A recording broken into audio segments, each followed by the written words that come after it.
edition. You have myself, Bobby Lawson, and you have Ricky the Realtor, one of our sponsors. Good morning, everybody. Ricky with us, Garris. We're doing things a little different this morning. It's going to be on the Arapahoe Bowling Center YouTube page. That is posted out there on Facebook, so you can join us there. We had to make some changes here in the center to accommodate our COVID restrictions, so we're not going to be able to see anything past lanes 29. So you will get scores reported from us from 29 to 40 today. So if you're interested in somebody, we can certainly go for a little walk and we'll find them for you. But just a little bit different for today. So right in front of us, we've got Nolan Gray, Mason Wilson, and Jacob. To the right of them, we have Zach Garcia and Kelly Zapp. To the left of them, we have my other half, Chris Lawson, Rob Preston, and Andrew Schlehuber. Thank you. And then down we got Mitch Knob, Bobby Robinson's in sight. Some heavyweights to start for sure that we can see. Yeah, so we will see how this new pattern works. And we have a Jacob Kaplan in front of us. So we are not familiar with the three on our starting pair, but that's okay. We will be familiar very shortly. We will, yes. So Bobby, what pattern's out there today? we have the Great Wall of China, which we have got 48 feet. Yeah, 48 feet and 25.3 mils.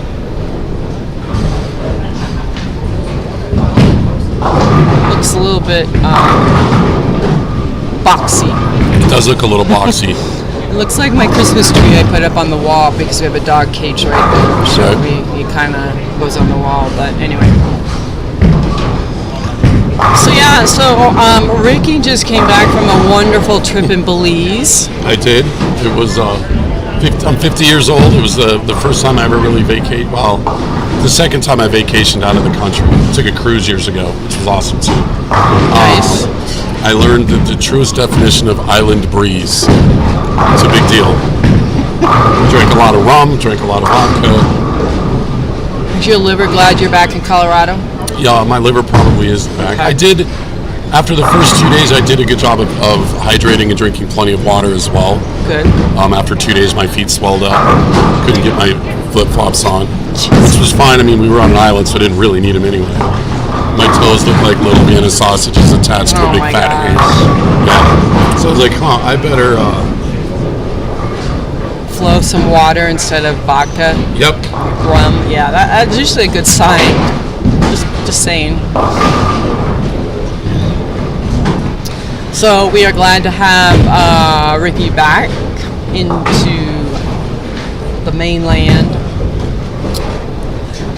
So as we get started with our game one here, we don't have a whole lot to report. We've got some, let's see, we have a couple of opens. As we look down to the high end, or our only end down here, we do have Frank Guccione down there, Robert Marion and Tim Carr, Jared Phillips, Matt Reese, and Brandon. People don't put their names on the back of their shirts, so it really confuses me. You don't have everybody memorized as of yet, Bobby? I don't. Well, the normals I do, but we have a couple new people, from what I can tell. We do have some newbies. On this end, anyway. I did recognize some other bowlers in our 3 different sections that we have broken down here in the center. So if you swing by Arapahoe, it will look a little different. We had to make some adjustments for COVID. And Arapahoe did a pretty good job of it. I'm not seeing a lot of red numbers up there yet. Seeing some strikes, a couple of spare misses. No. But a lot of X's being thrown up early. So far, yeah. So, game 1 of 6.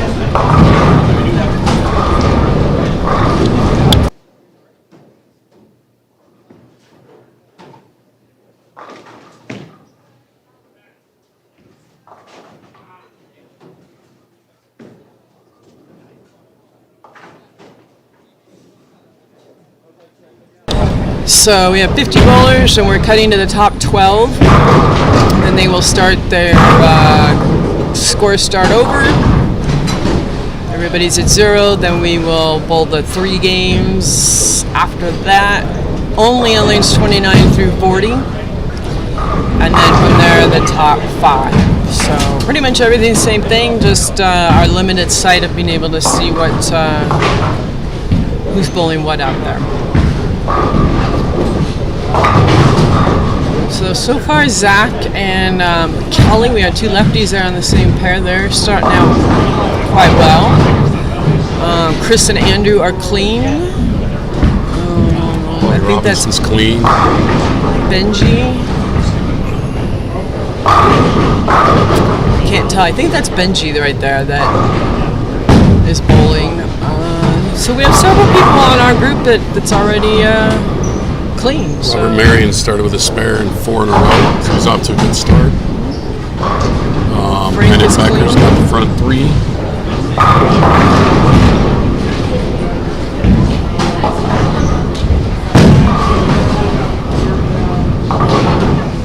I think we have 2 females bowling.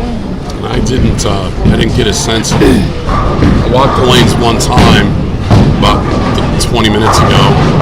Not 100% sure who all's in. Get an entry sheet from the tournament director. I'm gonna go take a look. Go take a look, see what you got, Ricky.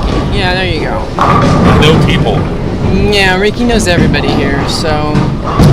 And he's watching his beloved Rams here play Miami. So we got a little bit of football going, we got some bowling going. So again, if you're joining us, we are trying something different and we're doing it on YouTube. So input is great, as always. We like to hear that. Or you can certainly text Ricky or myself.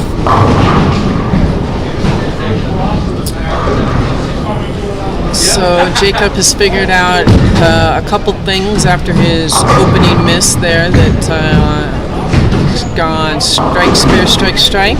Nolan's still working on it. Mason's figured it out. So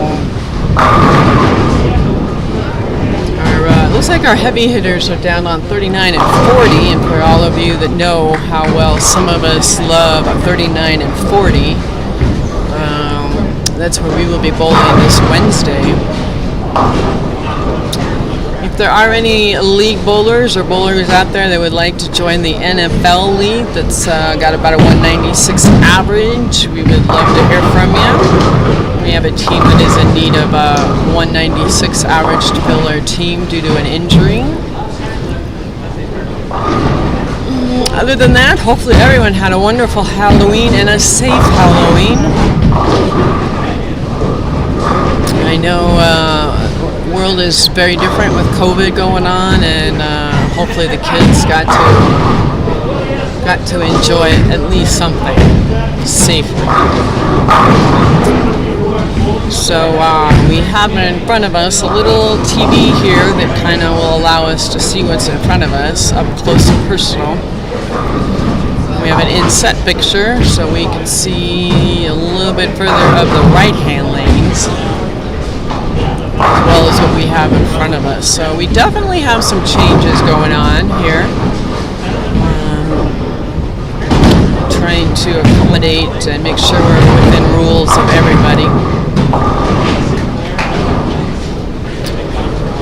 So Kelly and Zach are still clean. Looks like Rom is still clean.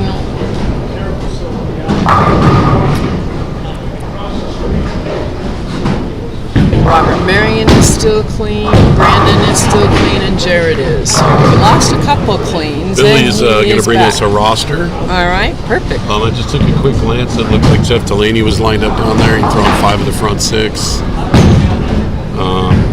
Score on the other side looked similar to this. A lot of marks, no red marks. Expect scores to be high, at least early today.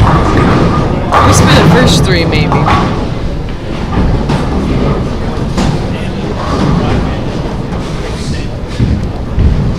I was telling everybody that your Rams are ahead so far. They are too. The first time Tua dropped back, he got crushed and fumbled.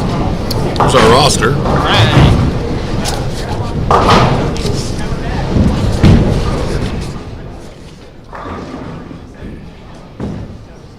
out of Inac. Rick Schaefer's bowling today. Isaac Rose.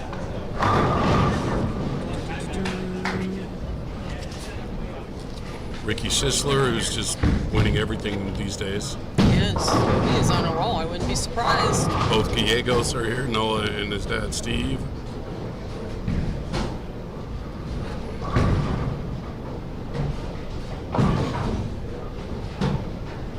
Donald Gavin is bowling today, Morgan Moore. Gianni is bowling today, he's been bowling well lately. Guccione, of course. Where is Gucci? Is he down? He's down 30 and 40, yeah. Robert Marion is just crushing right now. Nothing like making the cut of a 6-game cut in the first game, huh? Yeah. Especially on that pair. As we all know. Yeah, 290 on that pair is like 400 on the other league. Mm-hmm. Yeah. He's got work to do to get to 290, but he does have, what's that, 7 in a row? Yeah. And then leaves the 125. Nice to know I didn't leave my announcer jinx in South America. Thank God. We had to send you back to How grab boring it. would this be if I didn't have my announcer I jinx? know.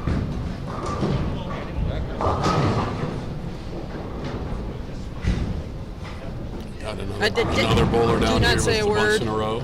Yeah. I'm going to stop him right now. All right. Ricky, do not say a word.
Move the camera a little bit. Oh.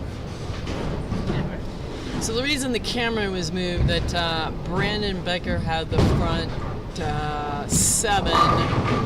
Billy decided to move the camera on him, and he leaves a solid 10 pin. Goes and racks a 10 pin. And then Billy quickly runs away from the desk here. So Billy is now cowering in the corner in his office. That's fine. Still a good start for a couple of the guys down here on the high end. We need 4 more spots until the big bracket. Games 1 through 4, 4 more spots until the big bracket. Games 1 through 4. And there goes Robert. He's still doing fine. I think 250 game to start will be just fine. Yeah. I like to be plus 50 after the first game of the 6-game tournament. Yeah, I wouldn't stink. Would not stink.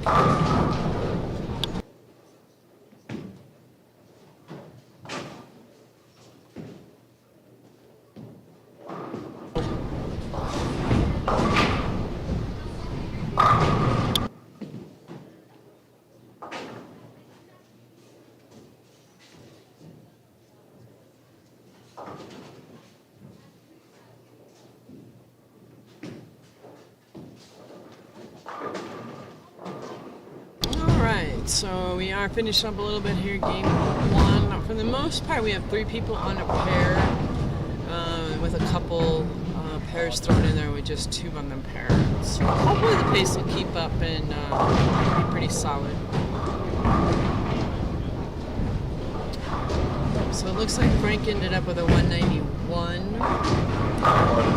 Robert Marion go off here with a 256. Nothing wrong with that. Yes, 256 for him to start. Very nice game.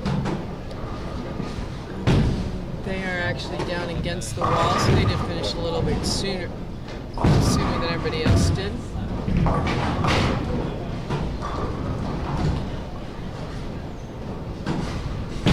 Kelly and Zach here are going to be entering their 10th frame.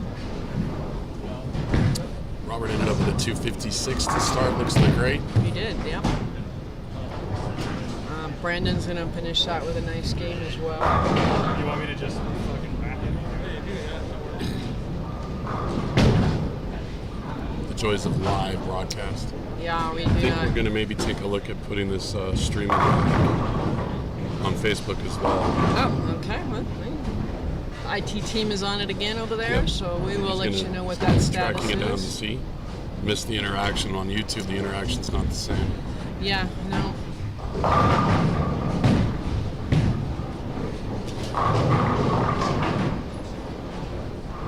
Let's see. Looks like Jacob here could go off for a deuce in front of us.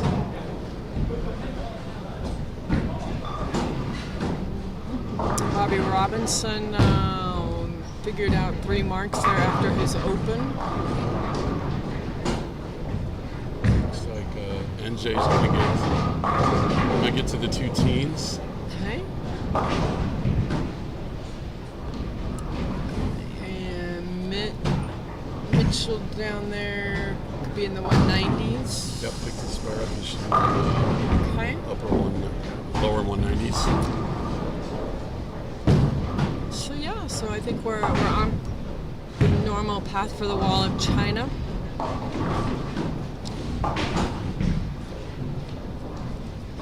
There goes Kelly. She's setting up her 10th frame for 190.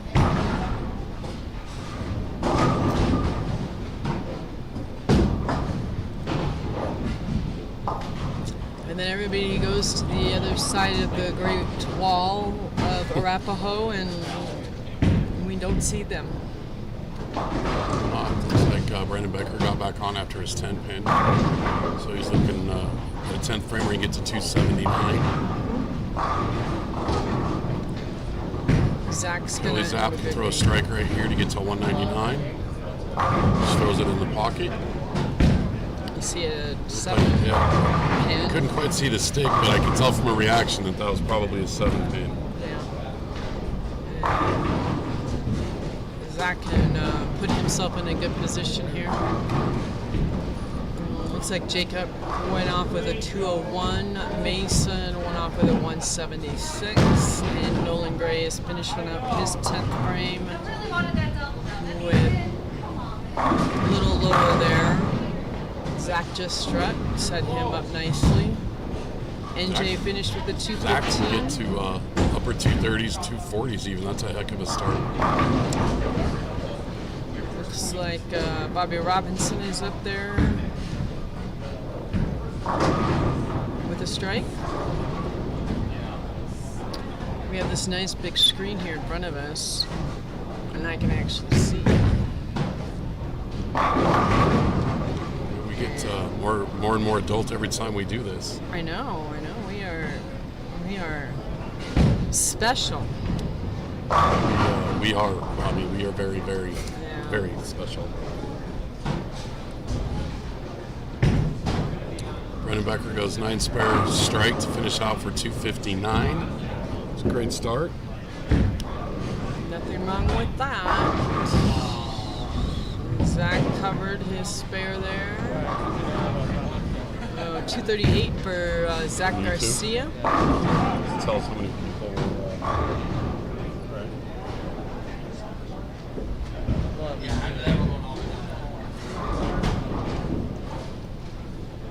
And Zach and Kelly will move on down to 39 and 40. We'll see how they approach that. Mr. here. Robinson threw a strike in the 11th. He's up now on the 12th. Okay. Another strike. Finishes that out, so he should be at 203, I think. 203, very nice. 203 down there, yep. So they will move to our TV pair. I think Chris is Mr. Schlehuber, 29 in the 10th frame to get to 188.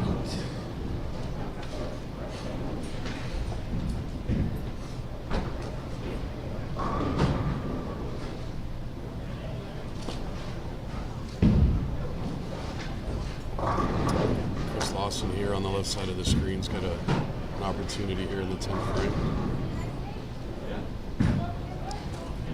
I can see him on that TV screen because I have a wall in that pole. Yep. You know, Yep. they did all this construction and they couldn't get rid of this stinking pole for me. Must have missed that on the architectural request list. Yeah, you know, I try every week and just it's still there. So Chris appeared to throw a 6-count washout, maybe, or split. No, that's a split. So they're moving a little differently as well. They're staying as a group, and they're skipping one pair to the right. Yes, ma'am. So there's less people moving back and forth and up and down around. So we'll get NJ, we'll get Bobby and Mr. Knob. and Chris will move right on over here to Yep. 35-36, which is close enough to the TV.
All right, so we will be starting here, and as we said before, we have Mitch.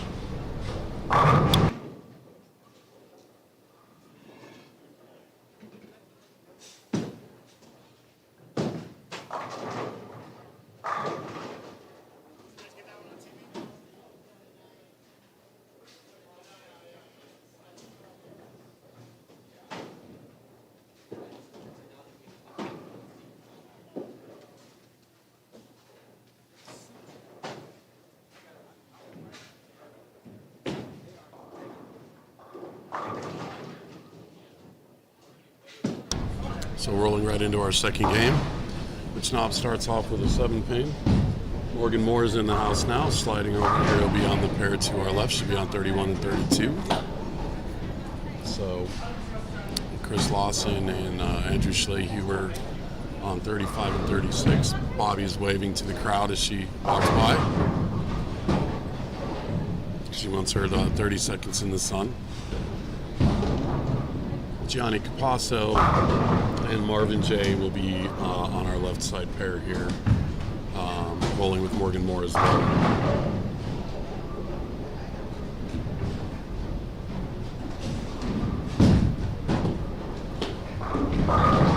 It's a different sound here with the COVID changes that we've made. Oh, look at this. We got score sheets already.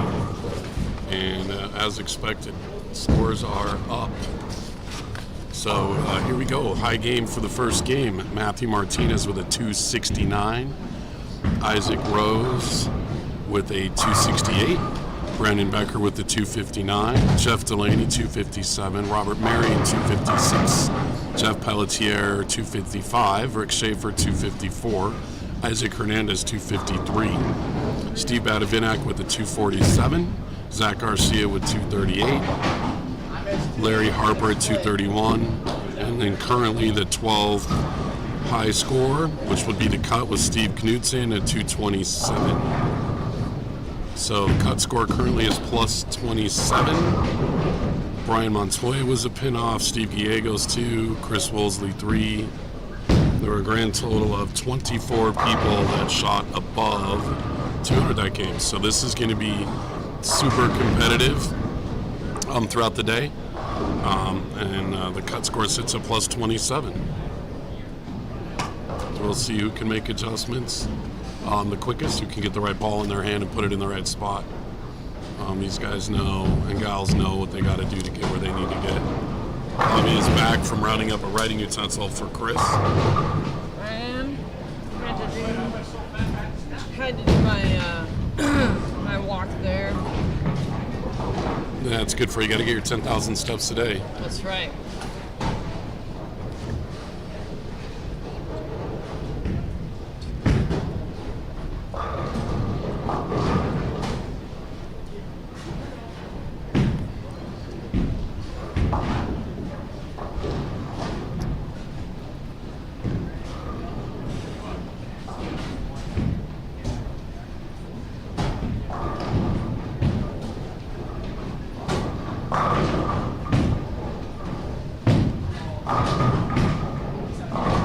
Doesn't appear like Bobby Robinson's noticing much of a difference between the previous pair and this pair.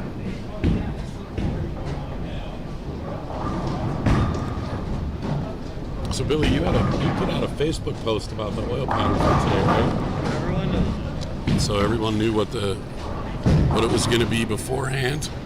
Give bowlers a chance to prepare.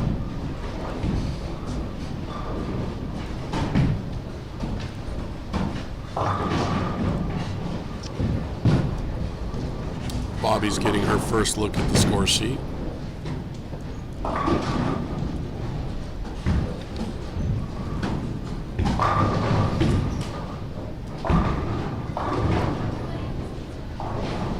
We are working through, if anybody watching on YouTube wants a specific score, a comment on YouTube, Billy will pass that information along to us and we'll get those scores to you. And any other questions or comments you have as well.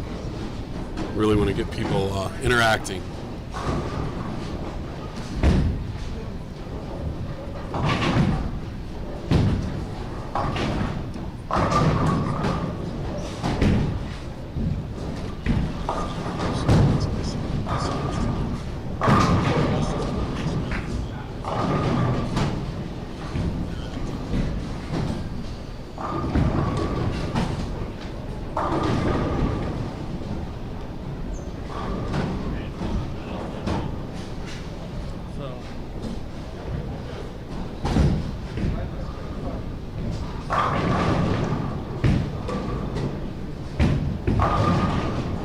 Bobby Robinson leaves the 10 pin.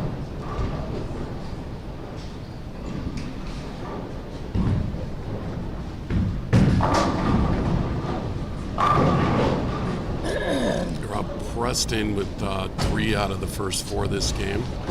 Chris Lawson appears to have made his adjustment.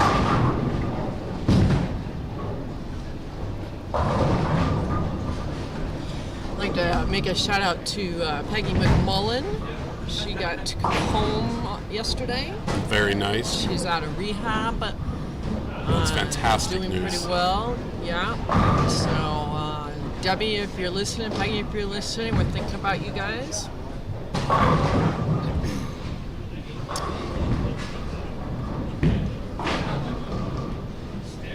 Chris just left a wonderful 6-pin, no trip 6 for him.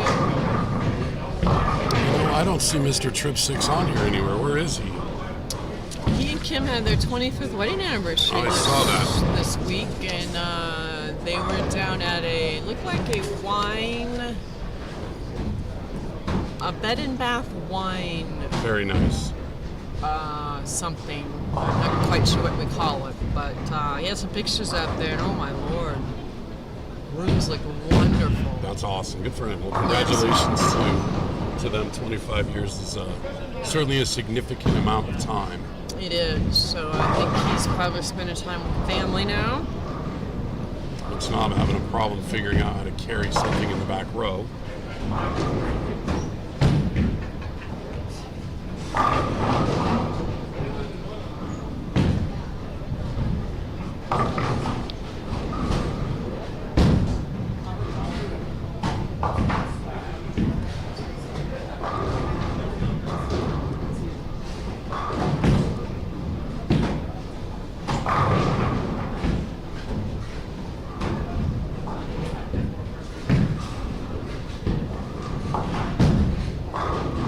Chris Lawson did convert his 6-pin.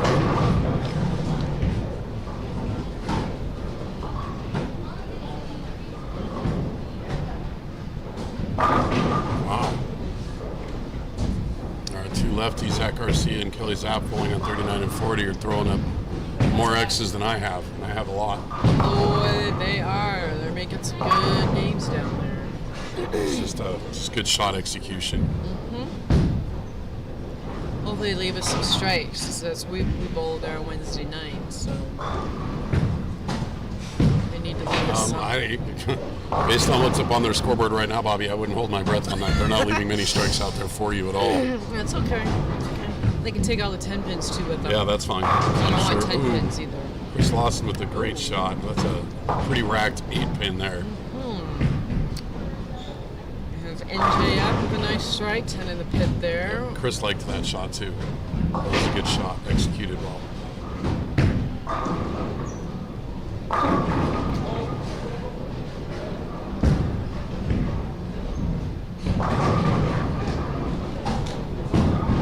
Starting to see a few more single pin spares left out there. Andrew Schlehuber throws up a 3-bagger. Seeing a lot of 9 counts right now. A lot of 9 counts. I do. I see some little misses next to him too. Do. Oh, I see a 7-10 there. I don't know whose that is. That looks like Gianni's. Is it? Right. It does. Up the wall there. Yep, that's Gianni's 710. It looks like we have Donald Galvin Donald. on 29 and 30. I'm gonna have to get used to what our I know, right? in Our Paris visuals down changed. there. Yeah, Paul is down there, and I can't see who the other person is. So.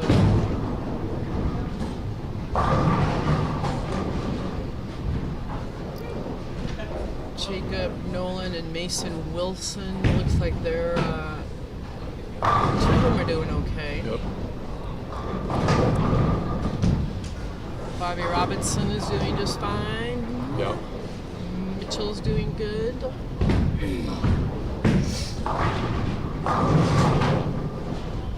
Seven 9 was left down there. That's an interesting leave. Looks like Chris left another 6-pin.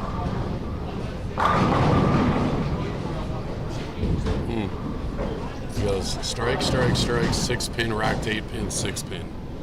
That's I'm afraid he might start overthinking at the moment. Yeah, I think. that small margin that he That's might. a pretty little margin there. There Yeah. might not be a ton of adjustment to make for that at this point. For anybody that knows him, just saying. Right. Oh my, that is not nice on 34. 1, 2, 8, 1, 2, 8, 10. Oh.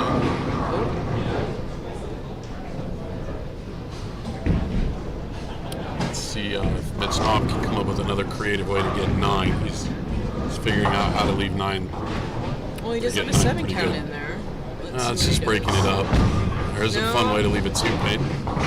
Mitch maybe tried to leave every single pin in the rack this game. Doing a pretty good job of it so far. He is.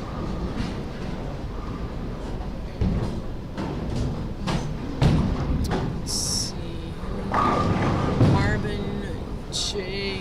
Powell down there. He's got an open and a 3-bagger. We have Morgan Moore now in eyesight, spared strike. And Mitchell goes up with skirts that little spare quite easily.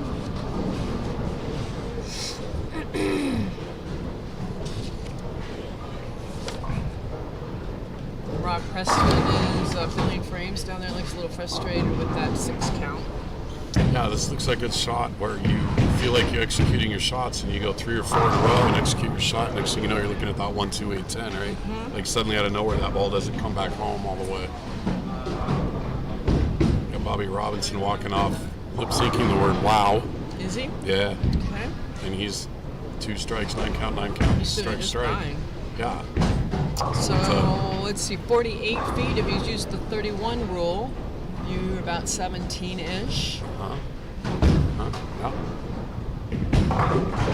Seems to me a little bit. What is the rule of 7, Bobby? Of 7? I don't know. Sorry. Wrong number. What's in your coffee there? Wouldn't you like to know? I didn't drink all the rum in the islands. I guess not. You brought it home with you.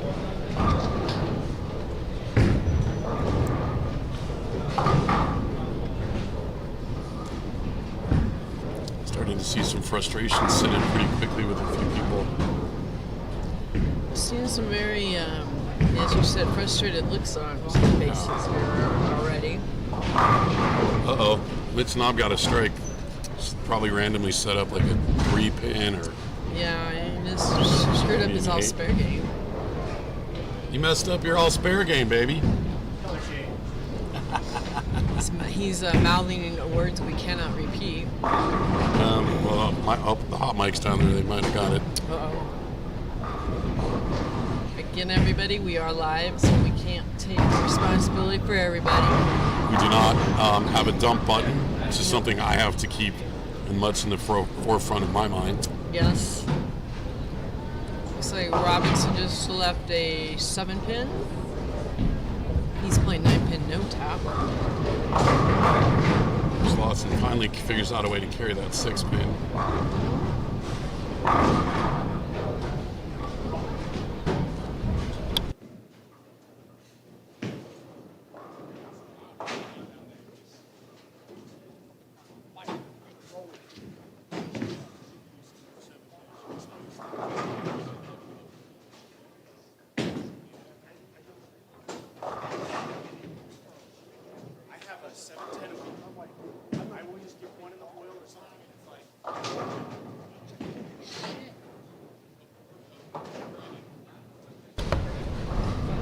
Chris Lawson coming back, expressing his happiness with the way he's shooting this game relative to last game. He's almost got last game beat for those that... I think he actually technically does at the moment, doesn't he? Does he? Yeah. If he threw 9 consecutive gutter balls to finish this game, he'd still be last game. Looks like Kelly and Zach Garcia are doing just fine down there at 39 and 40. They're just quietly going about putting up big numbers. Yeah, they're just... Looks like Kelly's going to be in the 220 range. Could be in the Could 230. get to 30 range. She Could be can in the finish 30. with a She double. needs this strike. Zach's right with her. Yeah, he's got 197 in the 9th of a strike, so...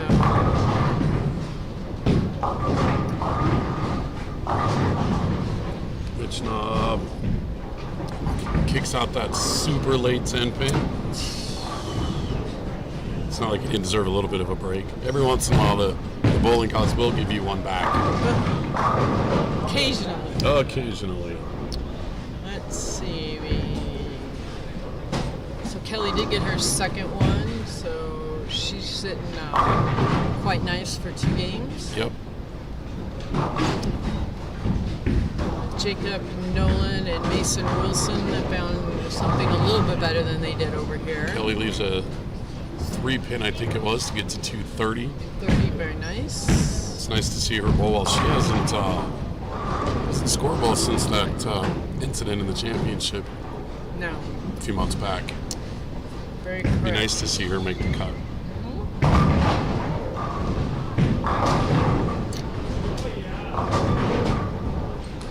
I've seen a lot of people as this is breaking down starting to go more and more outside. It's getting tougher to control.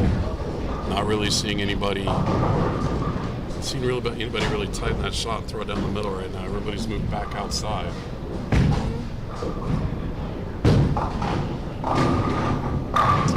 Ooh, Morgan Moore left an 8-10 and walked off before he realized that the 8 had been kicked out. Caught a bit of a break there. That's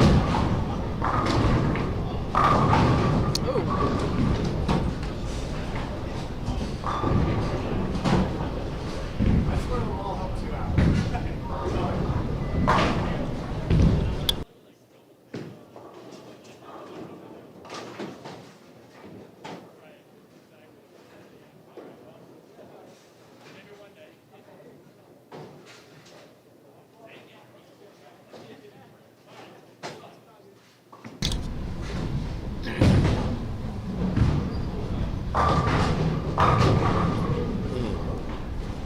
Looks like a 7-pin. Yep. Chris, that might It's be. kind of fun. You can. I'm not married to the guy, but I've got to. We've bowled next to each other on Wednesday nights for like 2 years now, right? So I've gotten to know what he scored or what he got on that ball by watching him. Mm-hmm. He's very communicative that way, we'll say. He is, very well. So it looks like Kelly Zapp had a 230 and Zach Garcia had a 227. Yep, was bowling well. So they're just going to keep at it with each other. Let's see, Mitch is clean. Bobby Robinson is clean. Chris is clean. Nolan is clean. And that is it on our end of the spectrum.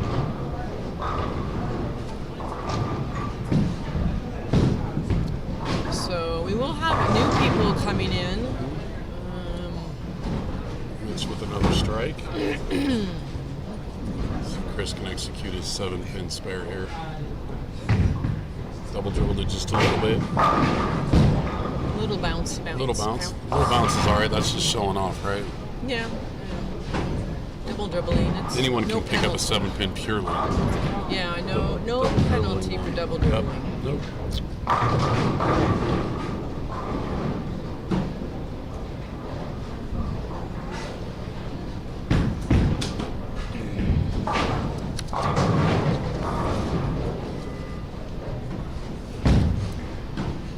Ooh.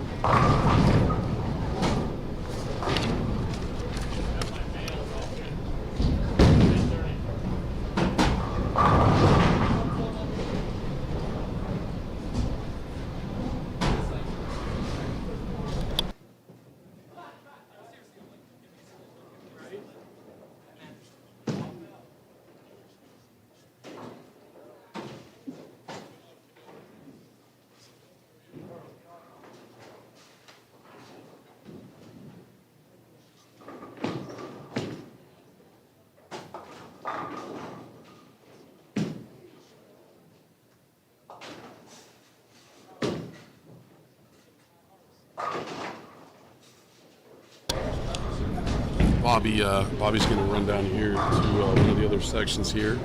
Take a look with the bowler that everyone knows with the front 9. I'm not going to say his name because I'll jinx him. I don't want that responsibility. And with the way we have this sectioned out, we can't see it from where we sit. So unfortunately, we can't help out broadcast it to you.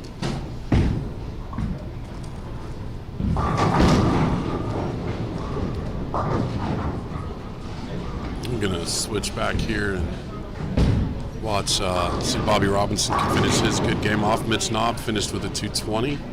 Bobby's got a chance here right on lane 34 to finish with a big 10th and finish with a big number.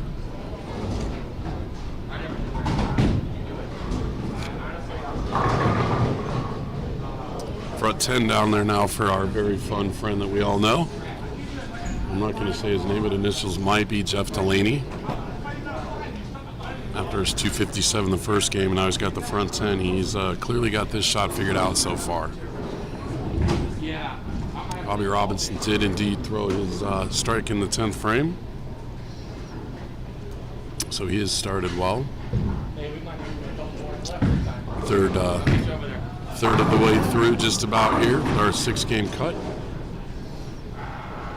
Again, after the first game, the cut score was plus 27.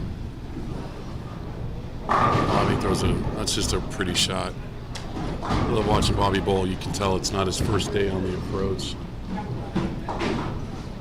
Jeff Delaney did throw his 11th So unfortunately, we can't bring it to you as he goes up to shoot 300. He's got a bit of an audience back there of other bowlers that have finished giving him a look.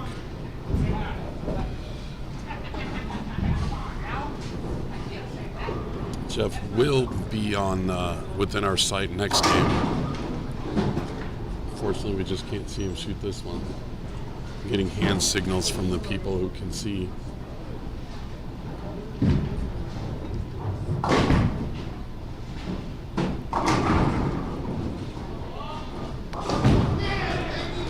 Sounds like he did it. We got a big cheer going on over to our left. Sounds like he threw 12 in a row. It's a good start to a game. So congratulations to Jeff Delaney with the 300. Bobby Robinson finishes with a 247. I take it, Bobby, from the clapping sound that Jeff did throw the first 12 strikes in that game? Yes. It's a good start to a game. Yes, he did. Yeah. And they were all pretty pocket shots, too. So Nothing like being plus 157 after two. what did he have his first game? 257. 50. Oh, that's coming, too. Yeah, it's going to be plus 157 after two. Bobby Robinson shot 247 this game. Uh-oh. 300 in the other room. We heard that, buddy. We heard that. You got it. And it wasn't you. Where are you? Why are I you was right throwing? behind him. 258. 258 Yeah. for Steve Slacker. Gallegos. I'm slacking. I You don't. didn't that get a seems- couple more strikes? Today's the day to score. Today is the day to score. Score on this. So Wish my girlfriend was in town. I'd love to score. She's at home in you Wisconsin. even have a chance. You've been on vacation for a week. I don't want to hear it. Been back for a week though. Hey, you need score then. You need some help. Trust me, we're good. Bobby missed me. Jen, if you're watching, you need to text. Hey, Townsend's Message watching. I'm pretty somebody. sure she's fretting over the Vikings-Packers game at the moment. So, Stevie had the 250 on the same pair. And there were a couple other high scores around. Kind of got shunned because of a 300. Right, but we got Marvin down here who's going to be in the 230s, looks like. Looks like Chris finished out with 221. Not Not bad, you know. bad. Get his way back in. You know as well as I do, Chris has the ability to go real big, real fast, though. Morgan Moore's got a shot at putting up a decent number. Looks like Marvin 223. It's a day to score, Billy. It's a day to put up a number.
know what that means in bowling terms, but If someone leaves something more than 7, 8, 9 holes on the deck, it's leaves. and then there's a 7 count. Oh, I read it as a 9 count there. That's at least that's not a crazy one. Even though I'm using 2930 after.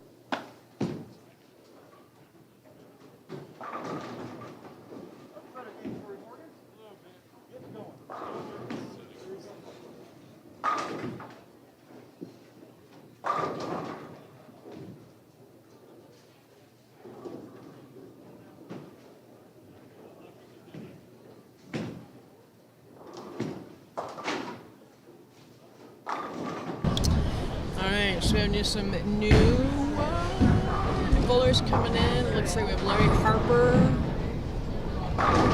Nara, I believe is how you say your name. She is coming along with her game as well, and I don't know who the other bowlers are. Jacob somebody. We'll end up.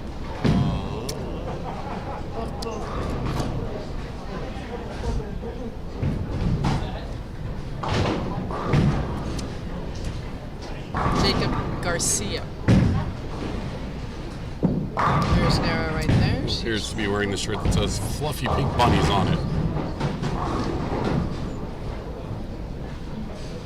Okay. So let's go over to here to the high end, see how we're doing. So Mitch has got a double. How do you have my score for the first game? 2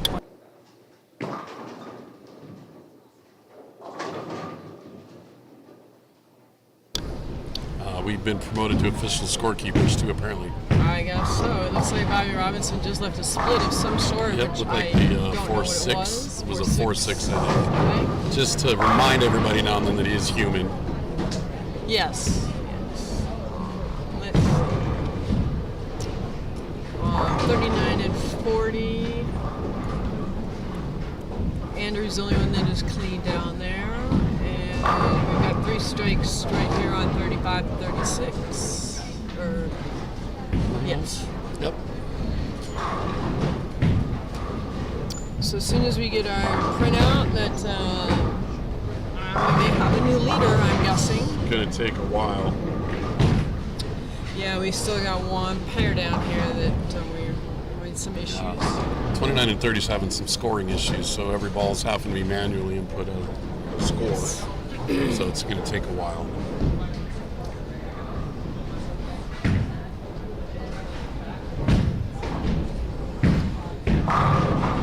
So it looks like we've got a tied 3-3 game there for Vegas and Cincinnati. Cleveland 3-3. Packers just scored a touchdown to take a 7-point lead over Minnesota. Good. Yeah, the Los Angeles Rams and the Miami Dolphins are having a turnover competition, and currently the Dolphins are winning 14-7. Oh, very nice. Like each team's turned the ball over twice. Each quarterback's turn it over, and then pretty much everyone's taking a turn fumbling. So Perfect. those are the score updates that we've got at the moment. Looks like Bobby Robinson left a 10 pin. Morgan Moore with a 2-8-10. Which will can happen sometimes when you're playing the entire lane like he is. When you make a move from lane to lane, he needs one ball on each lane before he figures out what's going on. So he started with a strike and then left the 2-8-10, and I'm positive he'll adjust. You want to cut some of those angles down a little bit.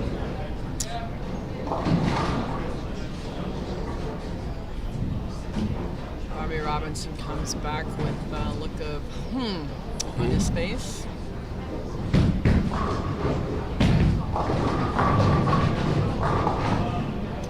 Andrew just puts head in the pit down there.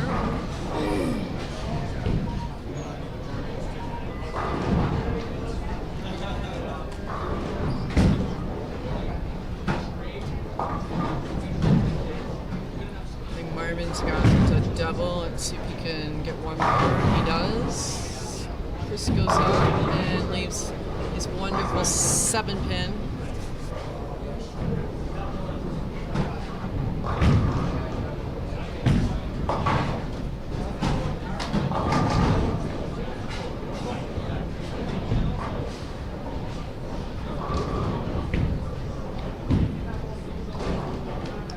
Gianni is up, looking for a three-bagger, and looks like he got it. He did.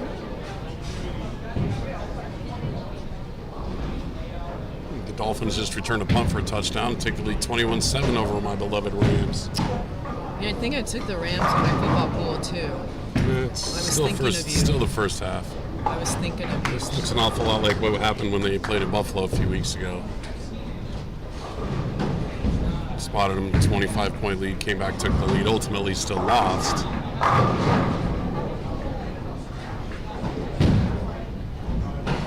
That's okay. It's still early. It is. Right, Robinson up on 38. It's 10 in the pit. Oh, we have an ugly split down on 40 for Rob Preston. What is It's that? like a 2, 4, 5, 10 maybe? I think that's it. I don't know. I almost picked it up. Gianni Capasso with the front three, Marvin with the front three, Morgan with 2 out of 3. This is going to get very interesting. We're going to have bowlers with 3 games done, bowlers that don't have their second game done. Scheduling is going to get a little screwy for a bit.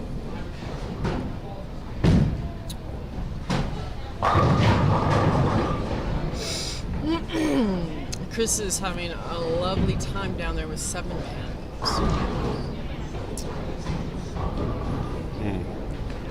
It's a lot of 7 pins. It's not blast out a like a 2 pin Another maybe. one. Wow. Yep.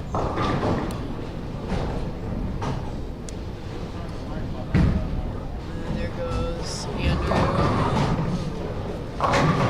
Yeah, Morgan adjusted off that 2-8-10 last Yep. time. Bounces back with a double.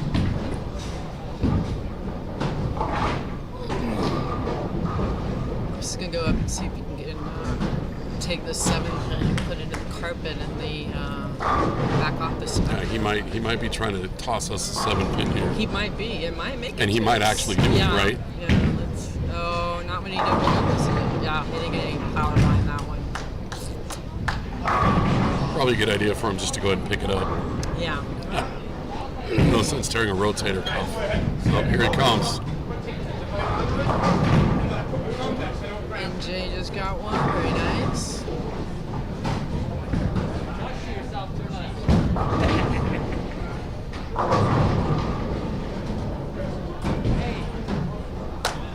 We're back. Getting ready to go again. Good. Want to watch Just the had ball? like a 10-minute delay. Well, Donald Gavin finished with it looks like a 237 or 238, pending one spare. Paul with a 223. Morgan Moore with another strike. We do have a bit of a strike fest going on today, Yeah, which if we didn't have lane problems would be speeding up the process. We got a lot of strikes going down at this end.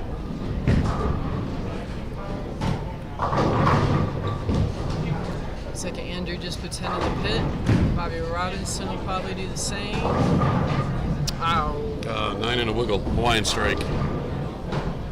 Nope. That's a 2 pin. It is a 2 pin. not 9 and a wiggle. Gianni is up there. All right, we're actually about to get bowling back in front of us, Bobby. We are. Gianni blasts 10 back. Chris is up on 40, which leaves a blink and a blink. What is that? 3-9 around there?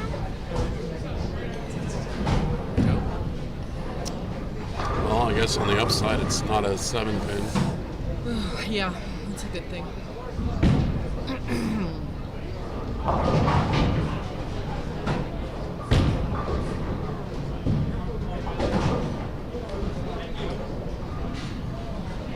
Jacob Garcia makes his way over to our pair. Donald Gavin's going to be on TV, waves on his way by. We're going to make you famous. What's that? We're going to make you famous. Last time I was on the live pair, we decided to.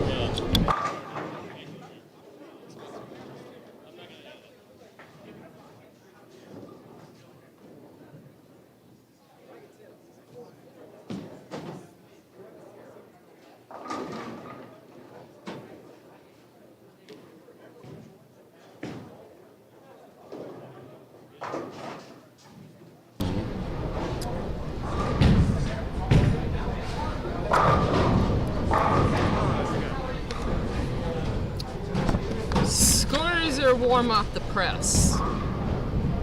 Surprise, we have a new leader. Gee, Jeff who is it? Delaney. I feel bad for Brandon Becker. Brandon Becker is sitting at plus 126. He's in second place by 31 pins. Yeah, so we have Jeff Delaney, Brandon Becker, Isaac Rose, Jeff Pelletier, Chris Wosley, I hope that's correct, Steve Banovitic, Steve Gallegos, Matthew Martinez, he was your leader last game. He had a 2:13,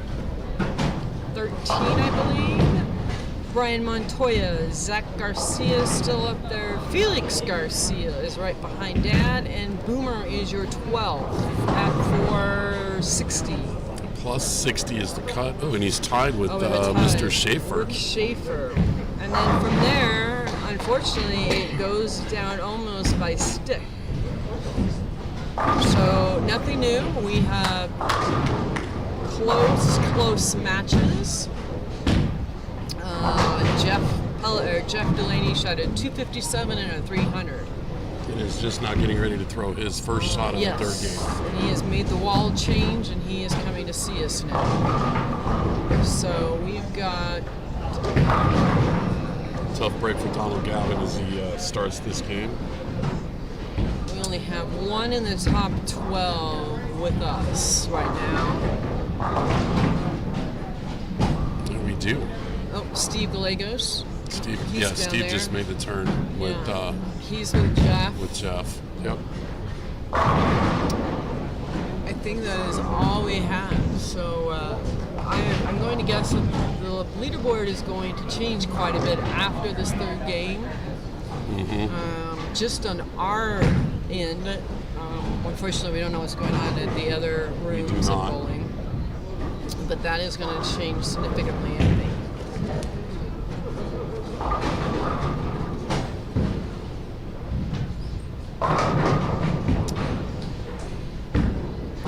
So now we are in front of us here, and we have Donald Galvin, Paul Cardinal, and I'm not sure who that third person is.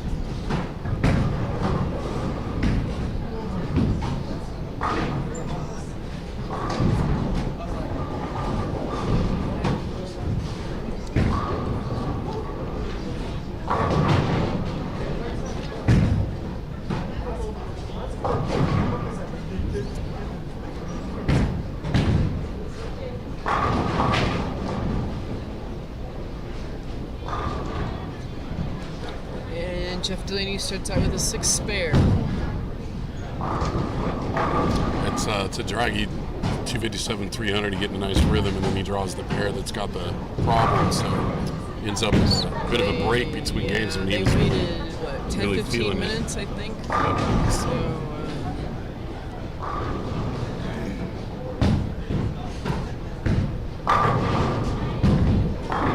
strength, they're finishing up down here on our 2 pairs, 37, 33, 40, although they had a humongous start.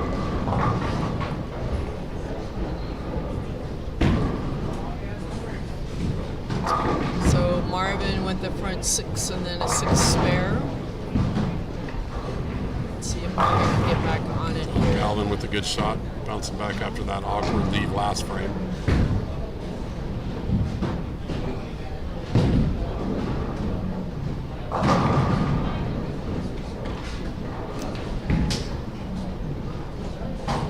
Morgan Moore up on 35 and walks away in disgust and leaves the 2 pin? 2 pin. Looks like. I'll take that in disgust. Yeah. I do that all the time. I'm doing, it would be considered a jumping jack if I had any athletic ability whatsoever. I'm happy with a 2 pin, and I'm fairly confident in my ability to pick it up. Yeah, we bowl next to you every week, so kind of know your Yep. frustrations when you stand at the line and stare the pins down and they still stand. They do. No matter how much we try to knock them over with They our eyes, stand for they it. just, our eyeballs don't actually knock pins over. Very seldom does my bowling ball either. Yeah. It's funny how we bowl next to people long enough and we can figure out their styles. they're finishing up on 39 and 40. Looks like Mr. Lawson kind of figured it out down there. I think, did he make a ball change? He was down here a minute ago. I wasn't sure if he grabbed another ball or not, or if he was just walking it I off. didn't see him grab another ball, but Mr. Robinson looks like left a 10 pin.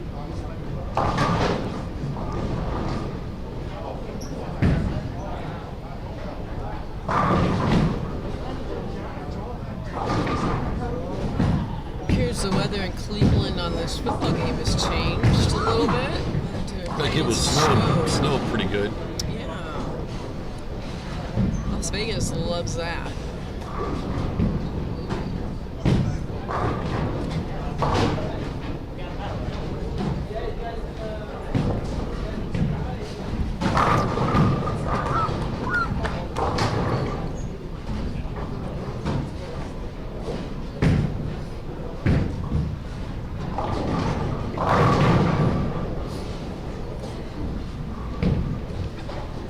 Morgan leaves his favorite 10 pin sitting down there.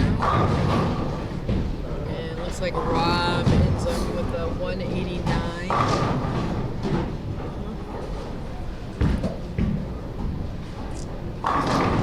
I would gladly take 189 on 39.40. Mitch Knob had the front 8 and then left a solid 4 pin. Morgan Moore, that's 2 10 pins in a row that I've seen him miss.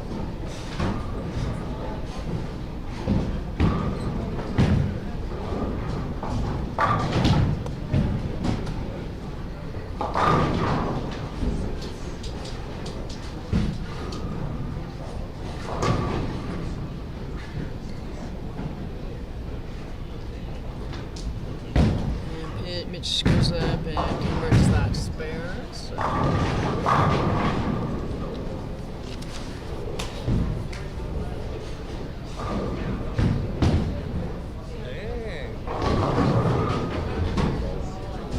So Mitch, being where he's at, this game is going to be huge for him. He will be moving up into the standings, I would think.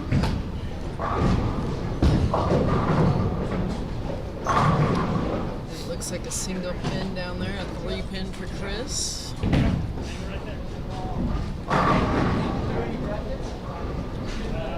How are you?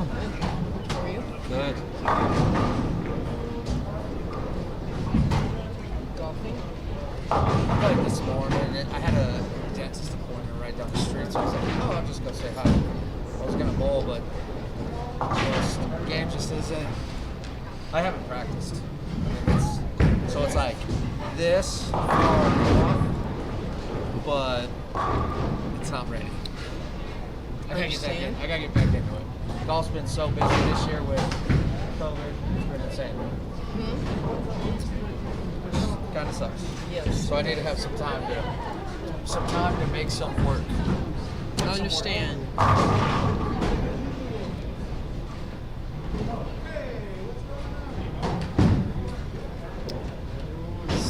So let's see. We'll see how our scores here. Mitch getting up there to bowl. Yep. Let's see if we can finish off in the 279 range.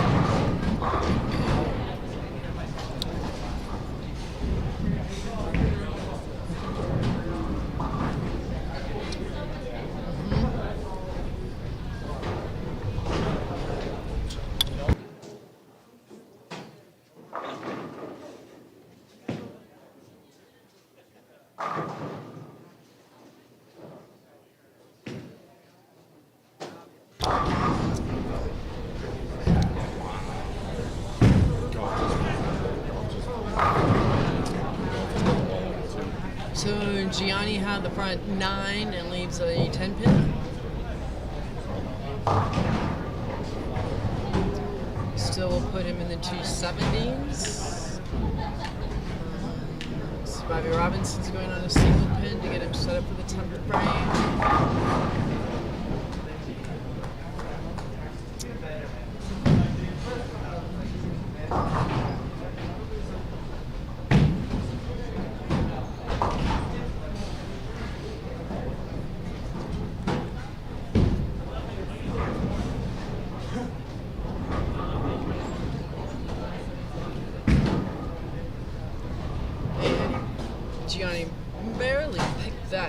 10 pin up. Yeah, but on the scoreboard it just says spare. That's true, and we're okay with that.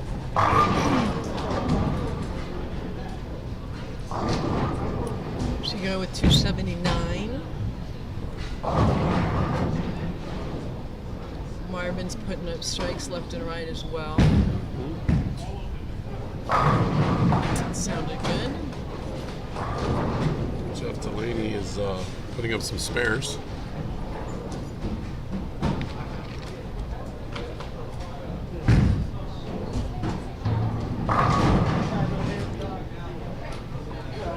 Yeah, this is 279 for Gianni. Very nice. Mitch is up there. That sounded good. Yep, 10 in. See if you can match Gianni's 279.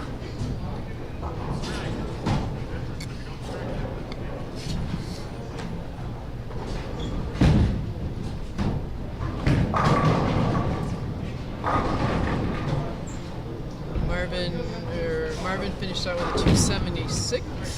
Steve Gallegos down here with 5 in a row.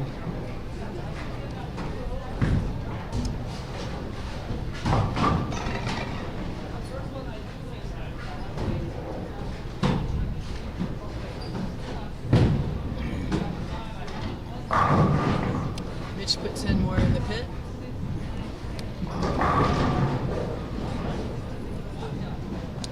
Bobby's got a shot to get to 2-0 here. He's going to need 20-something in the 10th. Makes the first two.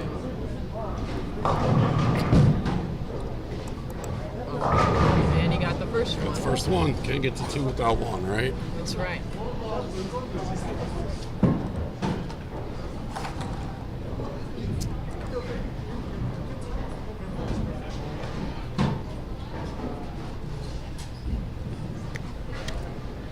Inches up. Ball is out. And 10 in the pit again. So 279. So we have two 279s, a 276. Yep. And Stevie has the 5-1 count in the first, and then the front and it follows with 6 and then the after next that. 6. Yep. I would see no reason.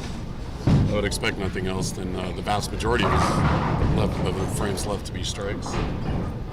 Good thing we didn't bowl, you know? We had to bowl I'd have full 12 games to try to make the cut. Yeah, we put our scores together to make. Do like a best ball. Yeah. Each throw a frame, take the best score. We might be pretty good that way. One of us could get a strike each frame, right? Yeah. Like we might be able to compete with these 279s now. Then again, we might not. Yeah, I don't know. I can be a good anchor man. I can bring a team down in a hurry.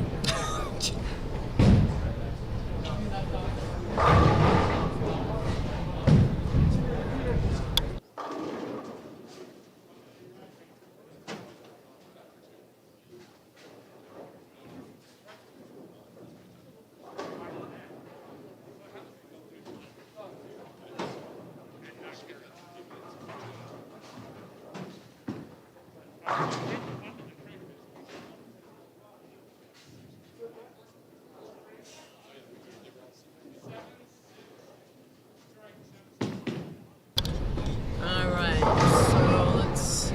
Gianni finished 279, Morgan Moore 193.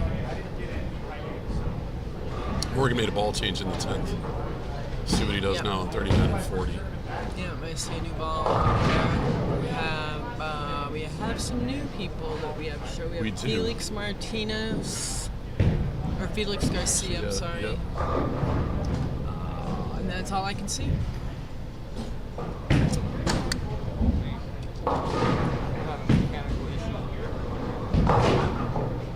Having some mechanical problems up and down the lanes, it looks like. It's tough for the bowlers to get into a rhythm. Yeah.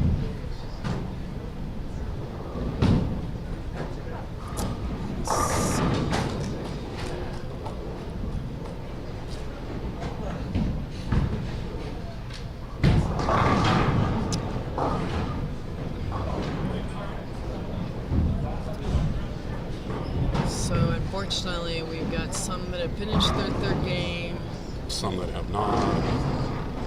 some that are in their third game. So our updates are probably going to be a little scattered here for a little bit until everybody can get somewhat together again.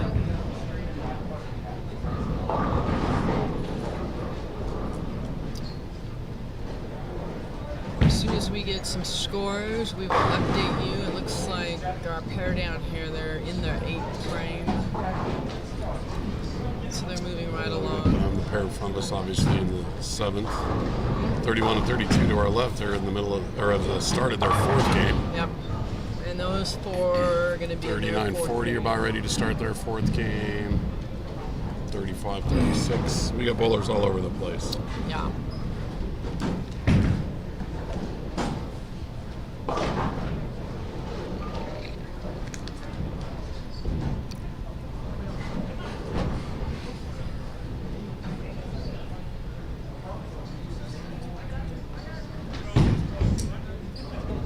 Felix Garcia looks like Felix Garcia does even after his knee surgery. Well, he had his knee surgery and then had a little setback. But he appears that he is back in prime shape. Yep. Chris Pfizer running up and down the lanes trying to find some bracket participants.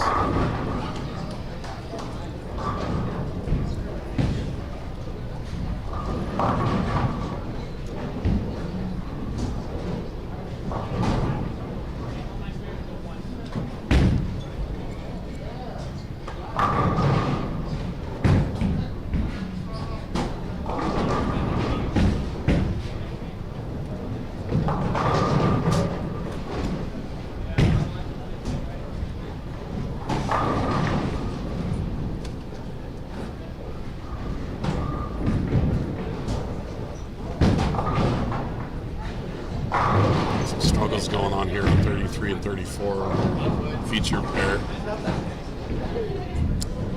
Here's where I'm having some struggles all the way around. Yeah. Well, it's kind of seems like it's developed into an all or nothing. Yeah. I don't appear that I see any in between scores as I look down. Jeff Delaney just shot his 300. He's going on a 72-0 maybe. Yep. Stevie just missed whatever he had in his 10th frame for 188. No, I'm sorry. He's going into the 10th. Nope. It was a 10 pin. Okay. He is going into the 10th, so he's not done yet. Nope, he's got a frame left. Still gets a 2-0, maybe 2-teen.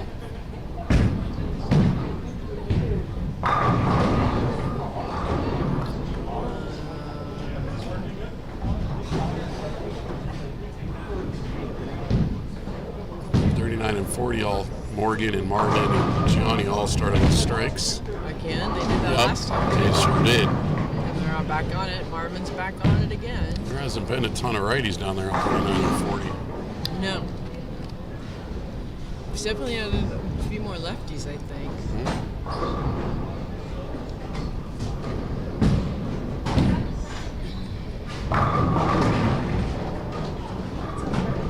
Nara just got a strike down there, very nice. I think we only have 2 women today bowling. Sounds right.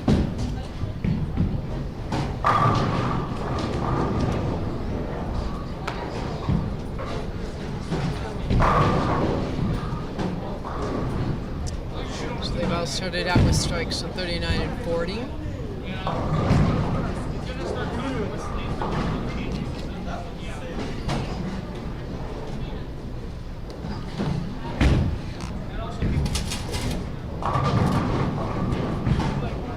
Garcia directing his ball with success. Again, it must be nice to have a bowling ball that listens to you. I still think I need to invent my remote control bowling ball. I'd probably still screw that up. You know, you sit back and just direct it.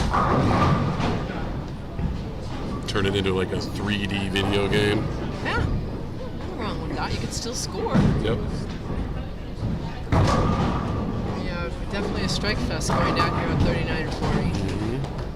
Well, that's good. As you mentioned before, in the top 12, we only had 2 that we could see.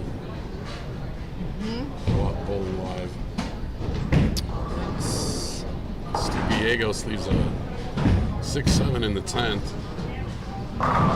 It's a 195, looks like. He won't be happy with that finish.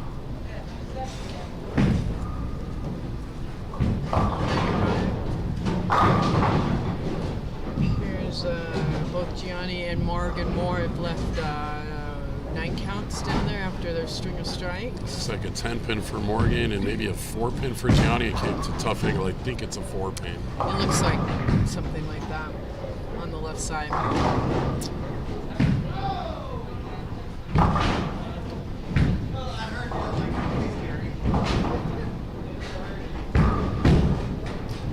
Jacob Garcia going for we have two very ugly splits down here, 35 and 36.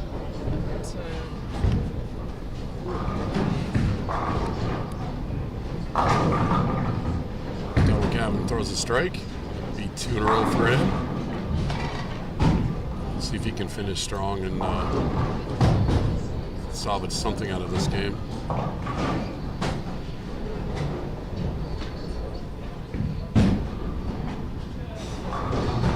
Oh, Larry Harper got it. Very nice. Very nice. He picked up an interesting split down there. Looks like Felix Garcia's got his 10-pin friend back there. He did not have the 10 pin surgically removed when he did his knee surgery. No, that would have been an idea though. That is a good thought. Maybe we should work on that. Should got to find a doctor who understands how important it is to get rid of the 10 pin. There'll be a 10 pin surgeon somewhere, right? Exactly. One would think. Matthew Martinez is down there. He led after the first game. It looks like if he goes off the sheet, he could have, which would be one more strike. 248? No, I'm sorry, 182. Okay. 212? Yes, 212. Cannot. Jeff Delaney finally figured it out down there a little bit, finishes with 205. Okay. See if they can get back and he and Steve can get back into a rhythm again. Yeah. I don't know how much of that 10-15 minute break might have messed with them a little bit. Can't imagine that it helped. No.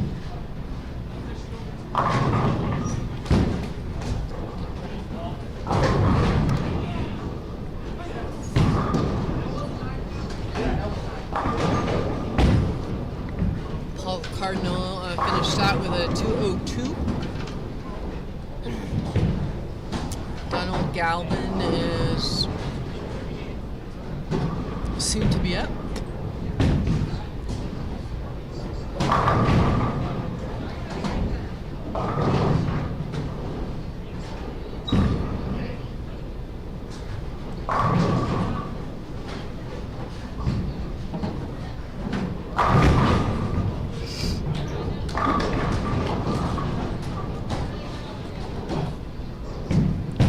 Still got a strike fest going down there on 39 and 40 for the most part.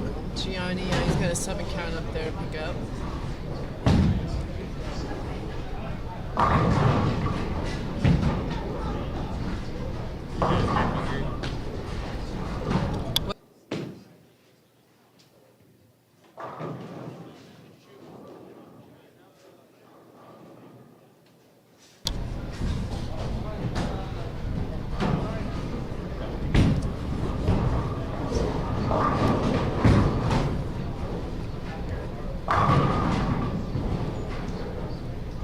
Larry Harper just put his head back in the pits very nicely.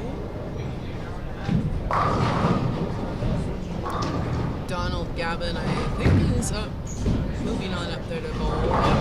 Galvin, sorry. Gianni's up on 39.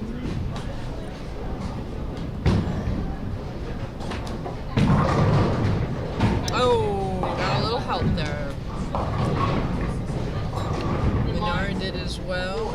Left an 8 count.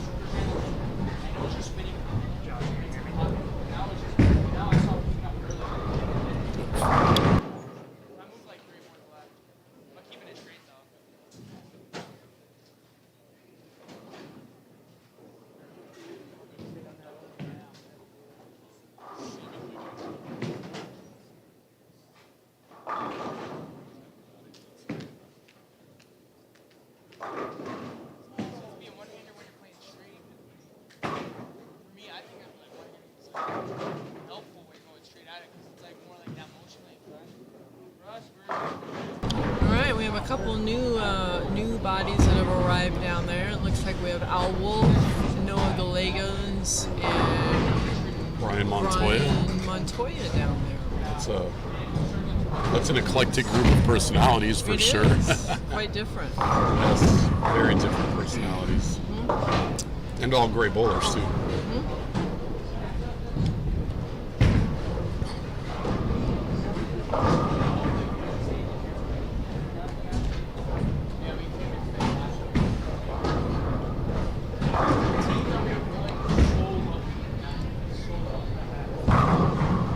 Nara is doing just fine down here. She just cleaned through 7. Yep. Galvin finished with 5 in a row to get to 212. Morgan Moore just put up a strike for a 3-bagger.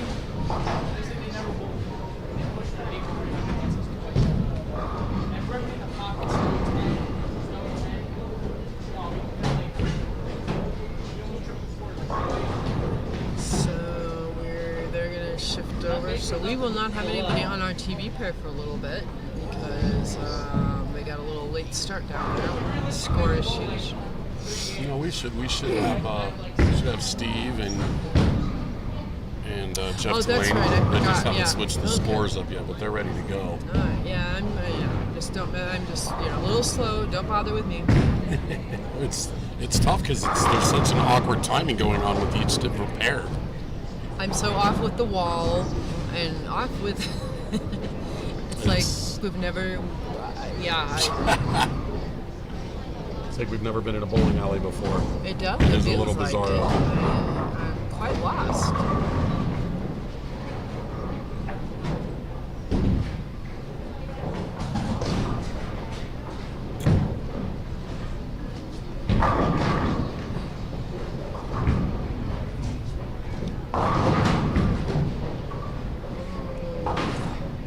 Appears that Morgan Moore has got 40 figured out and 39 not so much. He does that, I think, just about more than any bowler I know. We'll get one lane figured out and then struggle on the other one. He does that a lot. He does.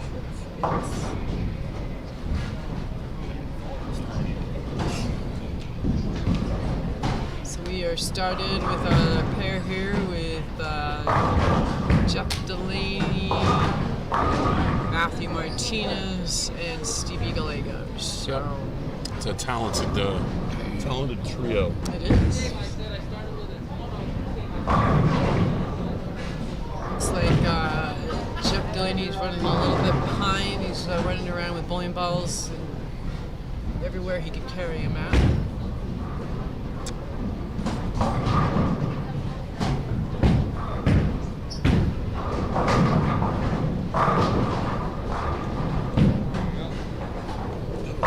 Marvin is doing Updated score sheets, Miss Bobby. Go for it. No, I already did the last I'll one. do You the get to last do one. this All right, we have another new leader. New leader every game. Brennan Becker's taken over the number 1 seed at plus 180. Jeff Delaney at plus 162. Jeff Pelletier and Steve Adavinac tied at plus 147. Chris Woolsey at plus 140. Isaac Rose at plus 138. Boomer shot 259 that game to get to plus 119. Matthew Martinez at plus 92. Mitchell Knob at plus 91. Felix Garcia plus 90. Brian Montoya plus 88. And currently the cut score is Marvin J. Hall at 683 for plus 83. So there you have the top 12. 681, 679, 676 right behind him. So this is going to definitely go down to the 10th frame of that last game for who makes the cut, I bet. There's going to be 8 or 9 bowlers at least in line for those last 2 spots, I think, come the end of game 6.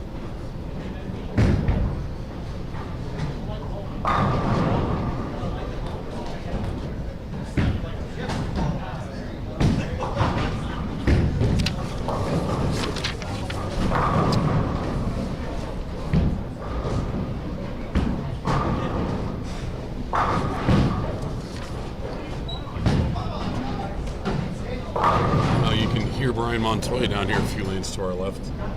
So when he's in the house. He's having fun. He is having fun. You're going to hear him one way or the other, either when he's bowling well or when he's bowling poorly. Just That's the tone true. changes. When it You appears can always to tell be- where Brian is on the lanes. He is in 11th place. Let's We see. got a lot of people running around now that are in the cut.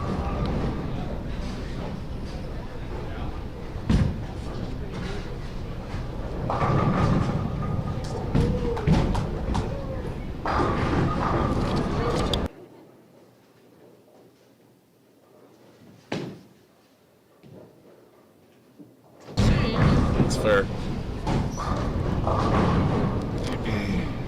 Jeff Delaney with a 5-pin. We were too late. We'll have to catch him when he comes off after the spare. I give you the new one, right? Yeah. Yep.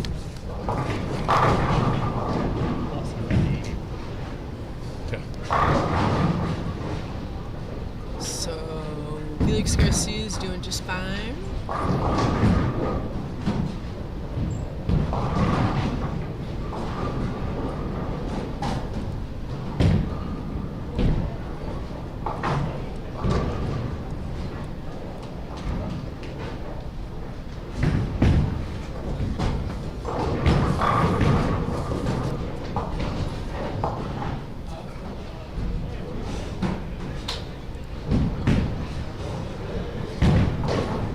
He's not even paying attention. No, he's not. But our I don't hands blame him. up. I wouldn't pay attention to us either.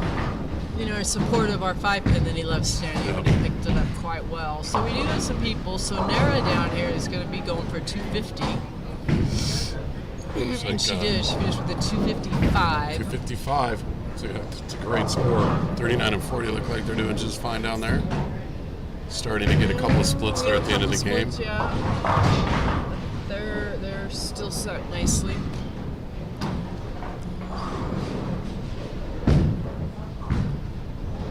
And Larry Harper is going to finish out here very nicely as well. I think he's going to be in the 230 range.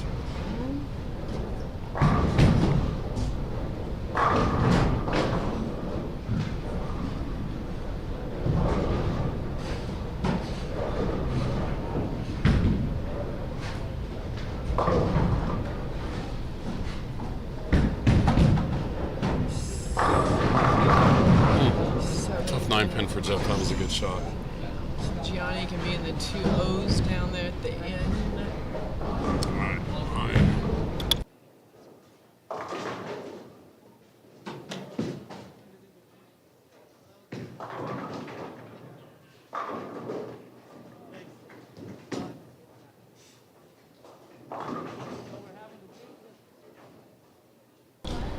So Larry Harper finished with a 237.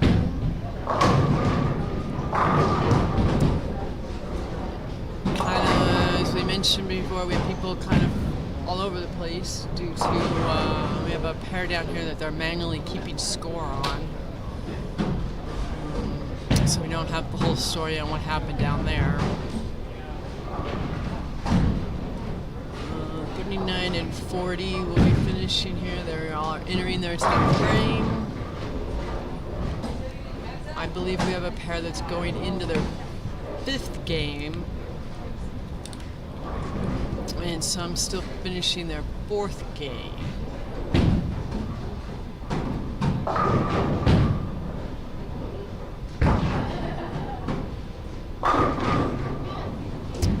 Looks like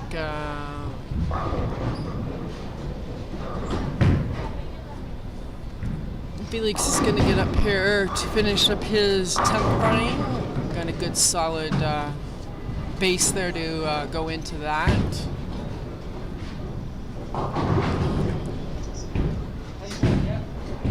Kind of just Throwing my flight all 4 games. But I'm wrong, sorry, flash. Took it down to 2000.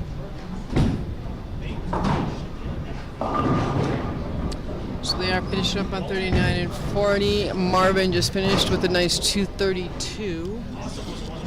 Gianni will go up. He will be finishing somewhere in the 190s.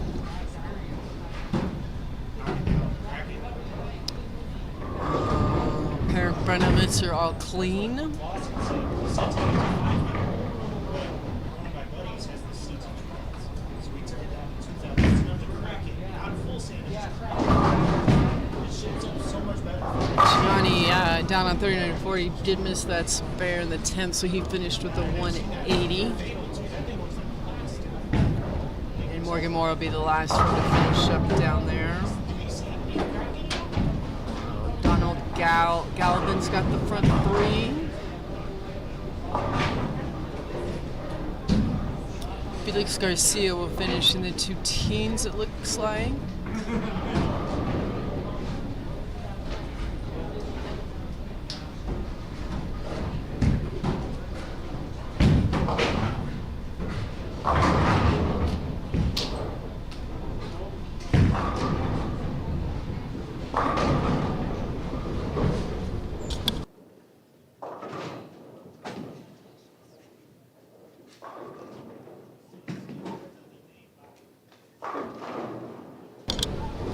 JD just walked by to look congratulations on his 300. Stevie's up there, found a nice line so far.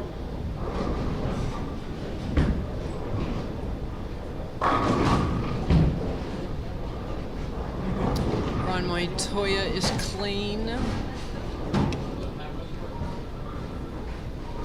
Looks like Al Wolf has figured something out after his open there in the 3rd frame.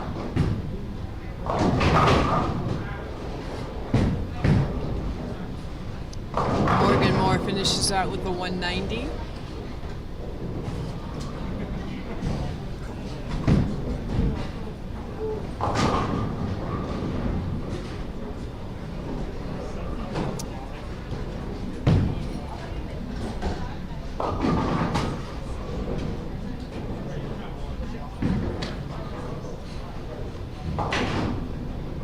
Donald Galvin with first 3 and an 8 count, which he picked up nicely. Let's see if JD can pick up, I believe, the 2.8. Looks like he might have got 1 by that body language.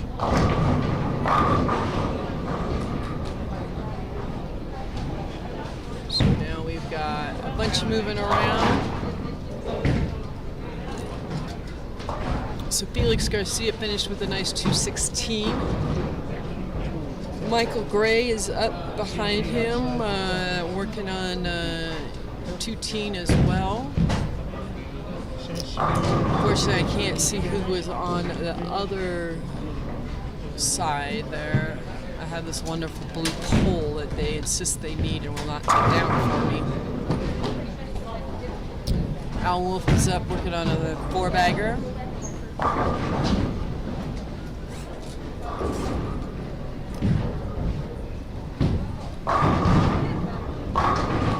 And he gets it with a little help with the messenger that came across the lane and knocked it down for him.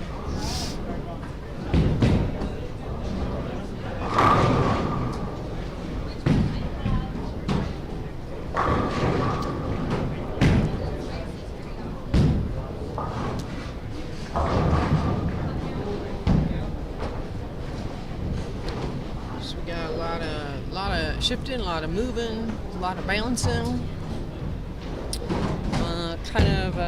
Ricky's not here to confirm, but the mood just kind of seems a little quiet. It's not a lot of vocalness. We did hear just a little bit down there with Noah, but the mood is kind of tamed right now. So we're kind of odd, but it's okay. So Michael Gray finished out with a 204. So they will be moving to our right over here, right at the TV pair. You'll be able to see them both, Felix and Michael, and I can figure out this third person.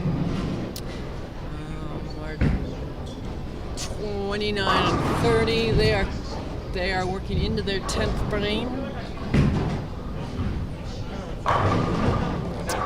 Al Wolf has got 6. a strike spare open and then figured it out quickly and did a 6-bagger. Noah's working on a 4-bagger. And made that a 5-bagger, so they are definitely all set to go into the 10th prime.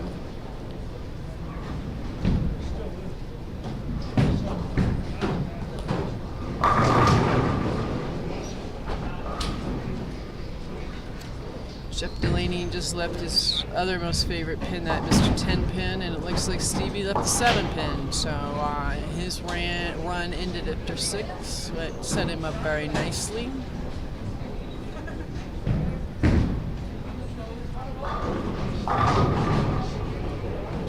Donald Gavin is clean, and Paul is working on a 3-bagger, 4-bagger now, very nice. Our Wolf goes off to Sheep, could be in the 240s. 250s. I apologize. Like I said, I'm trying to look around a pole that Billy insists that he can't take down. I don't know why. So next to him, it looks like we have Ricky Shishler and Jeff Pelliter. So they are a 2 on the pair. So they are starting out. Al Wolf is going to go ahead and finish with a punch out in the 10th. Leaves him at a 256. Very nice.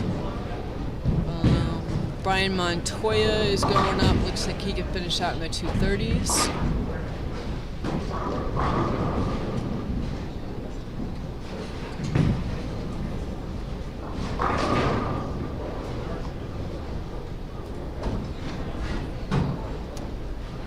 We have Felix Michael and Steve Knutson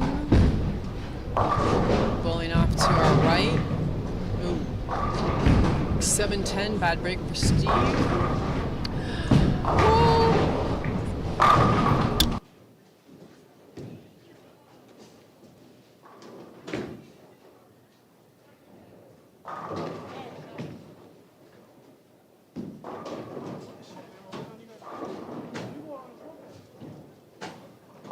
That's my excuse.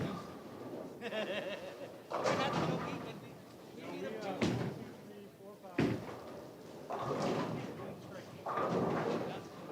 I think we only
right, so as we finish up, Brian Montoya 247, Noah Gallegos 237, and Al Wolf with a 256. So they're doing just fine. Make it look easy. Felix is starting out with a spare and a strike. Donald is still clean. I did not. And here is Mr. Ricky back from his little walkie-talkie. Scores, seems like they've adjusted and the higher scores are up on this end at the moment. Okay. We got 29 and 30 finished very high.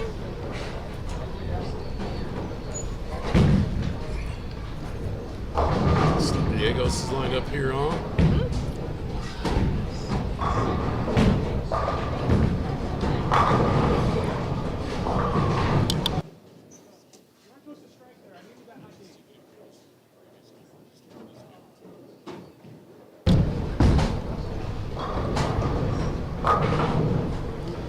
Mr. Garcia had to go up and get an adult-type beverage.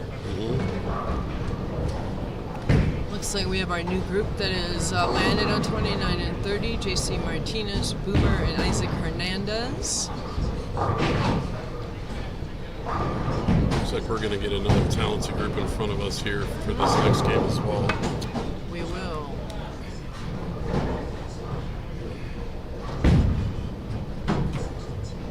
Cardinal finished with a 221.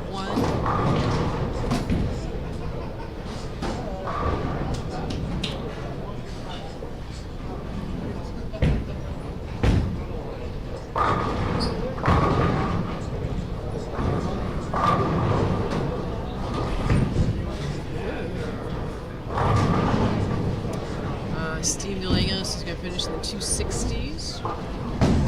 It's like 268 or 7. My bad. I assumed he would hit the 10 pin. Hey, he got nervous because he knew his kid was watching. It's overrated, the 10 pin spare. We don't need those. Not in the 11th frame, I guess. No. Let's see. Donald Galvin is going to be going up here shortly. He's set up nicely for the 10th frame finish.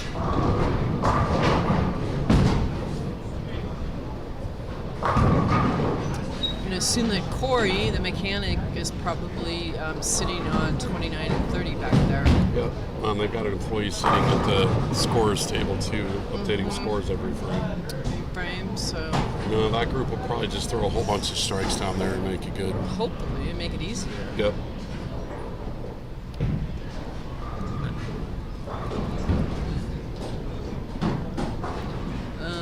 I'm not liking the score of Green Bay and Minnesota. 29 to 14. 28-14 at the moment. 14. Green Bay is on the move though. It's, we need a couple more. I can hear Michael Hinsley's head pounding from here. Yes. And I can also hear my girlfriend cheering in Wisconsin from here.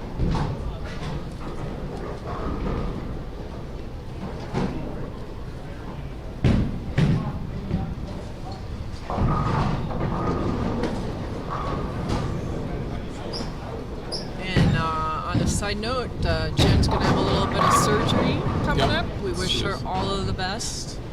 I know that my work husband here will give me some information on how she does, but Jen will be thinking about you. She'll be. She's a tough little country girl. She'll be all right. You'll be fine, but we wish you well.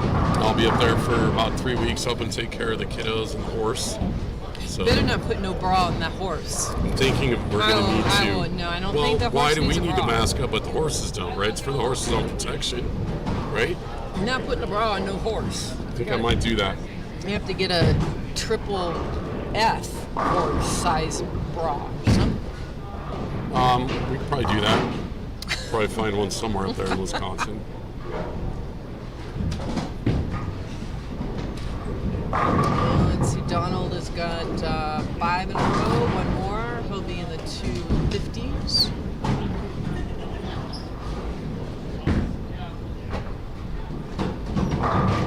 Nara threw a very nice strike there on 39. JC Boomer and Isaac are getting getting their body parts working again after a small wait. Getting their strike on down on 29 and 30. Jeff Pelliter's got a spare and then a 3-bagger. I cannot see what Ricky Schishler's got. He's got a spare open, strike, spare. Okay, he's doing fine. Donald went in and got a 9 count. Plus 160 for 6 is my guess. Plus 160? For the I cut. think you're going to be, Higher? let's see. I'm guessing like plus 125. It's going to jump this game. It's 83 Yeah. right now, but I've seen a think lot you're of like plus 125 is my guess. I've seen a lot of 240s and 260s that game, 250s. Donald Gallivan finished with a 257. We were interrupted there by Stevie Gallegos giving his Just predictions. prediction of what the cut's going to be. I'm Scores are up, but I don't know if it's going to get all the way to plus 160. Maybe. no.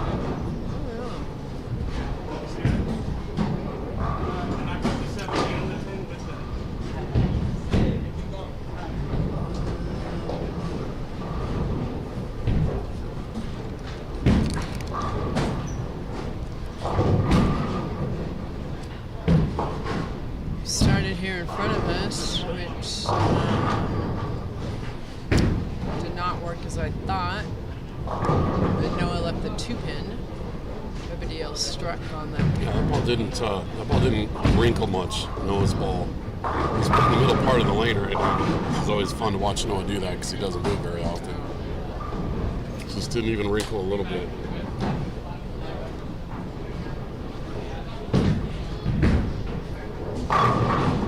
So if you go off the 31 rule, from what I can see, is that Al is moved inside. Yep.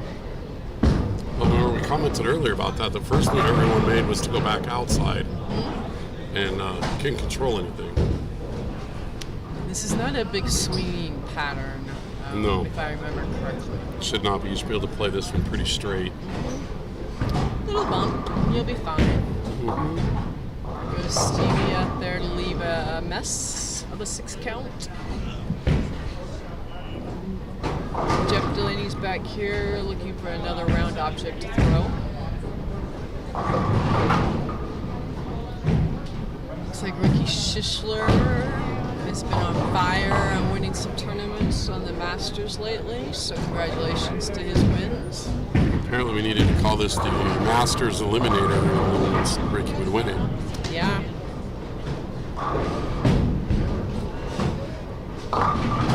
Noah went out just a little wider that time, and it came home too hard.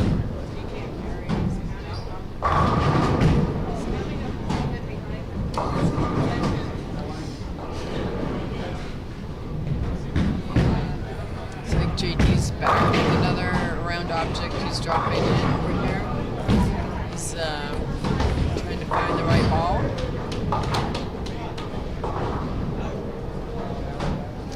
I believe we are waiting on a score sheet to get everybody updated here.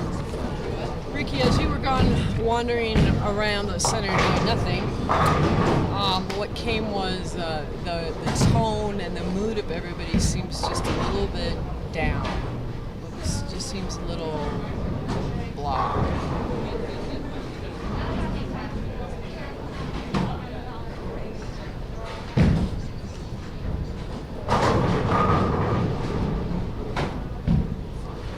It is a different tone. It's it kind of felt like that when I walked in this morning. Actually, I don't know it if... feels a little off.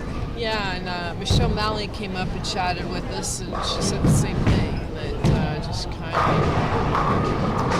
very different. I don't know if it's the partitions that are up or what. It's the partitions. I think it's the overall this mood of where we are, Yeah, very good just as a possibility. society.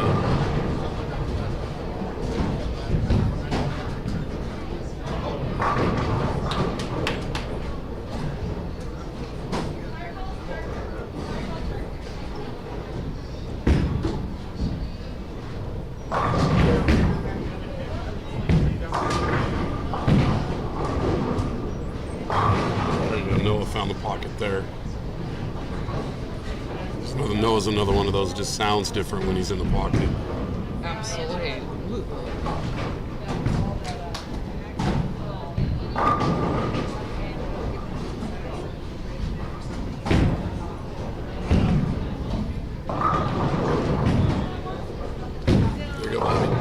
said the last one's all you.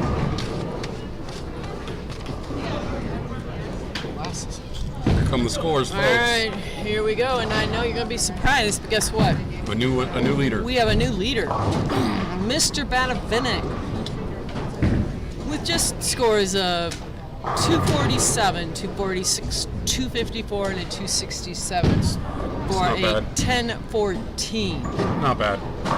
We could bowl that together on Wednesday nights and we could get there. Could we? Yeah. Followed behind is Chris Woolsey. Sorry, Chris. Brandon Becker, 972. Isaac Rose, 963. Jeff Pelletier, 952. Steve Gallegos, who we have bowling on our side here, is a 946. Brian Montoya, 935. Rick Schaefer is moving right up there with a 929. Raleigh Gilchrist, I apologize on that, 928.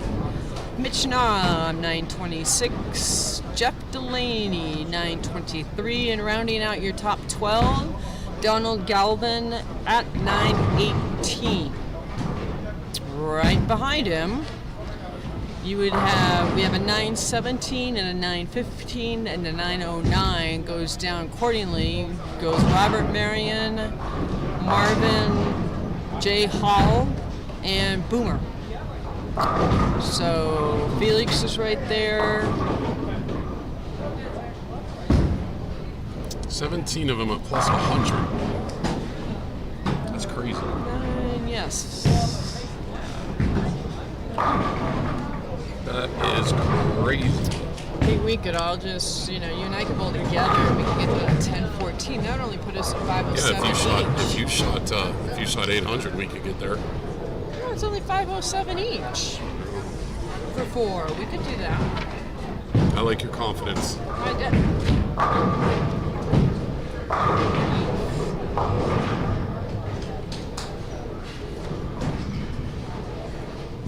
Oh, there's just weird stuff going on in the NFL, too.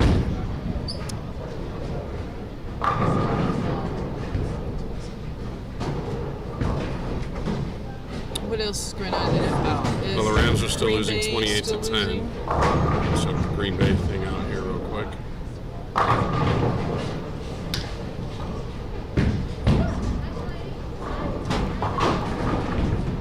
Yep, Green Bay is still down 28 to 14.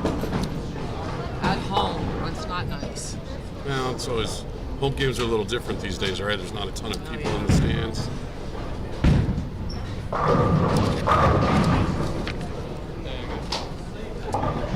Four games, 4 leaders, Billy. The cut's in plus.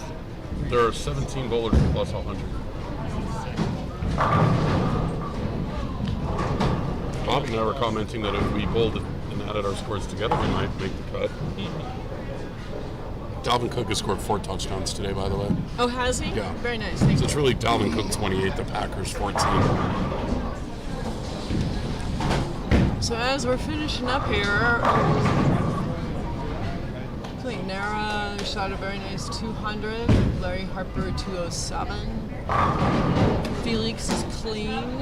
Michael Ray is clean. Al Wolf is clean. It's interesting how far inside Al Wolf is, too. But that's his shot on Wednesday nights. He likes to kind of wing it out. He is winging it out, but he's still playing inside. But he's not winging it out. He ain't bouncing it off the one board like he can do. So he's just brought his angles in a little bit. Yeah, he's tying his ankles up a little bit. So Ricky and Jeff Pelletier look like they're in good shape over there. They're going into the 10th. We'll have those scores momentarily. Al Wolf is up on 33. Yes, much tighter line. He's not bouncing that outside much more other than about 8 or 9. Much tighter line he's playing, which is nice.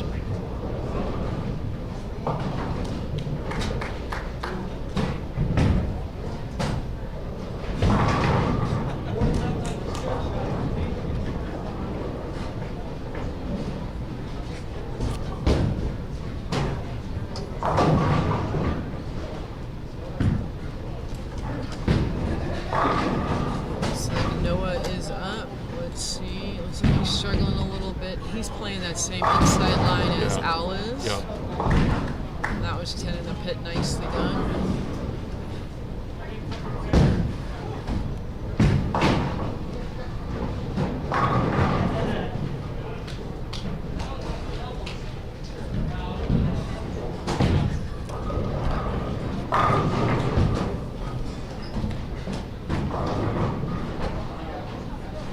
Jeff Pelletier, 237. Jeff's bowling well. He bowled well Last the time last he one, finished. right? Yeah. Last one he bowled, he did Did he well. make the? He did make the top 10. Did he finish second or third? Yeah, the top 5 he made. Made the top 5. Yeah. 2. Memory serves, he finished second. I thought. Didn't he lose the championship? Yeah, I'm we not can always sure. ask him. Yeah, we'll have to do that. That was a month ago. That was a lot of rum ago for some of us. Yeah, I can't remember that. So it looks like to me that Noah's playing 2 different lines. The Bengals are beating the Titans 17-7. Who? The Bengals. Oh. Scoop balls in Cincinnati.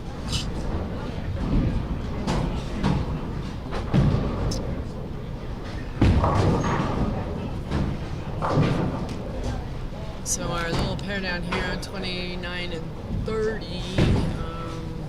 Looks like Isaac Hernandez is clean.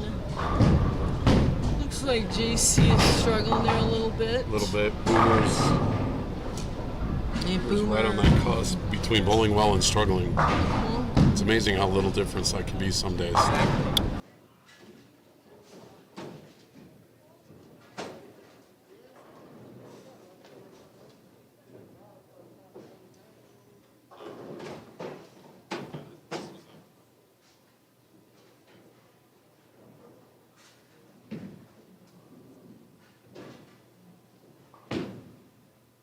We did confirm with Jeff Pelletier that he did finish second when he won last time. And by all indications, I don't see any reason why he won't make the cut here to the top 12 at least. He finished with a 237. Ricky Schishler finished with a 208. Felix Garcia is going into his 10th over here with a 8 count. Felix always comes out smiling whether he threw a great Yeah. shot, bad shot, or split. One of my favorite things about the guy. Yeah, he doesn't seem to bother him. No. I think I talked one time. Oh my god! Wow. Al Wolf's showing off now. I talked with Felix about. He said, "Oh, whether I win or finish last, I got to work tomorrow anyway, so whatever." Very true.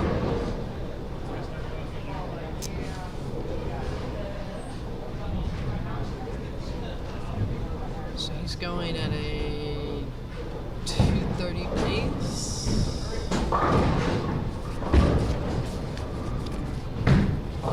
Did spare that, so.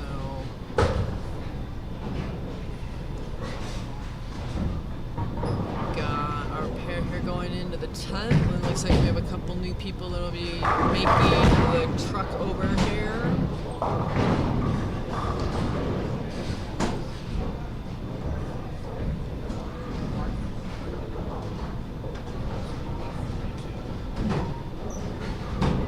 Al Wolf up on 34. Not quite. It looks like a 4-pin. It is for a him. 4-pin. He looked like he quite turned that one over like he normally does. Like he's making for sure he doesn't go too far outside. Yeah, and Felix finished with a 232. 4-pin for Noah.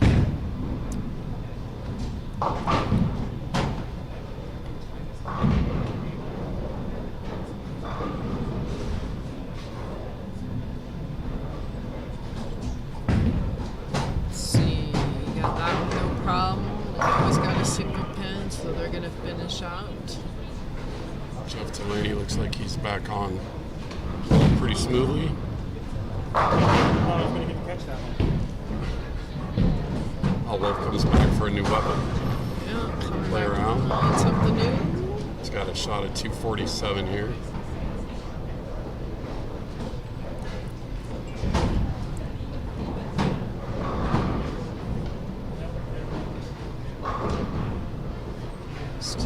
double he's working on down there. Get set up for the 10th frame. Gets Al Wolf struck as well. So a mere 247. A mere 247. Was Al sitting? He was right around that cut line, wasn't he? Or was he significantly in? One plus basically. He's down here. Yeah, 20 pins out. That may help him up there. Yeah. We'll see. Yeah. Michael Gray finished with a 211. Steve finished with a 189. They will be moving down to 39 and 40. Felix has no qualms with that pair down there. So we will see how that finishes out. Brian Montoya finished out here with a 187.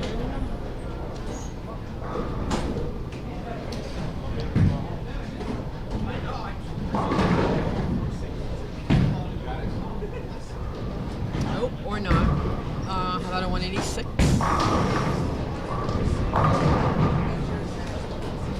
See if Noah can finish this off and get into the 2-teen range.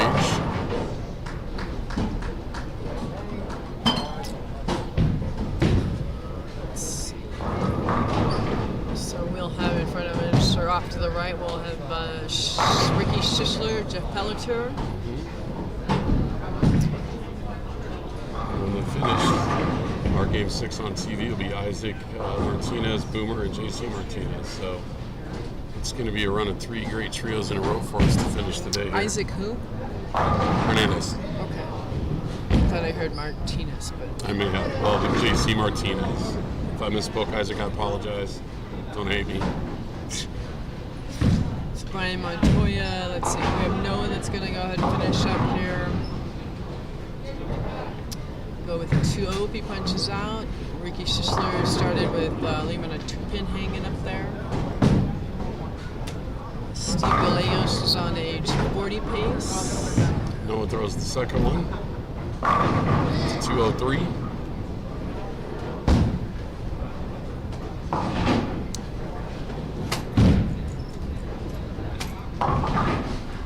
Schischler picked that up with no problemo.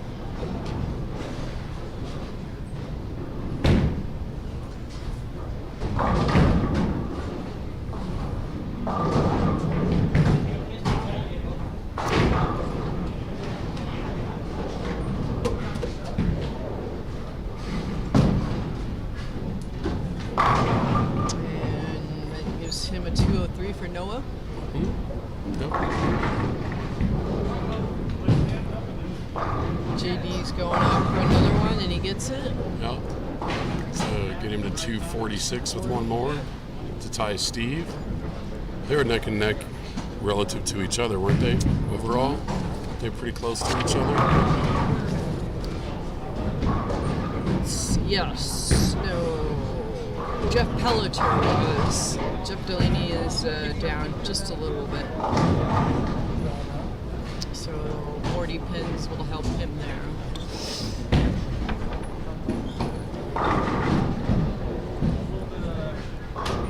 We have Matthew Martinez that will finish out up there. He's already into the 200. So JC Martinez finished with a 179. Isaac Hernandez 235. Boomer is Juice. He's going to be in the 220, 230s. Here's we have a score change, so yes.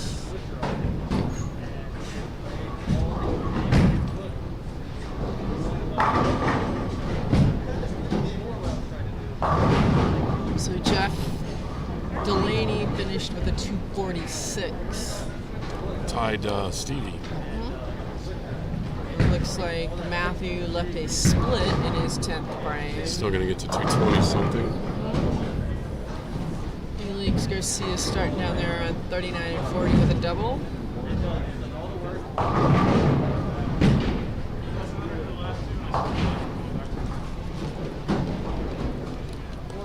$220 for Matthew Martinez.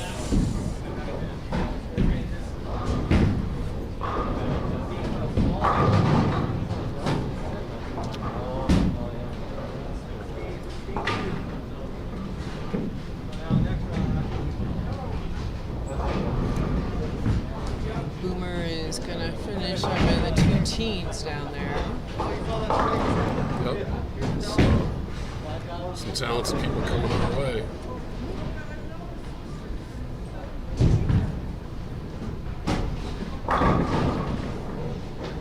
I think I'm gonna walk away and go see. Go for a bit of a walk? Let's see how the other half is doing down Sounds in good. the other world down there.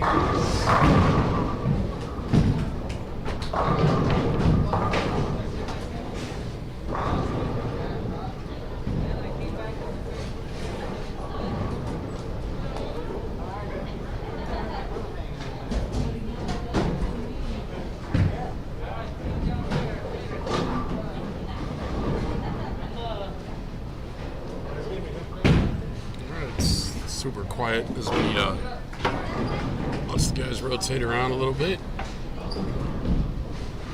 Got Isaac and JC and Boomer going to show up here to finish out their 6th game in front of us here. One of our TV pair is Al and Noah and Brian will slide down to the other TV pair.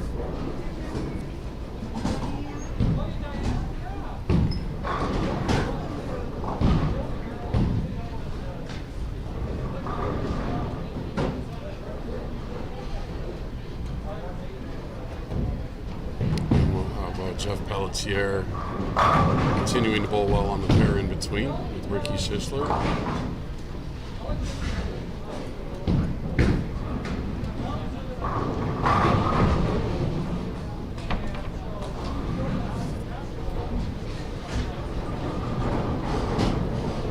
How are you?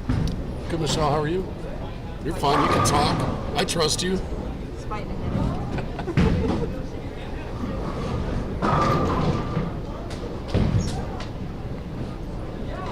All right, 1 game to go.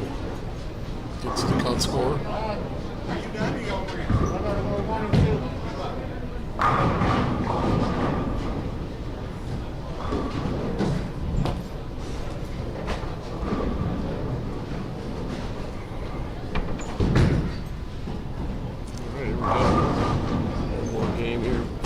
To the cut score, we'll get the scores here. 29 and 30 finished, so we should get the scores, an updated set of scores for everybody here shortly after game 5.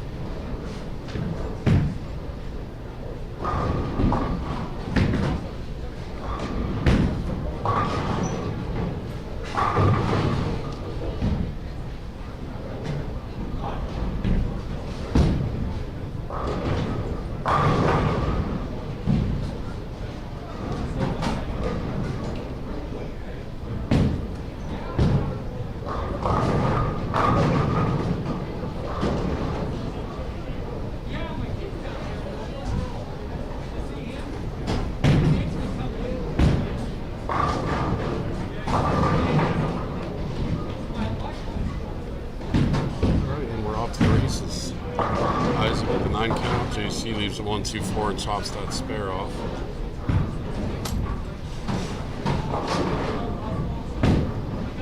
Isaac, come on, my bad, I misspoke. Isaac had an 8 count, 2-8, chopped it off.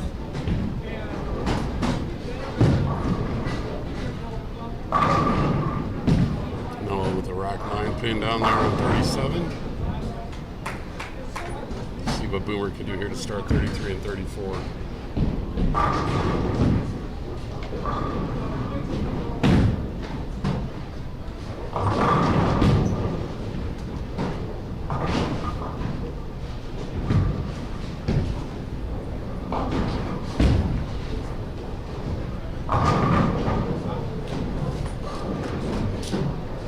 Boomer with a 7 as well. That's an empty bucket. It's a tough spare. The spare in these lane conditions. The lanes are so different from the right to the left side. It's a tough spare to pick up.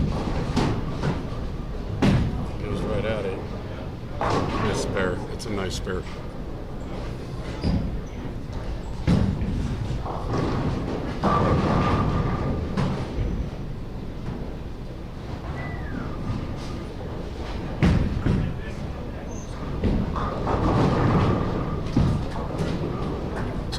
Here, continuing to throw the ball in the pocket. Working on a double, and he leaves a 10 pin. Jeff's a terrific spare shooter. I suspect he'll pick that one up.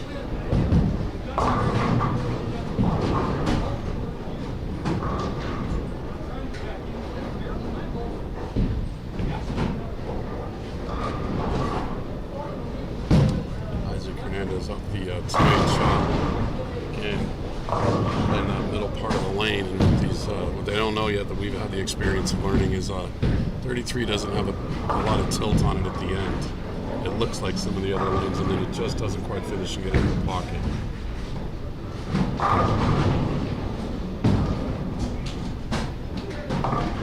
And then 34 is a little bit different as well.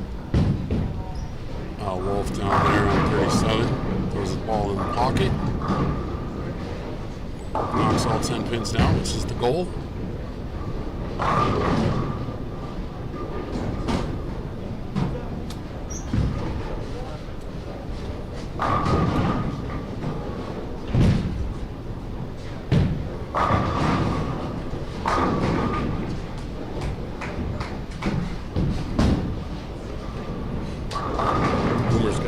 More of a straight ball, so you don't have to worry about that wrinkle in the 10. He didn't go a little high there, leaves that 9 feet as it converts his spare.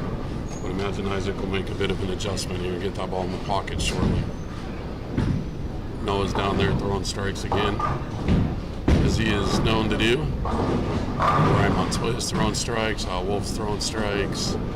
You guys have had the pleasure of watching some of the most talented bowlers that do this Eliminator the last couple of games on our feature pair. It's fun to watch. Fun to watch bowlers. Good bowlers execute good shots on tough lanes.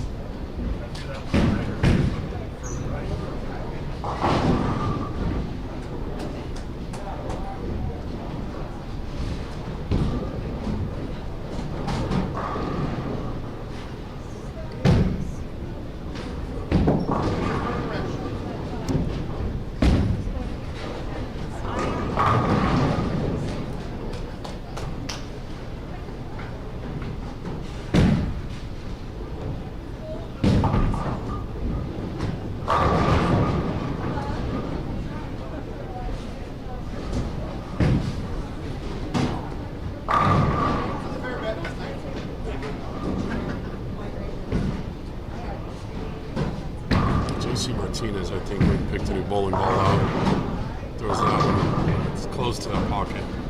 There's a 4-pin close to it. See if Isaac makes an adjustment off his first 2 shots on this pair.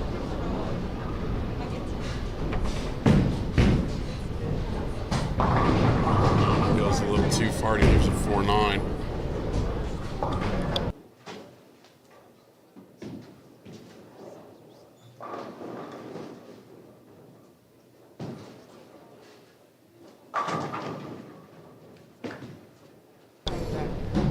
Bobby giving me an update. Rob Preston has the first 7 down to our left, right, far left where I can't see.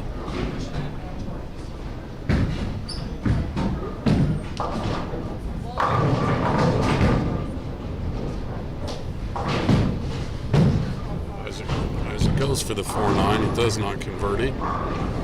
Expecting the scores here, the updated scores after 5 games here pretty quick.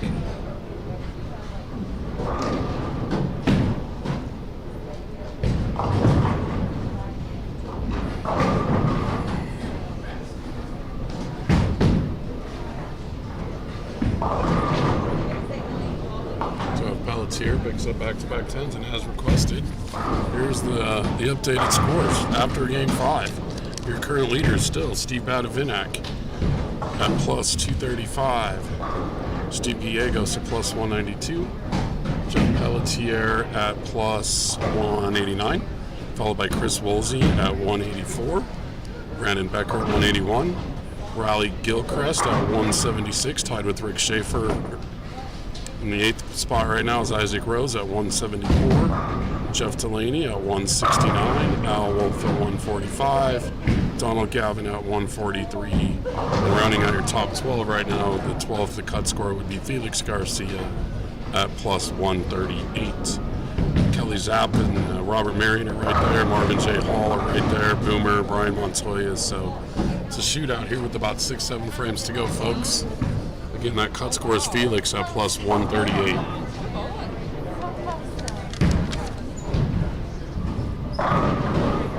Bobby sits back down from her travels. My travels.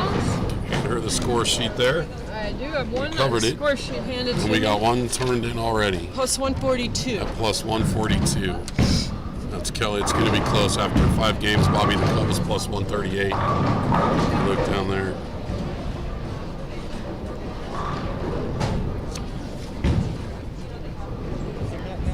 138. It's Felix Garcia for putting names in. It's Felix Garcia even if you aren't putting names in. Either way, it's Felix. With some bowlers with the ability to shoot themselves in. Brian Montoya is giving it everything he's got. He's got a 9 count and then 9 spare and then 5 in a row. Al Wolf, I don't know what he left, but he did not throw a strike in the 6, so he ran the front 5 and then has a 9 spare.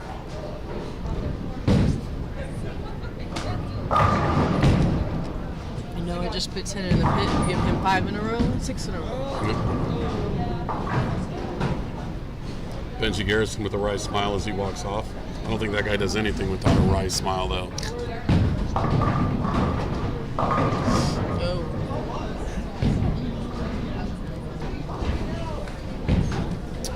So in my travels down there, the scores are definitely different, except for our normal bowlers, but the scores are definitely higher up here at our end.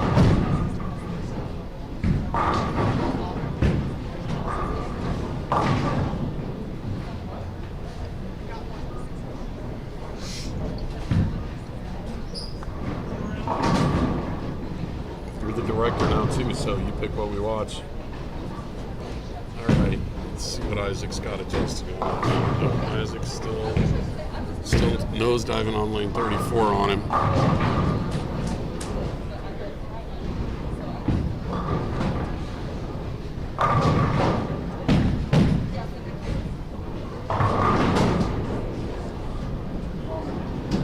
And Jeff Pelletier just left 7-10 in the night.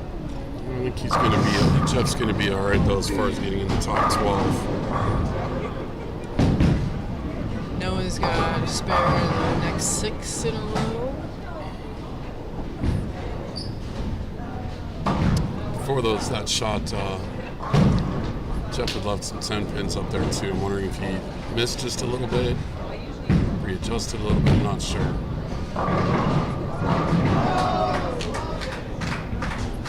Somebody did something cool. Felix Garcia just had a nice little messenger that came across to give him some help.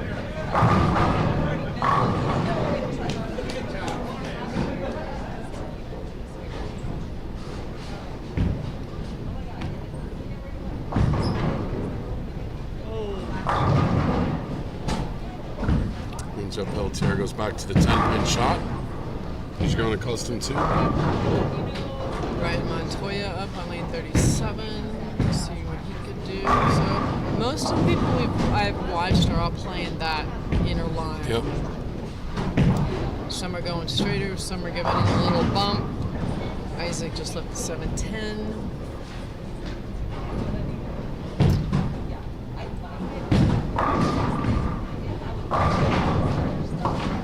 Noah with the 7-10. Got some weirdness going on again. Well, Jeff Pelletier's going to find another round object. Doesn't like that one. Felix is up there in their 9th frame. Steve Knudsen. He's got several strikes down there in a row. Oh. That did not work. I'll look up. Sit in the pit like it was, no big deal. Sometimes for these good guys, that is no big deal.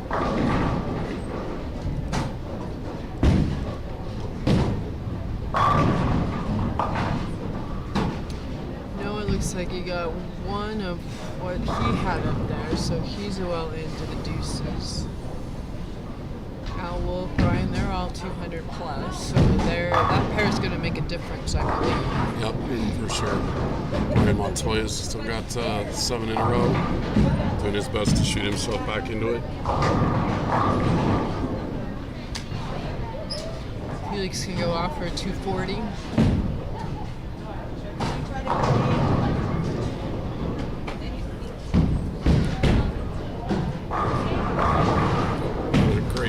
Brian Montoya, even though it didn't look like he liked it. No, he still doesn't like it. He's sitting down. It's rough when you don't like it and you still have 8 in a row. It's living the good life right there. Yeah. I need one night of that. Just one night of. I wouldn't mind running into one too. Yeah, just when it happen. So looks like Jeff Pelletier finished out with a 204. Like Ricky is discussing something with Isaac for his field ball there. Not sure what he's thinking.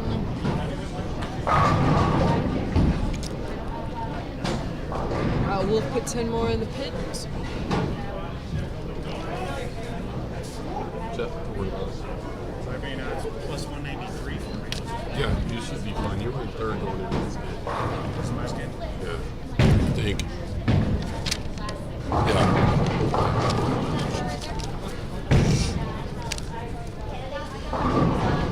Hey, I got the plus. It's good work. Did I make the first page? Probably not. Thank you, sir. Thank you. All right, might get a little bit noisy. We have people bringing up sheets, dropping them off. Ricky Schischler went to 245. Brian Montoya is still not doing well, and he's throwing strike after strike after strike. Oh. Al Wolf just left something. That's a great church. Plus, he got one extra pin now. Brian Montoya's out. Thank you. Talking to the pin. Oop, sorry, just whacked the microphone. And that worked for him. He could be 280 or 290. I'm sorry.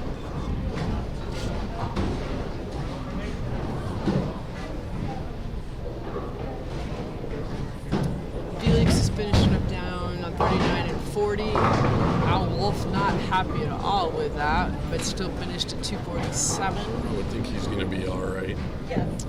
It's going to be interesting to see what Brian Montoya does. Where was Brian sitting? He was sitting 17th. He's going to give himself a shot.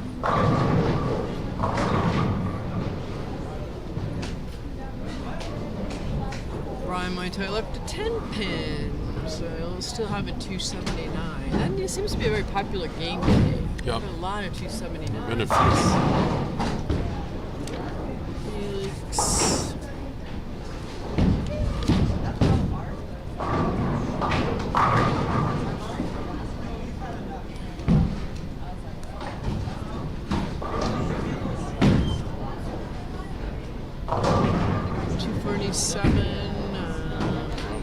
That's going to be close to Brian shooting himself back into it. Yeah. Isaac's got a 3-bagger here, and he's struggling on this pair. Brandon Becker turns his score sheet in at plus 260. That's pretty good with a 279 Is that all? hand. 279s everywhere. We're like the Oprah of 279s. You get a 279, and you get a 279, and everybody gets a 279. We're just handing them out. 243 for Felix. Felix finally made the adjustment here at 33 and 34. Looks like Noah is at 241. 241. 241 and your low man on the pair. Yeah. How's that? I could deal with that. I do that a lot when I shoot 141. I can do that. Well, you know what they say, those that can't do announce and sponsor. That's right, I'm just announcing. So.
We No rush.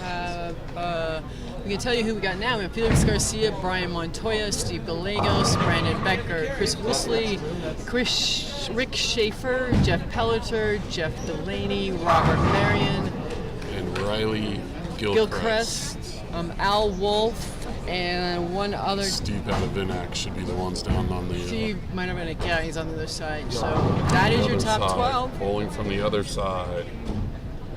We JC Martinez just missed the cut, so he'll be over here chatting up in a minute.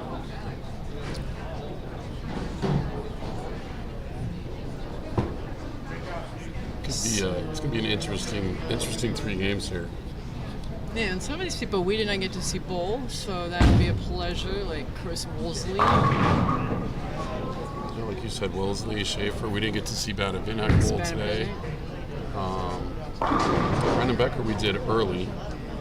Yeah, Felix we did, some Brian of we these did. guys. Robert Marion's back down on 39 and 40 where he started.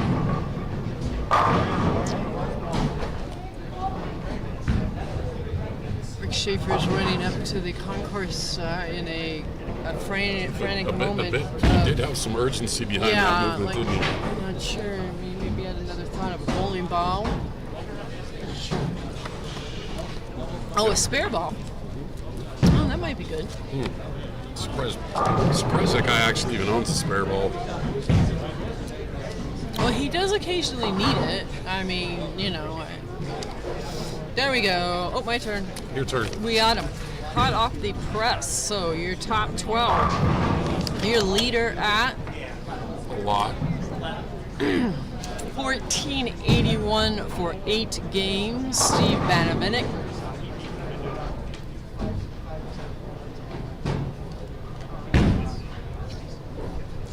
Brandon Becker at 1460. Steve Gallegos 1448.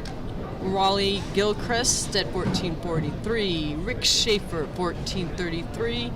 Robert Marion at 1401. Brian Montoya 1400 even. Jeff Pelliter 1393. Al Wolf III 1392. Chris Woolsey 1385, Felix Garcia 1381, and rounding out your top 12, Jeff Delaney at 1373. Which means your cut score was plus 173, which means I was wrong and Steve Gallegos was much more right than me. Which, generally speaking, is not a shock. No, it's not. But I wasn't going to say that Shut until up, you Billy. said that. Billy's doing his shuffling the money over there as usual. Well, as we get started, it appears that we have a few strikes going. So you can get into a rhythm early.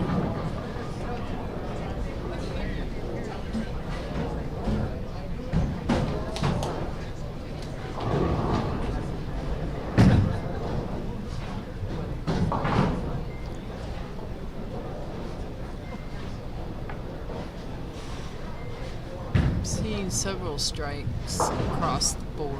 Yep, a couple of spares. Probably not going to see, I wouldn't imagine see a ton of opens. I don't think I so. wouldn't think. A couple guys with the front 3. Apparently today's a good day to be named Jeff. Ew, not now. Shouldn't have said that, I guess, huh? Or maybe Steve. You could be would the better. Steve. Yeah. I don't think we had any Rickies, so you'd be all by yourself. Well, Schishler's still here, isn't he? He did not make the cut. It's just Rick, so you get Rick instead. Now Green Bay's got the ball back with 37 seconds left. Down 6. It's not totally out of the question, No, it's but not. I'm afraid my Not football. with the Magic Man pulling the trigger on that game. I'm going to go with my football picks this week. Didn't do very well anywhere around the board. Thank you. Yeah, want to fill it out for you? They do. I gotta walk it out.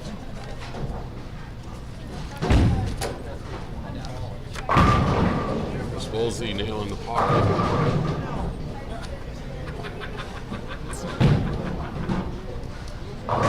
As is Brandon Becker and Pelletier down there.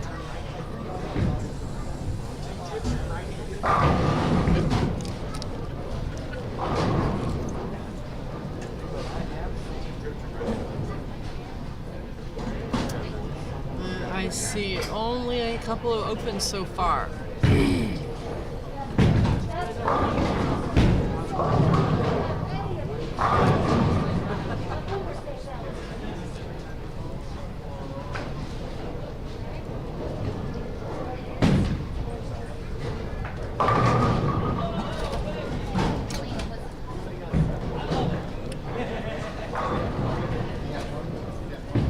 Aaron Rodgers just got crushed from the back. Did he? Yeah. Some big dude ran right into him really hard. I think that's time is over, I believe. That's a fumble. Ooh, right on the arm.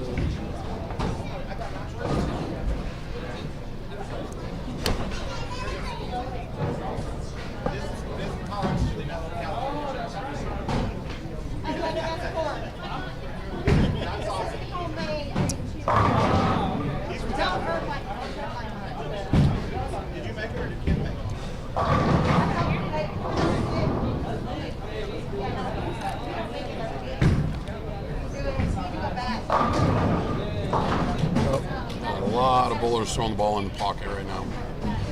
We do. Looks like Felix and Brian are clean. Steve Gallegos, Brandon Becker is clean. Chris Wisley is clean. Rick Schaefer is looking at the pins like,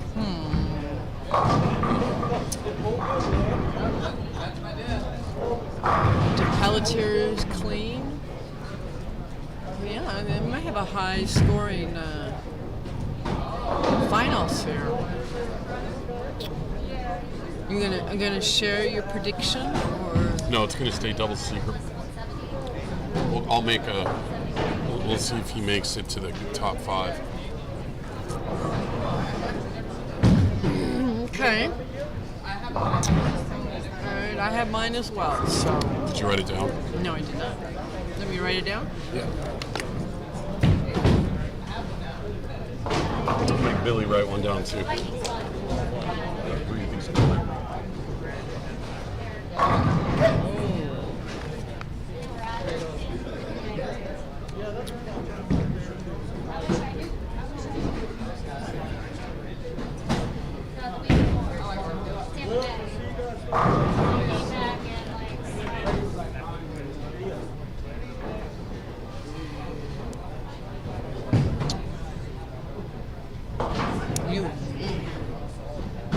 Let's see. Brandon Becker looks smooth as always. 10 down in the pit without any problems. For Mitchell. Give us Ricky's. That is pretty fun. Yeah, I'll do it. I do like the pictures while we get to see, more stuff. Yep. That's all right.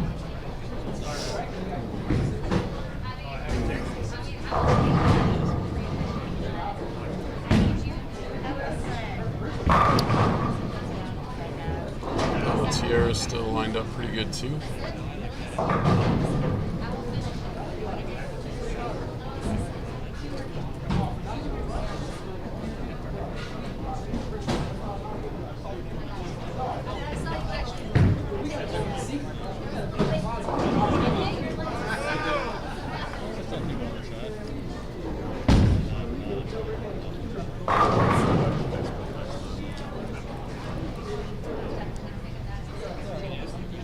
Yeah, it's fine.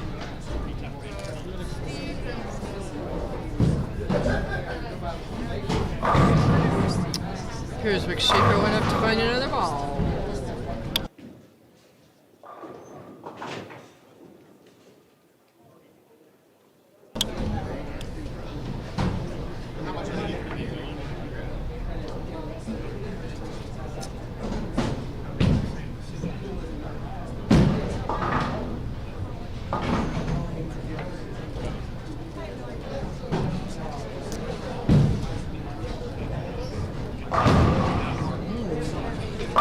Jeff Delaney just put 10 in the pit. Yep.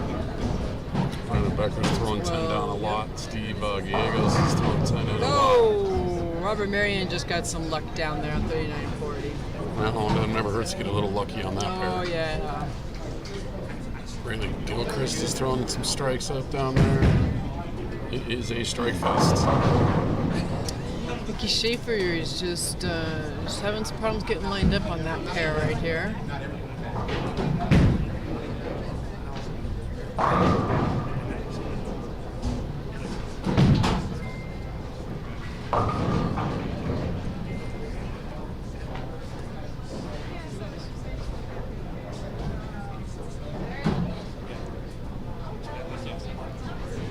Stevie Gallegos is running around with a smile on his face as usual. Of course he is.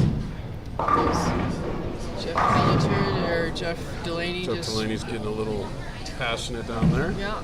Good to see. The double going into the 9th frame will help him out. Raleigh just got some help down there at 39.40 as well. Oh, Ricky just picked up that little split. Very nice.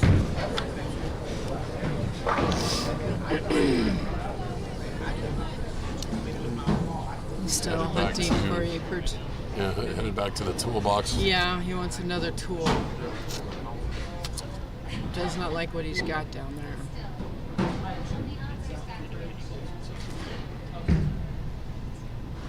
Comes another one out. Steve Gallegos is up and throwing. Yep. Another one in the pit. I mean, this is the purest form of a strike fest. Mm-hmm.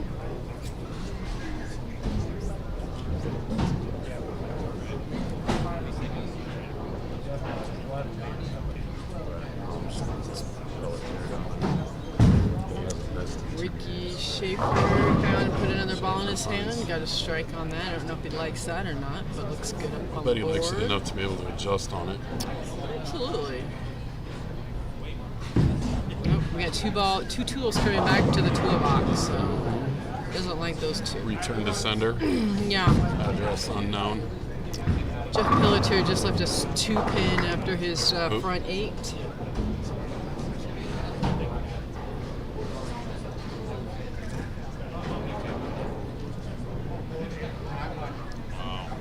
Cincinnati beat Tennessee 31-20. Did you pick Cincinnati today to beat Tennessee? I don't know who they did. I remember in that game.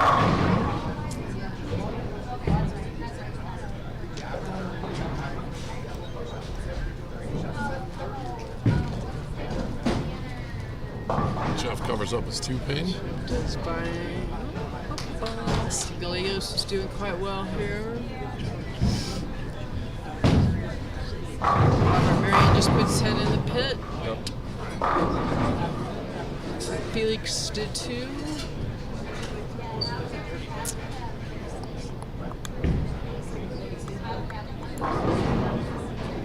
This may be, as soon as you open once, you might be out.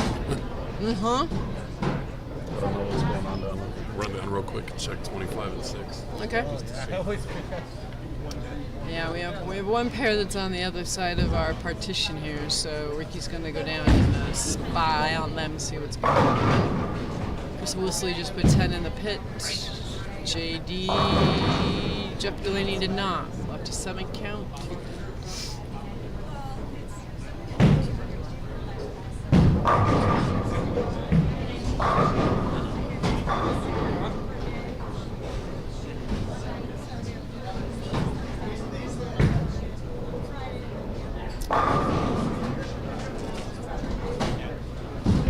And our report is? So they both have an open and a whole lot of strikes. So it looks like they're both going to be. They just finished the 8th frame, I think, and looks like they're both going to be in the 220, 230 range. Lots of strikes. Looks about like all these score sheets. Okay.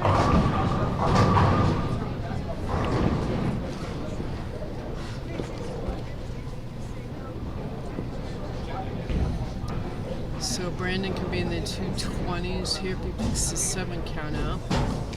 Yep. 220. Somewhere between 226 and 229. Jeff Pelletier's still on 279 pace. What we got down there? Looks like Raleigh's going to be in the 250s.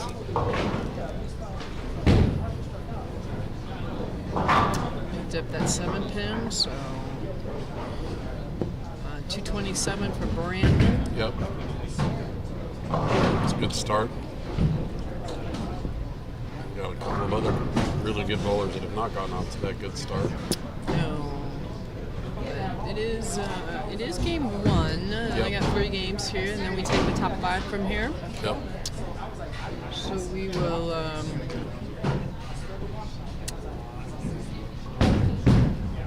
this is a hard time trying to figure out lanes you have not bowled on, as some of these people have not. So Gilchrist down there finished at 259. Got Chris Woolsey on a nice pace.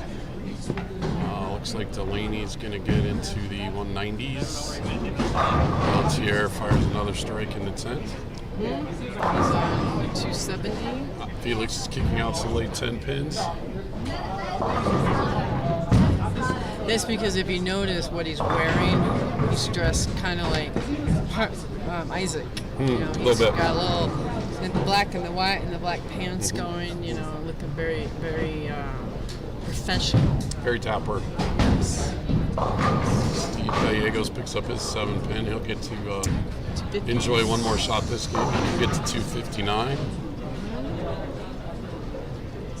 Jeff Delaney 194.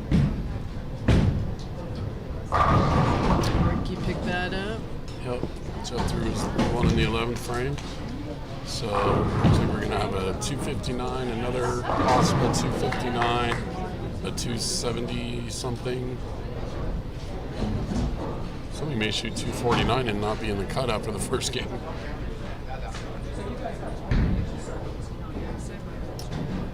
So we had a 259 or 279. Another 259. 59. Yep. To the right. 259. Stevie Gallegos 259. Go check and see the other guys real quick. Okay.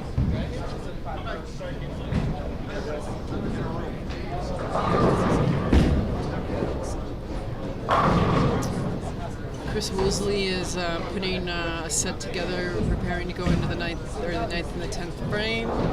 Felix Garcia's done the same. He's got a 4-bagger from the 6th frame on. Steve Badavinik is maneuvering around to try to figure out what kind of scores he's got at this end. So Steve Badavinik shot a 225 and Al Wolf shot a 204. Okay. We're all on the deuces here. Robert Marion finished with a 185. Looks like Montoya will be in the 2 teens, I believe.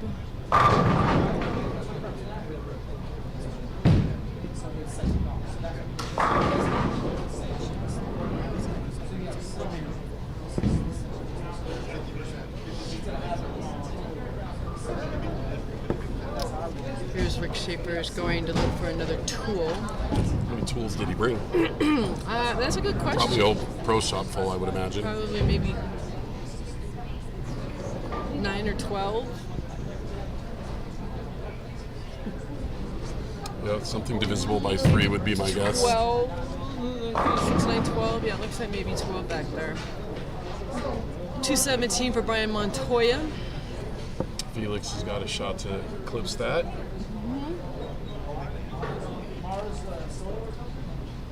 Rick Luke is officiating this game, unfortunately. He's going to Still have to go fishing. big the next 2 games.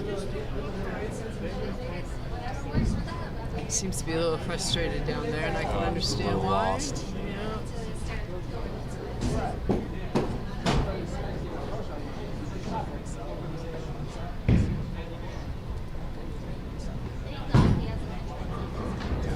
Felix is up there walking that one out. Got a little help on the 7-pin. Got himself another strike. Rick Schaefer just spared that out. Shaking his head as he walks back.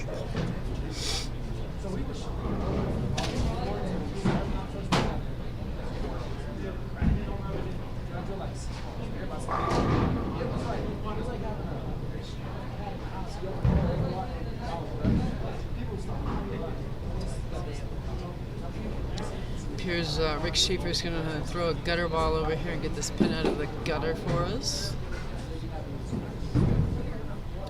Hopefully Billy has a football game on for the Broncos. It will be on shortly if it's not. Yeah, I didn't do so well in my picks either. Not right. Yeah, Not right. I missed that. That one I missed right. that. that one. I missed that.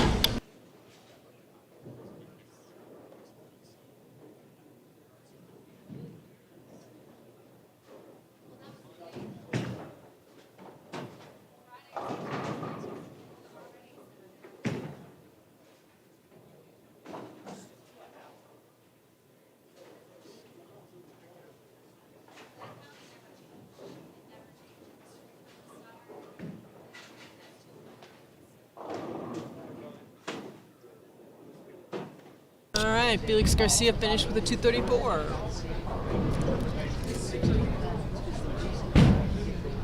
So now here down on our feature pair, we've got a Wolf the Third and your leader Steve Banovic. Next to him, they are still finishing up. It looks like Rick Schaefer might finish in the 180s.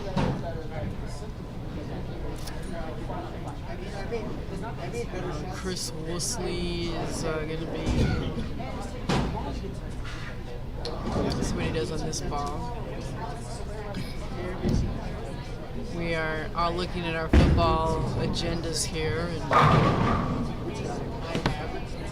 and I'm sure Daryl Schnell will be happy that his Miami Dolphins won.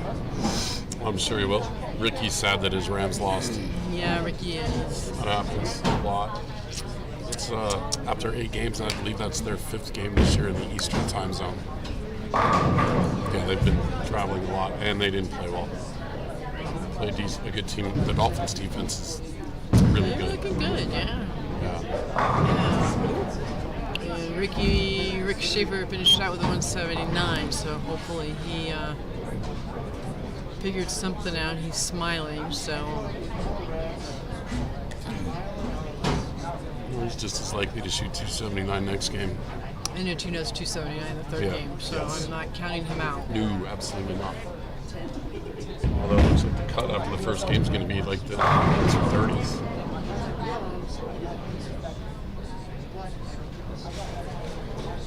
And Chris Woosley is going on a 269 pace, so he's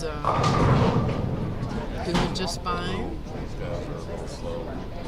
We got a 279, a 269, and 259s. 225. Wow, what did Isaac finish with? I didn't see. Isaac, Yeah, I'm sorry, Felix. 234, I believe. Right on.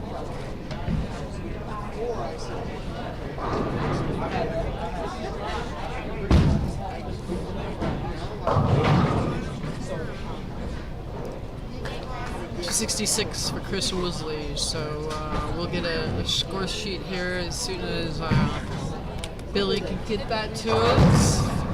And people know we are on our second game.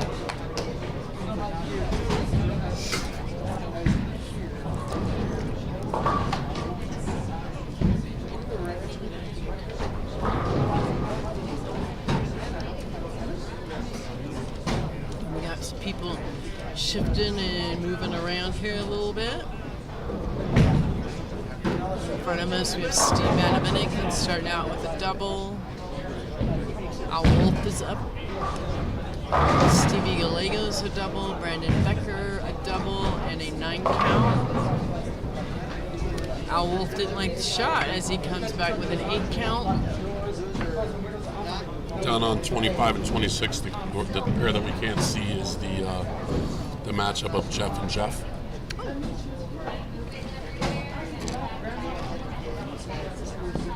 Billy better hurry up, or I'm gonna eat all his fries. You want a fry? Yeah, I'll take a fry, yeah. We'll sample his fries for him. He won't mind. Taste test, we have to protect the tournament director. Yeah, thank you.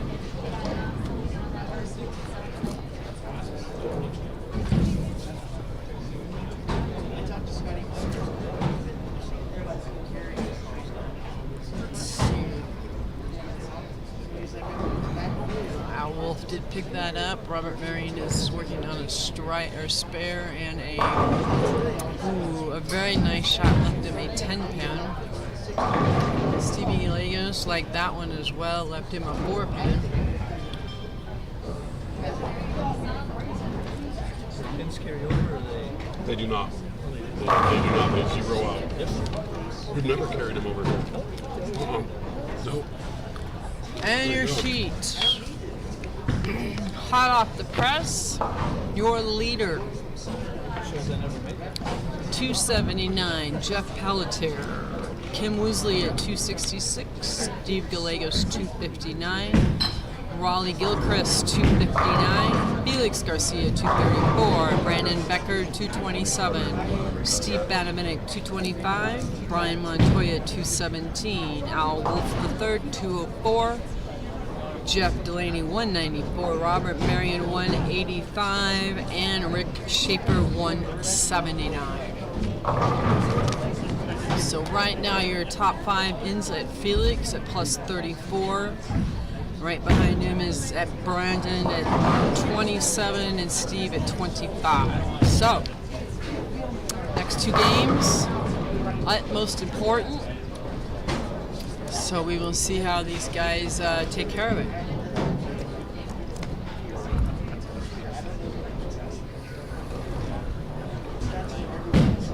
Looks like Rick Schaefer got the draw of lanes 39 and 40. I don't know what his feeling is about that pair. Brian and Felix starting out with strikes. Steve Badaminik got a 3-bagger. Going for a 4. Runs it out and he has it. As we can watch the Broncos take on the Chargers.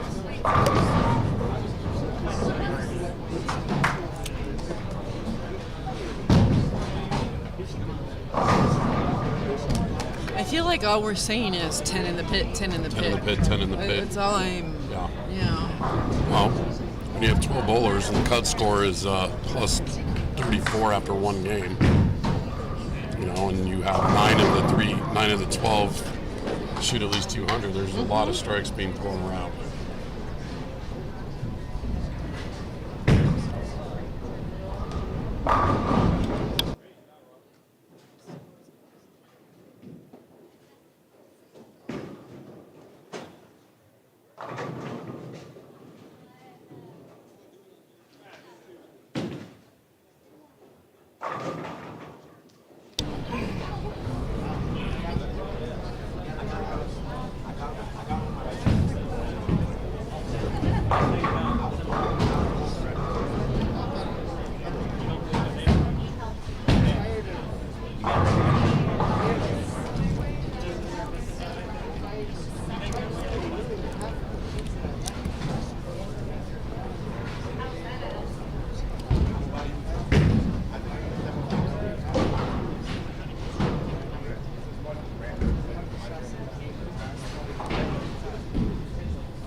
Felix going after that Mr. 10 pin down there with no ball. I've seen a couple of 10 pins here the last couple of shots.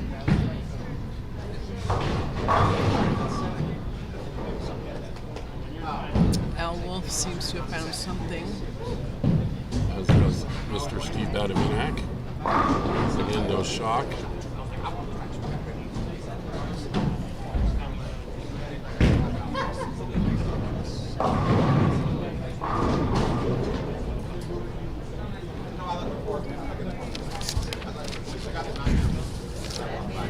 I'll show you mine if you show me yours. I will show you, yes.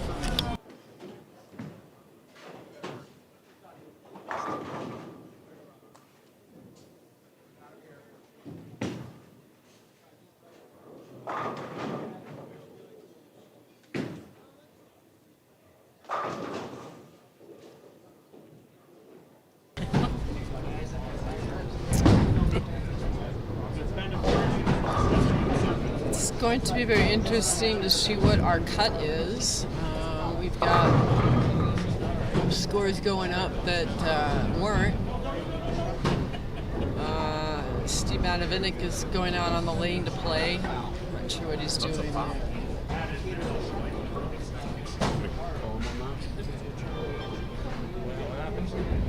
came out of his ball and ran it on the lane, and after a shot, he walked out there and picked it up.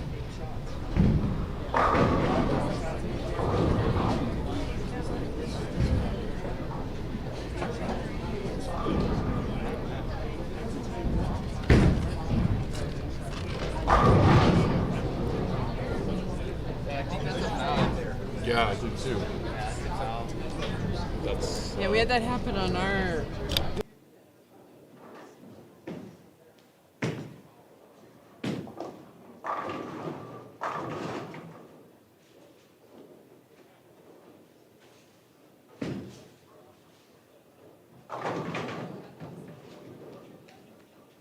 We're having a little discussion down here, and we're going to move on. Brian Montoya's got the front three. I don't see any opens on our side of the wall at all.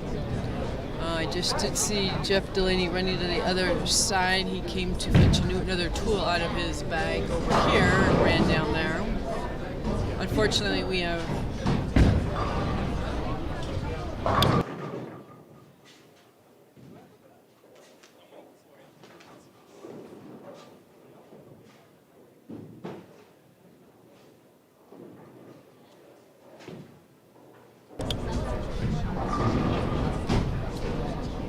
Montoya as a four-bagger. It appears that Brandon Becker left a 7 count.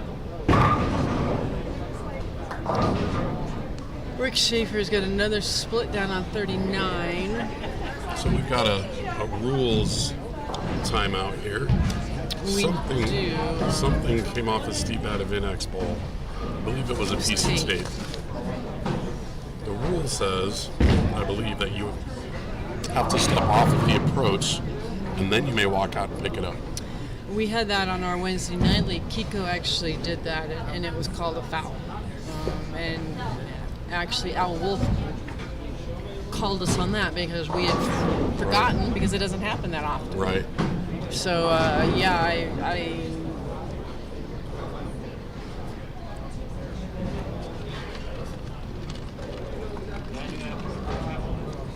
so it appears we're going to have a stall here, and Yeah, they're just for a going minute. to find the rule. I don't know if I can find it I any don't know if anybody- faster.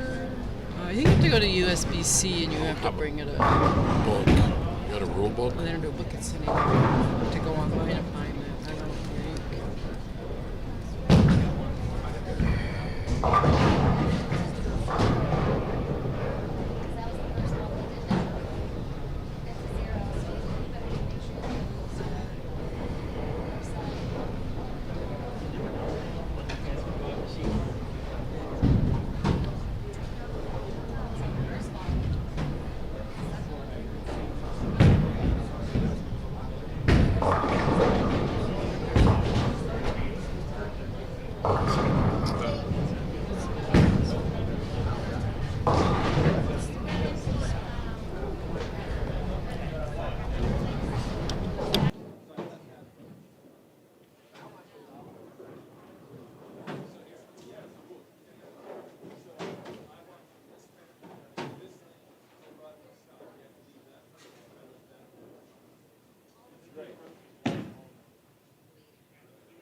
All right, so for you USBC rules buffs, it turned out not to be a foul with what Steve had done because he had permission from bowlers around him to take that step out on the gutter cap and pick up that piece of tape. So it was not a foul. He was allowed to pick his spare shot up, and we continue bowling. Interesting. I don't know that I've ever seen it. I don't think I've never participated in or watched a tournament where they got stopped for a rule question.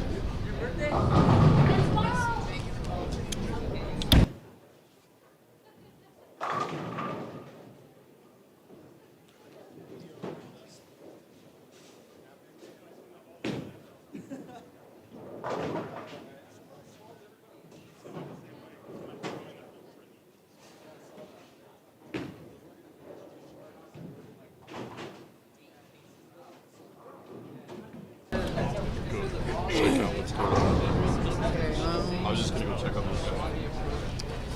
All right, so we're back in form here. Got the rules straightened out, so they're back on it. We have Raleigh and Robert Marion. Robert looks to be doing fairly well. Billy insists on not removing this pole that's in front of my eyes, so I can't see that score right over there. I don't know how many memos I have put in to request that pole to be removed. As we move on down here, Stevie Gallegos is working on a 3-bagger and gets an 8 count for his 9th frame. Brandon is doing fine, 174 on a spare. Chris Wolseley is on 39 and 40. He's doing fine. Rick Schaefer is struggling just a little bit down on that pair. Ricky went to go check out the pair that we have on the other side of the wall that we don't have.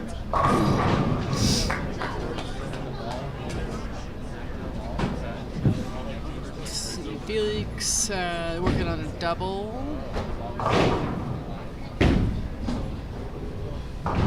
What's our verdict? Jeff Pelletier shot 237 and Jeff Delaney shot 197. Okay, thank you for that. Now it's getting complicated.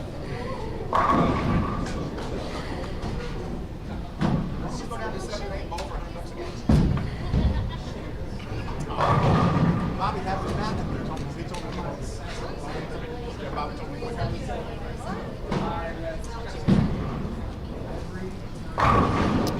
So let's see. Looks like Raleigh is working on a 246 pace. So he's got a bunch of strikes. Brian just missed that 10 pin.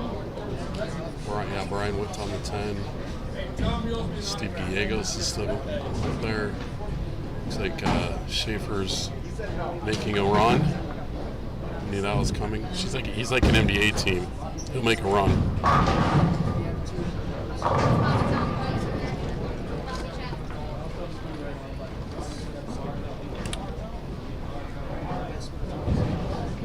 I think that might be our only open is Brian.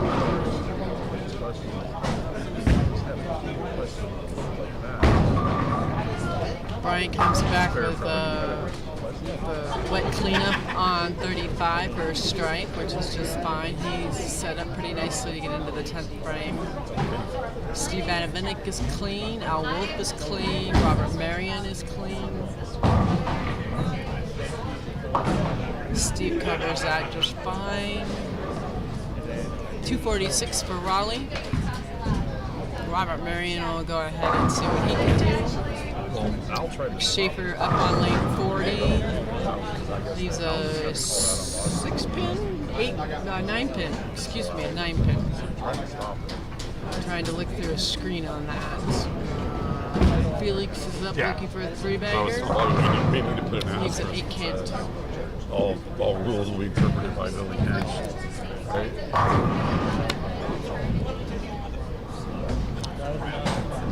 Nope. Stevie Gallegos is doing 224. 224.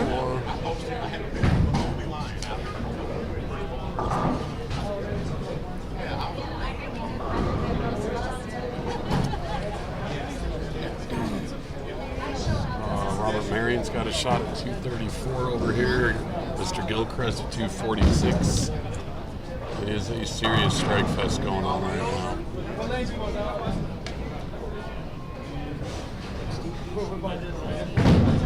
Looks like Al Wolf has changed a round object that does not like that at all. He does not like lane 34.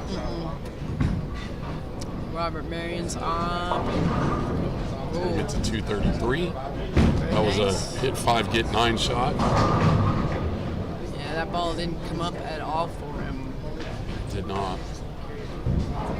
Next game, the last game here for the Cashers round. Looks like Brandon and Steve will be over on the double secret probation pair that we can't see. I told Billy he needed to put a camera over there all the way down, and he said it doesn't have a cord that long.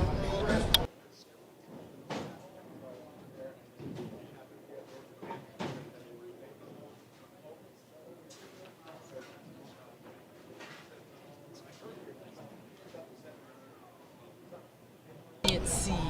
That's right.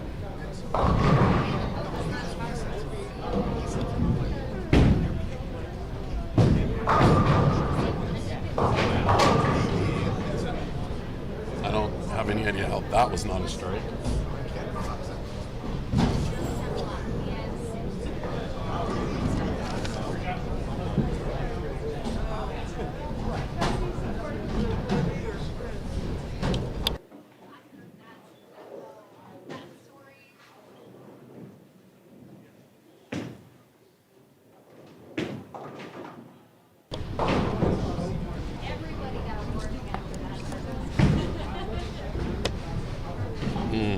Should have left your hand up. I'll just miss this 5-pin.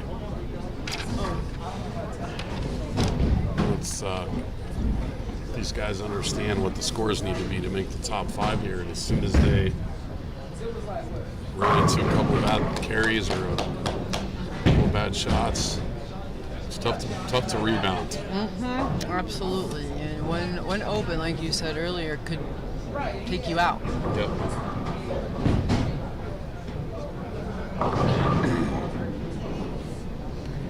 So it looks like Brandon Knowles finished with a 203.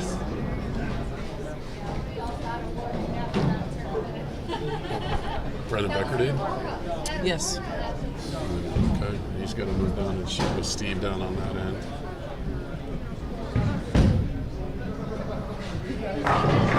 And Montoya wobbles a 10-pin. That's a nice shot. That was a good shot. That could have benefited him. He's not going to be hurt too much by it. Could have benefited. We got 39 and 40 down there. Mr. Woolsey's bowling, still shooting well. Rick Schaefer is just a little bit perplexed with these lanes, I think. Oh yeah, just a little. He's got some red numbers up there. He does. We all know Rick Schaefer can bowl, so. Indeed he can.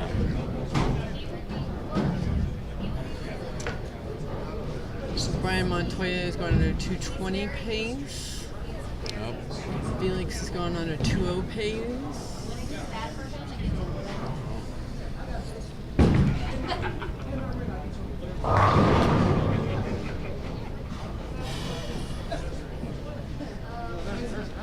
I think there's a bunch of really good bowlers. Throwing a bunch of strikes. It's like 11 good bowlers in Montoya. He beat the Cinderella. Make sure the microphone got that. Yeah, they. I could say that about him because he'll think it's funny. He may be the Cinderella story in the top 5 though, because he's bowled. Oh yeah, I never gave my prediction. Nope. Yeah, way to give your prediction with 1 game to go, Billy. I wrote mine down a while ago. I was not correct, by the way. Fine, I'll go with Brandon Becker. He's hitting 6. Yep.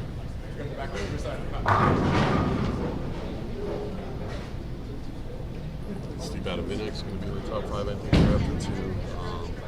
We got Felix Garcia going I up. think Felix. Gonna finish out his 10th frame. 34. Walks that one out with a fist pump. With the fist pump. With it. He got him. And he feels good.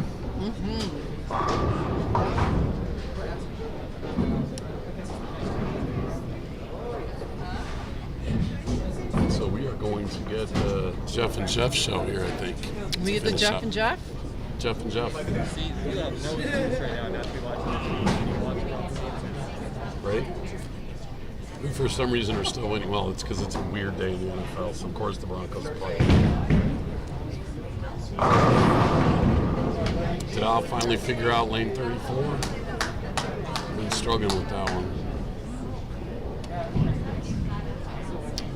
So Felix goes off the shoot here. He's got a 203. You may need to do that to stay in that range to shoot a number next game. The upside is, or the downside for Felix, probably upside, I would guess. He's got to go shoot 39 and 40 next. Yeah.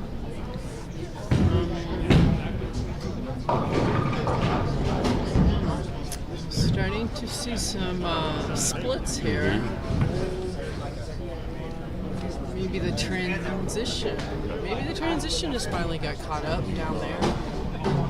37, 38 is practice. 30. I'm trying to get that camera now. Felix finished out with a 192. Al Wolf is going to go with a... Or I make that as a second. Fortunately, he had a couple opens there late in that game. Ooh. Al trying for a highlight reel shot.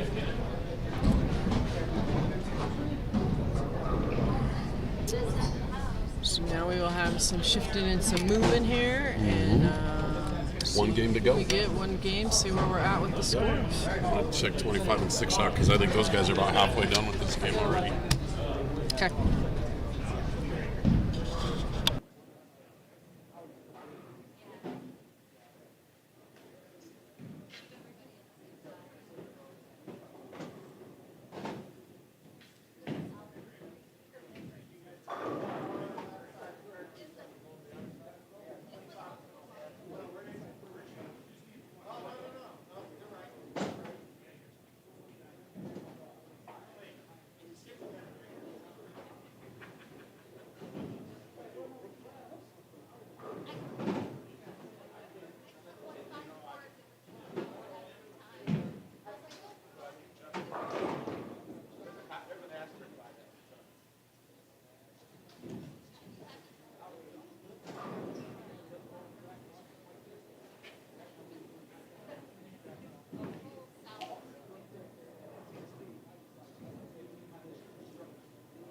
So starting game 3 down on the pair that we can't see. Steve Gallegos has gone strike, spare, strike, and Brandon Becker's thrown the front 3. Okay, and we're Billy still will get the scores to us here momentarily. kind of shifting around here. So Rick Schaefer, who started over there with a nice strike.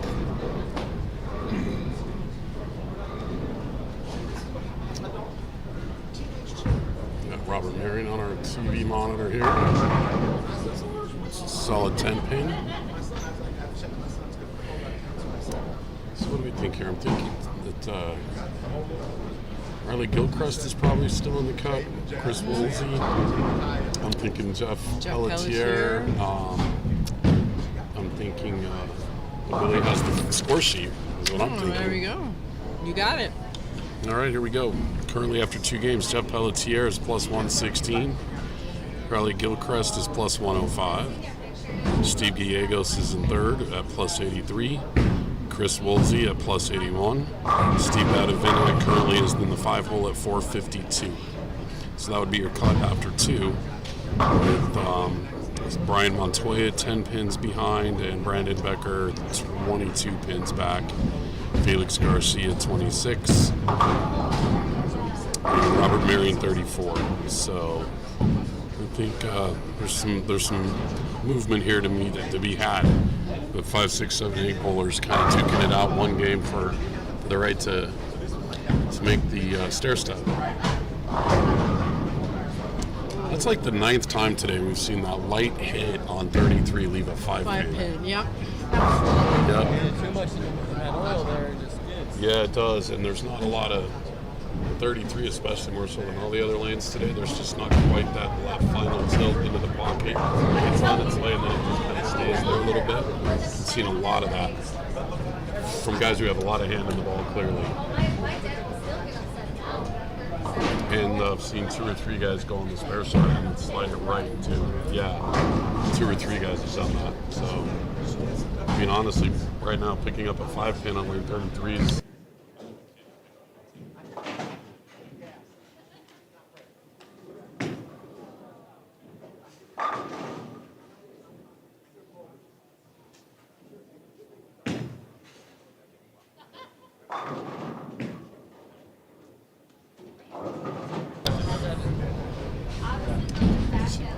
So as we look around here, we got everybody in their spots in bowling.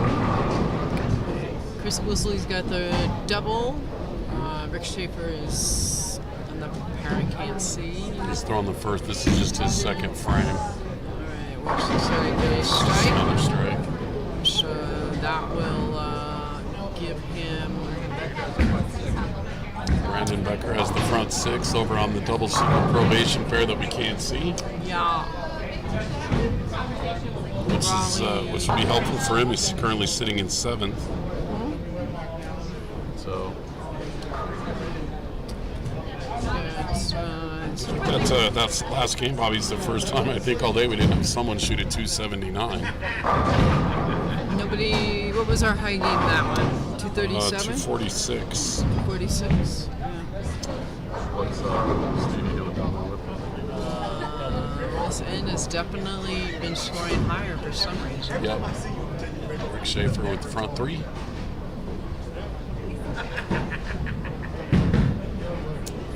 Jeff Delaney. See what I mean? It just doesn't quite finish in the pocket. It looks like it's good, and then it leaves out. That seems to be the worst lane, though. Robert Marion as is that up goes. there. Nice 10 in the pit. Jeff Delaney I left feel like we 7th. could just get a recording of 10 in the pit and just play it, and then we could like go golfing or go to lunch or something. We could, because this is all we got. There's another 10 in the pit by Al Wolf.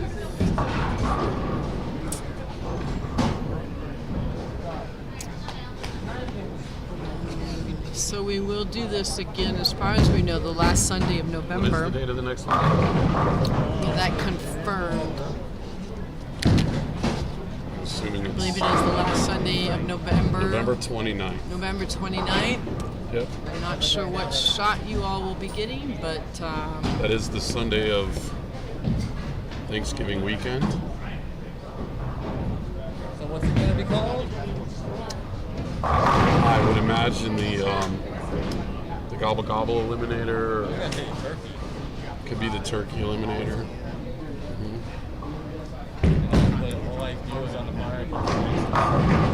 10 in the pit by Raleigh. That gets him 4 Now bagger. I'm going to draw a turkey throwing a bowling ball. Chris Wolseley is up for looking for a 4 bagger. There could be a little movement here at the top, too, as far as number 1, number 2 seed. Felix just put 10 in the back. Set it up for who only has to bowl 1, maybe 2 games.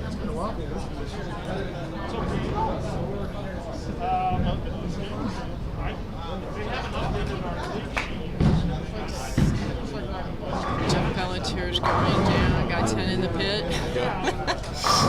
He'll overcome that little tilt problem pretty easy. Steve Badavinick put 10 in the pit. Robert Marion is up for 10 in the pit. Y'all haven't got, we have a theme going on here. Chris Woosley did leave a split on his fourth frame. Al Wolf is up. He's one. We got, Jeff Pelletier got out of trouble. That could have been a nasty 7-10. Yep. Push that one out wide for sure. Robert Marion likes it.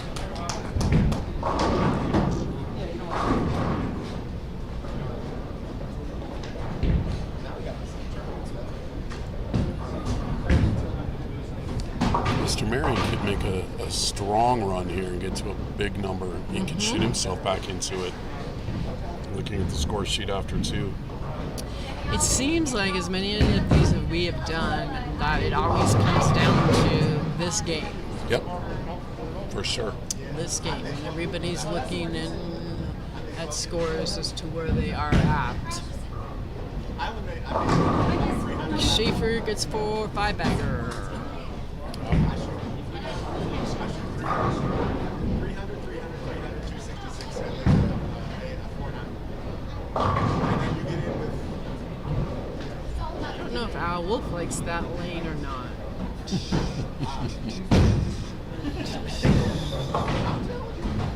Well, if I had to make a guess, You would say... I would say no. no. No, and more no. Billy updating us on the front 7/8 spare and the double secret probation pair for Brandon Becker. And Steve Diego's pulling down there with the minis. He's throwing a bunch of doubles and still clean. All right. Raleigh just... I feel like Steve just needed 225 or so to stay above the cut. Although some of these guys are putting up big number.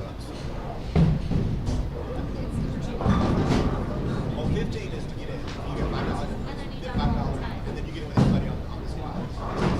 So I Jeff Delaney put 10 in the pit. I put $400.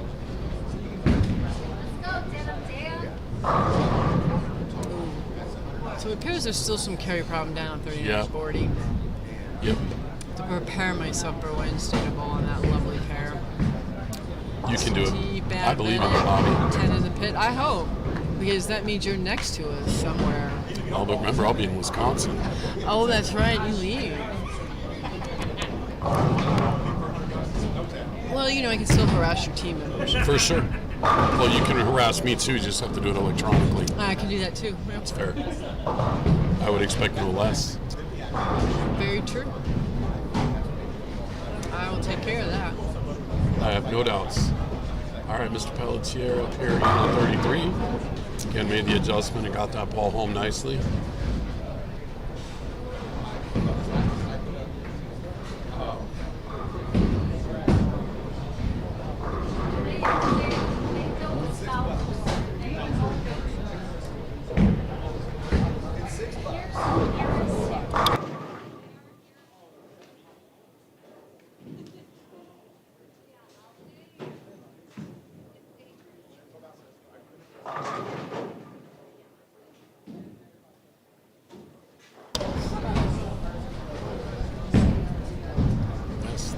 The bowlers today are opposite the Bronco game. There's actually scoring going on in the bowling alley.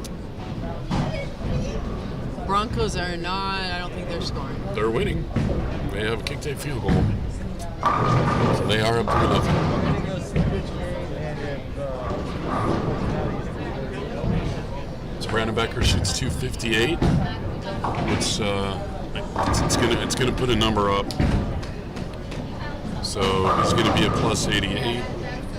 Steve Gallegos is going to be plus 100 and something, depending on how he finished. There's a lot of strikes going on out here. Lots and lots of them.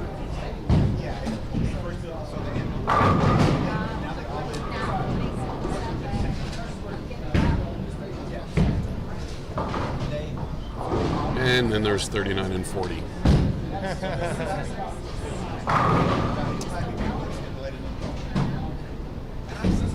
It's kind of, haunted down there.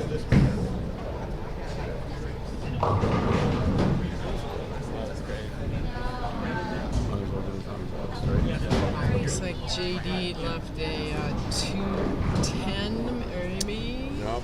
210. Not gonna like that in the middle of the last game. Maybe we can get a trick shot here.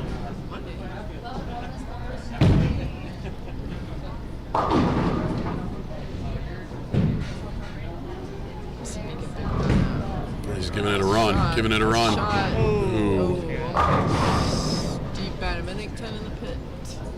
Yep. Steve's definitely securing his spot in the top 5.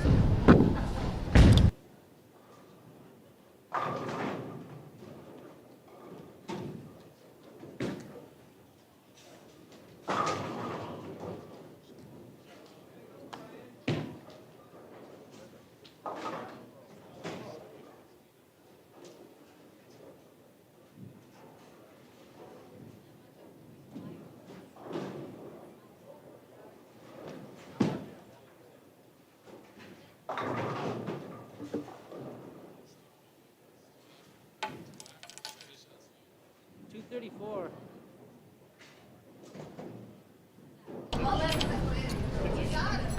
Stevie Legos finished at 234 as he told us as he comes back to the other side. So it's going to be plus 117. Matt Benedict just put another 10 in the pit.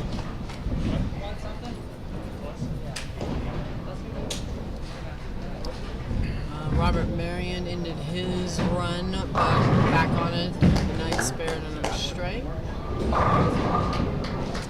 Felix just working on a double down there, put 10 back. Chris Wisley did not sound good, looks like an 8 count. Yeah, that's an 8 count. It's back-to-back 4-7s for him. Mr. Pelletier is going to do some German bowling for us. Bunch of 9s. 9. Or Mary going for a double. Would help him out tremendously. It's a good shot. Too good of a shot. Almost.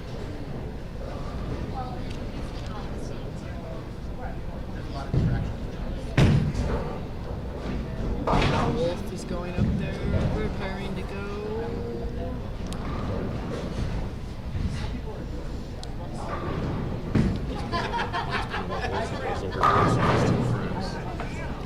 Felix is getting up on 39 and 40. Jeff Pelletier just left his hand 10. Makes the wrong adjustment, makes the big 4, makes the right adjustment, goes 4 in a row.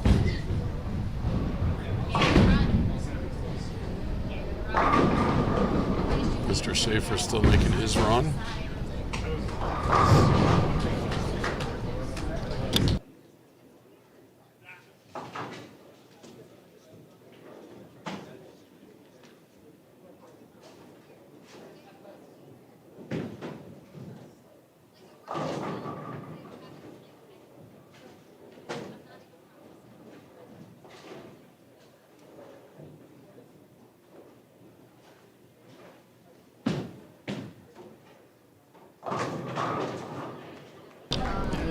Rick Schaefer is going up there on 32. Did not like it off his hand.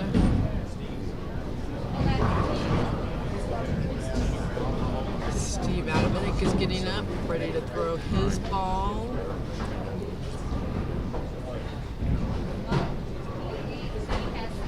I respect the heck out of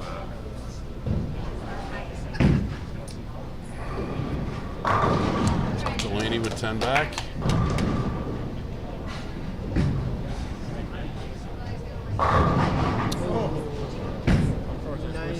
Nice ball. Steve leaves a solid 7 pin. Wally is up here with 8 counts.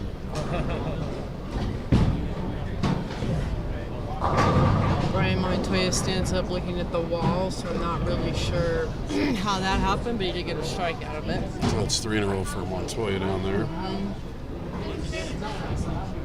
42 he's going to need. He's going to need every bit of those last 4 strikes to get in there.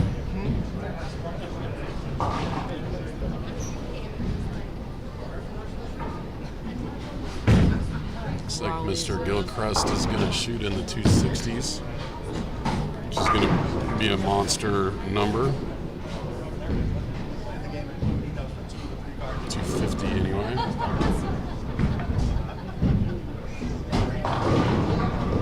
Jeff with the backdoor 4. Mr. Pelletier.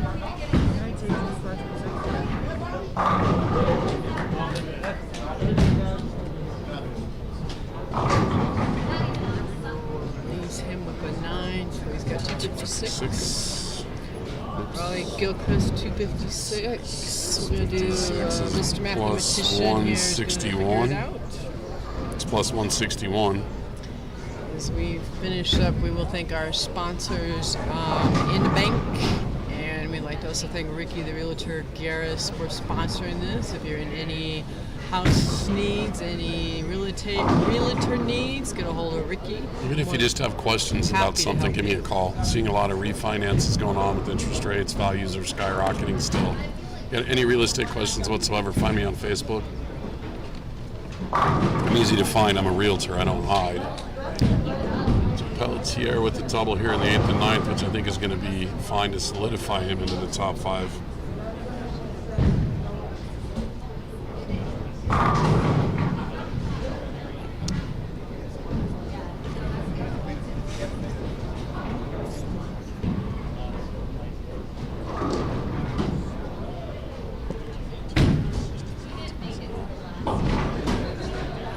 Chris Woolsey, -1. Ooh, Stevanovic just got a very sloppy strike and put him into the 260s. 0. Felix is going.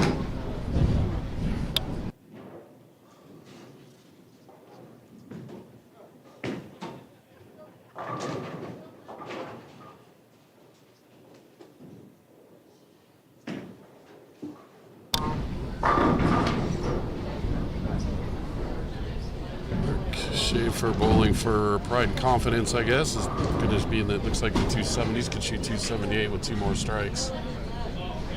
Steve Badavinac could be 260s. Yeah, he looks like he went to the toolbox and got something else out. Brian Montoya walked into the wall with a very nice strike down there. Robert Marion picked up his spare, so he went out with a 239. Jeff Pelletier finished with a Jeff Pelletier 219. Jeff Delaney is approaching the approach.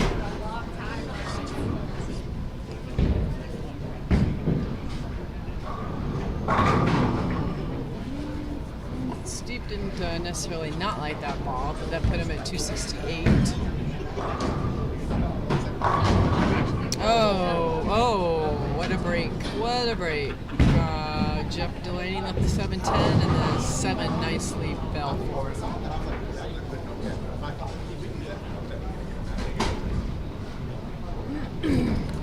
What's Felix going to do down there? Can't quite get a read on it, but I'm not sure it's going to be enough. Could go 230 if he goes off the sheet.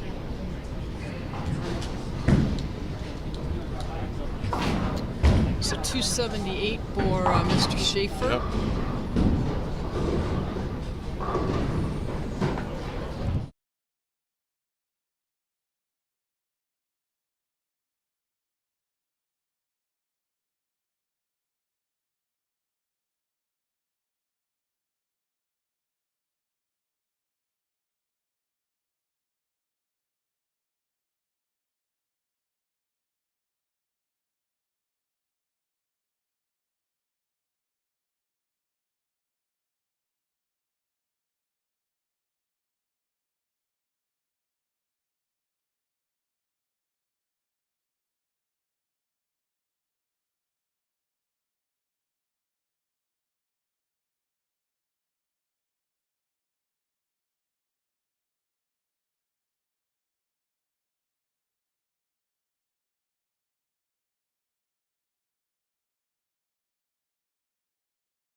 one of the Ricky Bobby show is back. Lost the other one. So, 4 versus 5 as we have Brandon Becker and Steve Gallegos. Brandon Becker is in 5 and Steve is in 4 as he just waved at you very politely. Again, we'd like to thank our sponsors. We'd like to thank everybody for tuning in and watching us. Watching some really good bowling. Brandon did open, but that's okay. Only frame 1.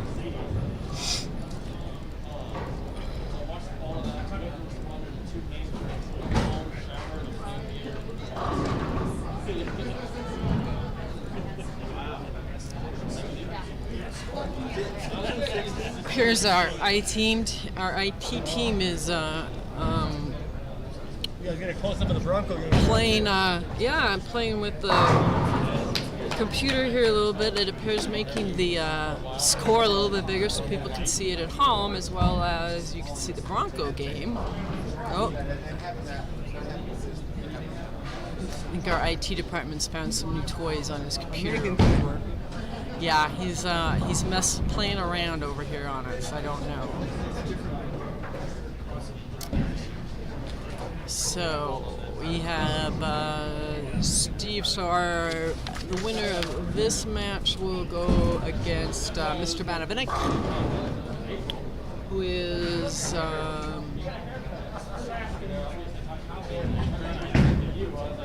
we start his warm up down on 39 and 40. Stevie just put a nice ball out there, left 7 pin.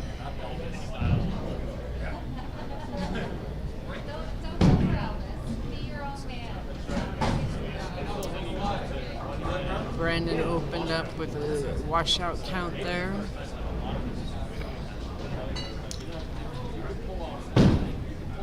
And got that with no problem. Not yet.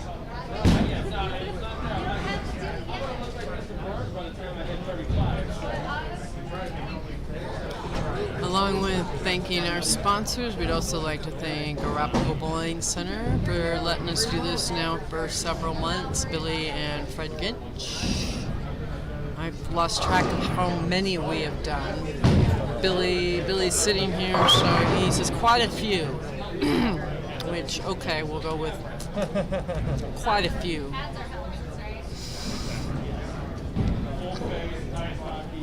We did do this.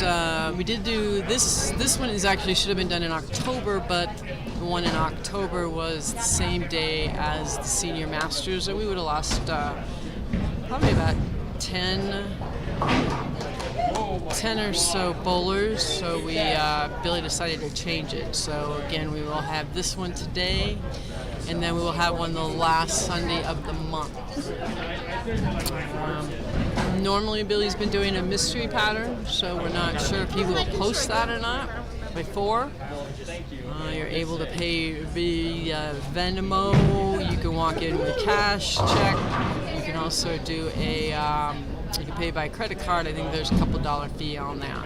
But anyway, there'll be more information out on Facebook in regards to that.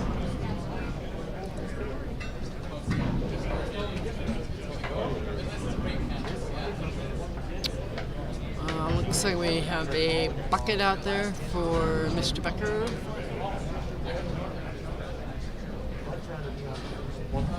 Looks like our IT department's playing around in the video game back here. Not sure what he's doing.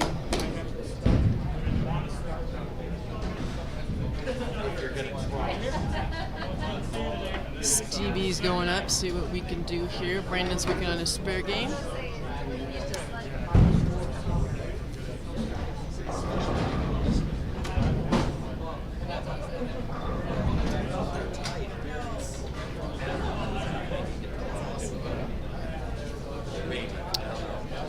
Stevie's going up his precision. Stares down a 10 pin. Best way to have a 7-10.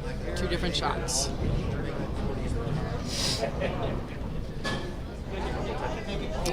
We had some high scores today. We had one 300 done by Jeff Delaney. 279 seemed to be our popular. Yeah, baby! I have a deli club with onion rings ready to snack bars. I have a deli club with onion rings ready to snack bars. All right, so That's mine. we have a lot of 279s. We had a lot of 250s. We had 260s. So our scoring pace was extremely high on the Wallach China here. So not sure. Very nice strike there on Stevie on 33. I can't guarantee what we'll have in a couple weeks, but Billy will figure it out, and maybe mystery pattern, maybe posted. Never know. Looks like Brandon has gone to the toolbox and retrieved another item. Put in the gutter. He's going to throw it in the gutter. Get that out. Steve Manovinik is very carefully putting things together, and so he can prepare for his next match. You got zero.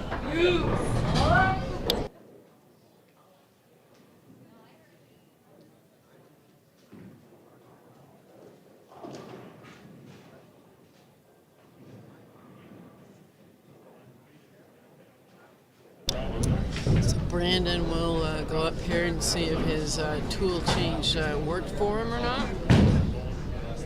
Yeah. Took a little dive at the end there, left him with another 6 count. And if you have any questions about real estate or anything, our sponsor, Ricky the Realtor Garris, would be more than happy to help you out with any refi questions, anything of that nature.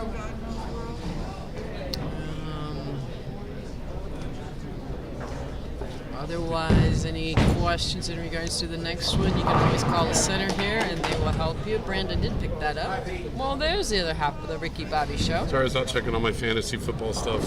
Yeah, Shirley. Why you gotta call me Shirley? I called you the Ricky Bobby Show. It's true.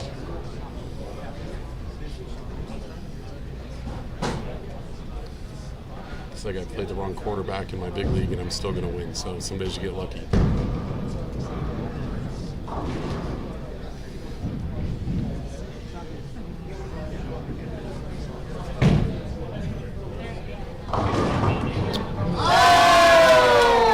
Give us our hits, huh? Give us our hits. Oh my lord.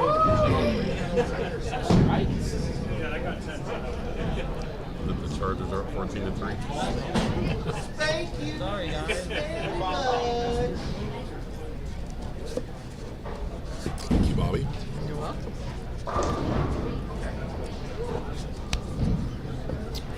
He's going to be leaving us for a couple weeks. Going to be going up to Wisconsin. He might be here for the next one, might not. I'll make sure I'm back for the next one, for sure. If anything comes up, we can handle it. So, Well, when I think about it.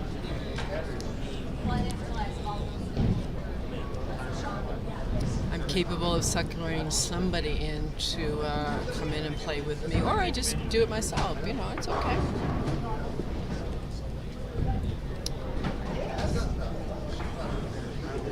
That get mad at me. I know I'm the rhetorical. I know you know.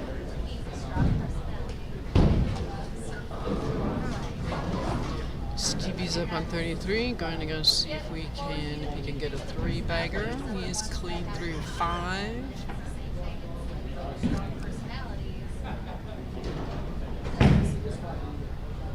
And oh, 6-pin.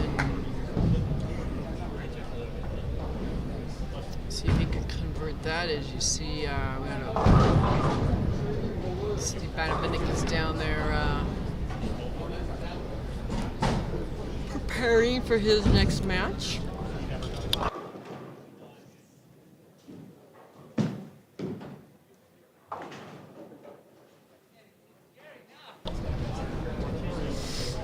Stevie picked that up very nicely. Good. So Stevie's clean and has a double. which means Brendan's got work to do. Yes. Brandon's made a couple of ball changes. Curious with the practice lanes being 39 and 40, what that does to confidence or psyche as people get loose and stay loose down there and they come down and shoot here, you know? I mean, these guys are all good enough that I don't know so much of it's about finding areas to play. I think it's more of just staying loose, Yep. as you said. Final standing sheet, right?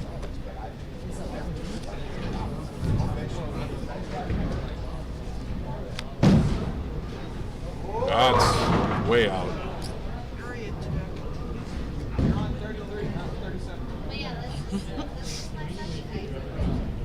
Supportive group back here for Mr. Becker.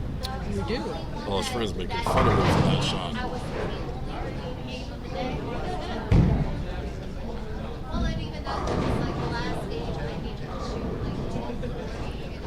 Our IT department's been playing around and moving things and making things bigger and smaller. Indeed he has. It keeps him occupied throughout the day, It does. It takes a lot of energy to be the IT department, the tournament director, the tournament organizer, the scorekeeper, the mechanic. Pretty much chief cook and bottle washer.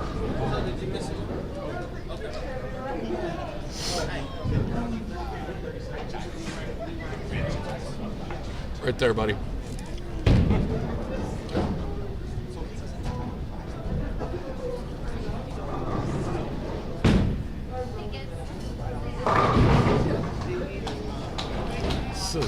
This is an interesting stair step with the scores that were shot today. Mm-hmm. I want to say maybe that the transition started really late on this pattern. I mean, I don't know. I'm not sure. I'm just kind of guessing.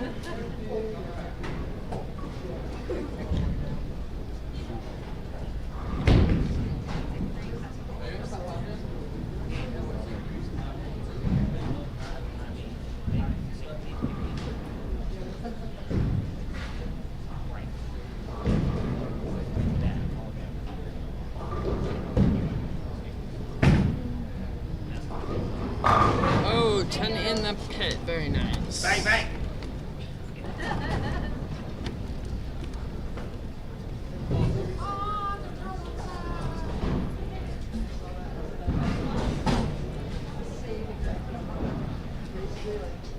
Brandon steps up in the 8th. Down 20 pins. Down 30 pins. My fault. Hit.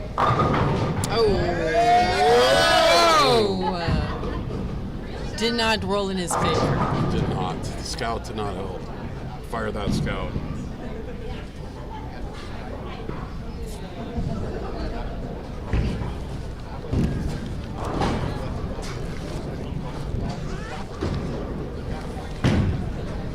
Make a ball. Does pick the 10 pin up. His biggest fan, Jeff Delaney, was very, very proud of that 10 pin. The struggle. That's why I sit back here. I don't want to know the struggle, man. Stay right here. I'm going to stay right here. Do you have a high five emoji on there? Can you put a high five emoji? They don't let me touch electronics, which is probably a good idea. Not allowed. I can't bowl, I can't do electronics. What I can do is talk, so they let me do that. Well, I mean, They you let do me a great talk. job.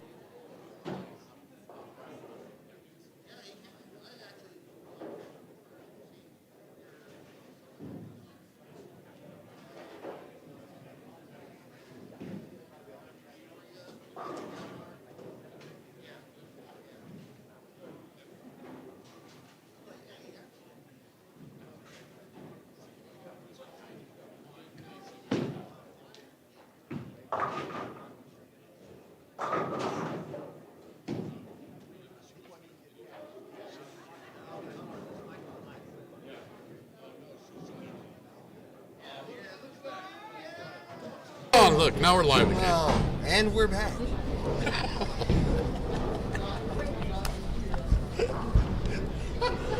That's awesome. Jeff Delaney.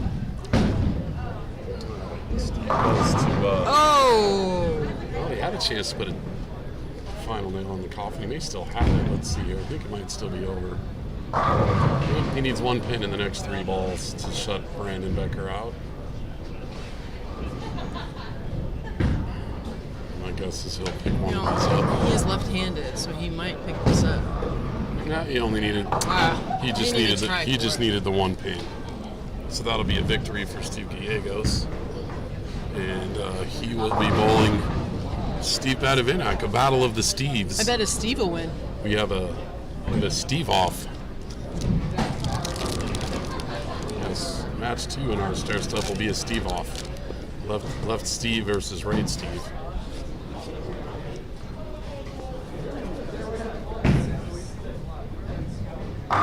Oh, very nice. Very nice. Finish strong. Keep that mental focus. He's gonna have. He survives Brandon. He's gonna have his hands full with Mr. Badavinac next game. Absolutely.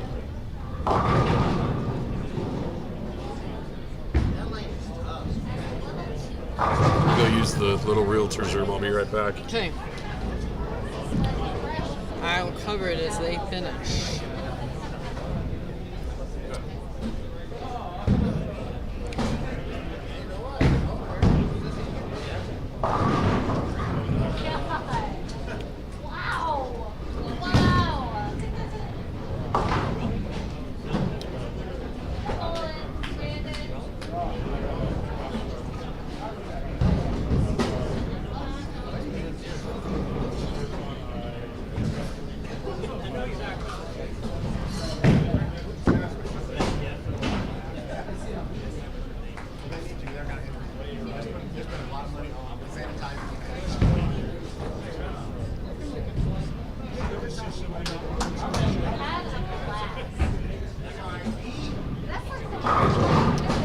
Alright, so your final here is Steve Gallegos, 202, and Brandon 160, so he will finish in your 5th place, and then Steve Gallegos will go on. And meet Steve Badavinac.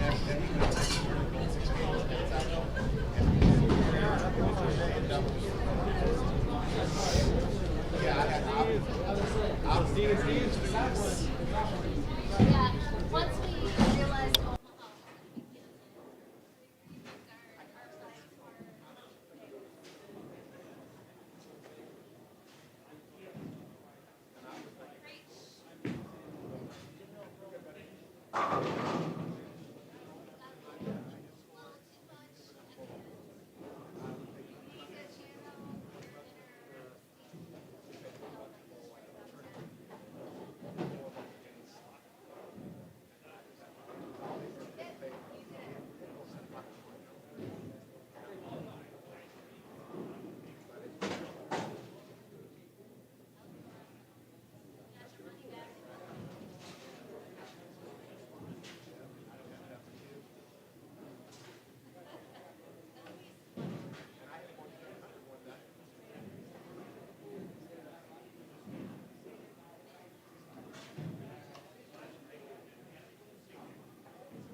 looks good. It's tight. It's bearable.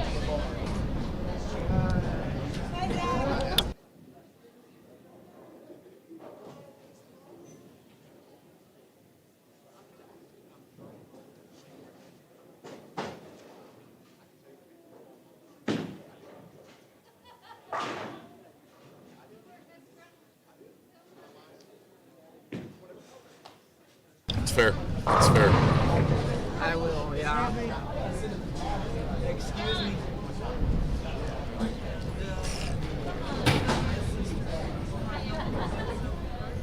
All right, Steve Badavinek with his first frame here. Curious as to what ball he might be using down there. That looks Phase 3 maybe? Phase 2? What do you think, Billy? What balls did you use? No rules pearl. No rules pearl. That was close. I have no idea.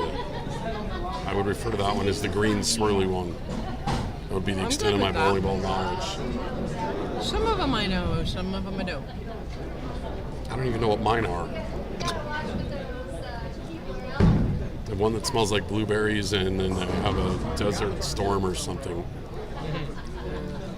I have one that smells like marshmallow, and it's Nice. like, oh, yeah, it's terrible. Is it bad? Oh God, it's terrible. Yeah, Well, and I'm lazy, so when I get home, I tend to leave my bowling balls in the trunk for a couple days, and if it gets warm and the smell gets out, my trunk smells like blueberries. nice shot, Steve. That's a nice shot. Yeah, no, you're supposed to take them in if you know, how to take care of your equipment. I know what you're supposed to do. I also know what I do. My bowling balls have been sitting in the bed of my truck since I've been here.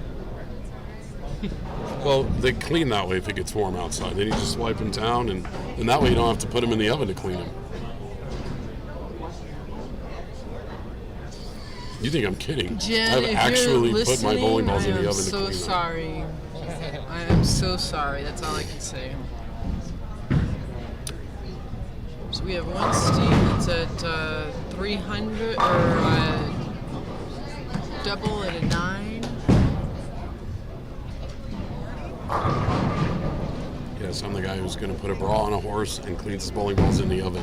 I'm that guy.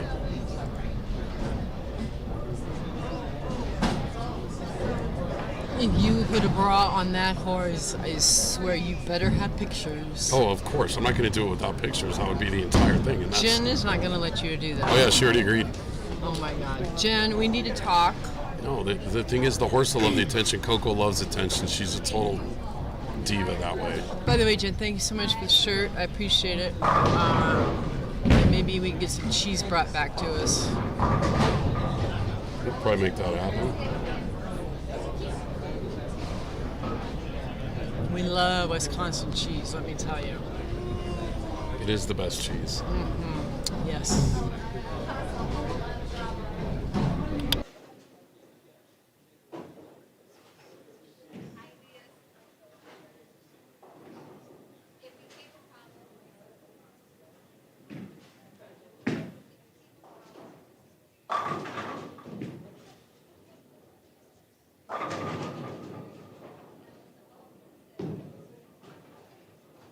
Well, Wisconsin does have the best cheese. So Hey. left-handed Steve goes 7-pin, 7-pin.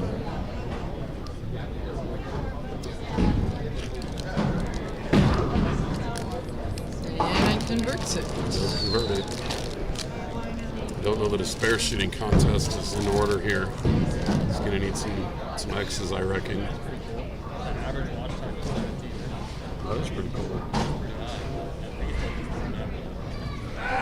Really?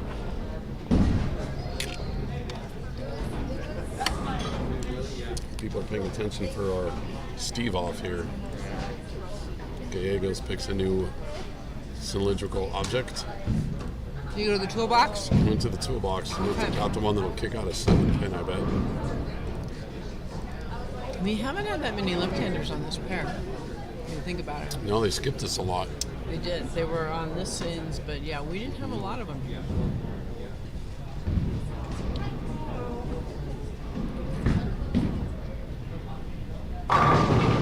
Nice shot. I think it's safe to say Mr. Badavinek is lined up. He's on a mission, I would say. He is on a mission.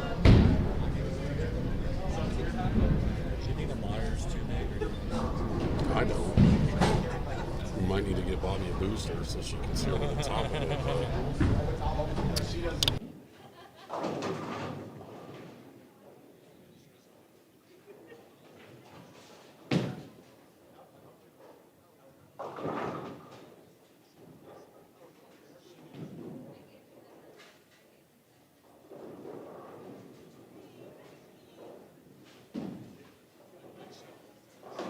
I'm Blake Shelton. Pick me. Alright,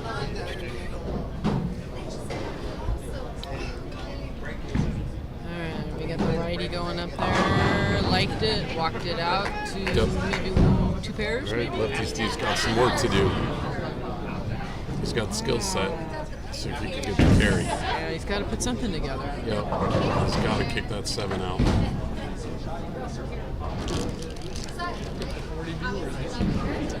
40 people watching the Steve off. And with the Broncos getting waxed in the background as well.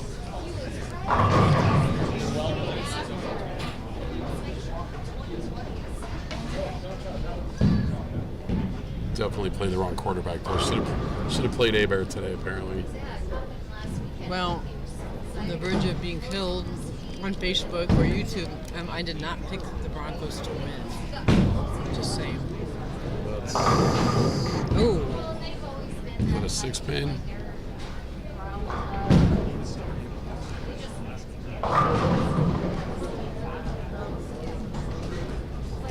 I did take the Chargers. I'm pretty sure anyone in their right mind, if they were being honest, picked the Chargers. Although waking up this morning to the news that the defensive coordinator has the vid and is not at the game changed some things. Mm-hmm. I'm sure of it. It did. A lot of last minute scrambling. Yeah, I'm sure. well, and with the tearing apart the offensive line, so none of the offensive linemen can practice. A bunch of backups in there. Did not line up well for the Broncos today.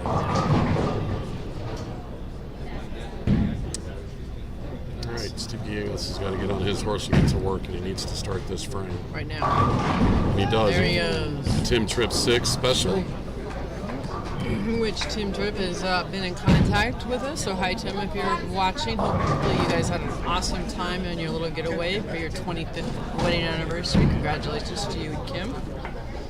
I would expect maybe we could get some rolls in honor of your anniversary. Just saying. It's just very sly, Bobby. I'm just throwing that out there. Yep. Kim. That's a Kim thing. That is a Kim thing. It is. Let's see what Steve can do a 5-bagger. Oh, solid nice 10. shot. Now that I think of it, since the last time Ron Sayre shot 200 and got free rolls, I don't think we've seen him here. No. I think he got his sandwich and went home. So I'm taking my rolls and going home. He did. It's kind of fun. He ran scared. If you're going to quit, might as well quit while you're ahead and you got the free rolls. Got the rolls and ran, So yeah. you can't blame the guy. It's kind of fun to watch the number 2 seed and the number 1 seed down on 39 and 40 staying loose.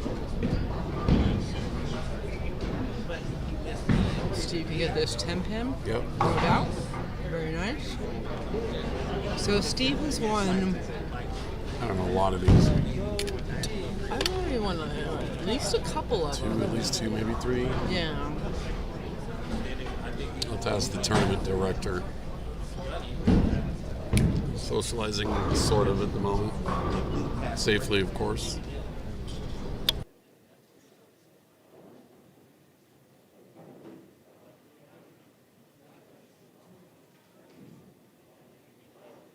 All right, confirmed by the tournament director from when they started keeping track of who has won what. Steve Banovic has won 2. Nice shot. Nice shot. And Steve Diegos has a small opening here for now. Needs to He is go down. off the sheet. Yeah, it's not very often that you're going to be clean through 5 and be down 52 pins.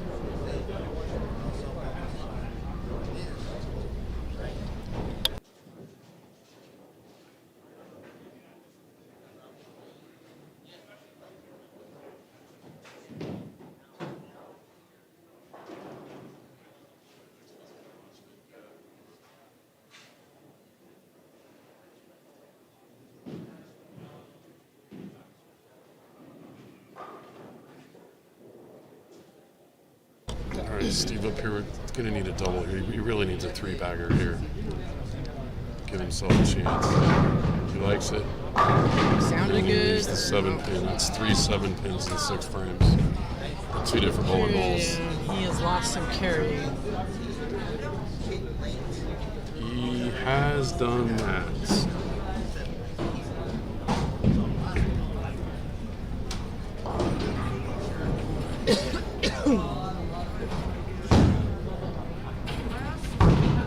Picks it up solidly. Very nicely.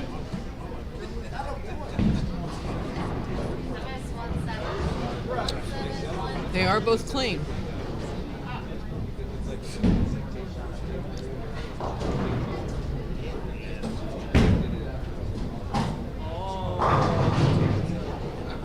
I'm clever.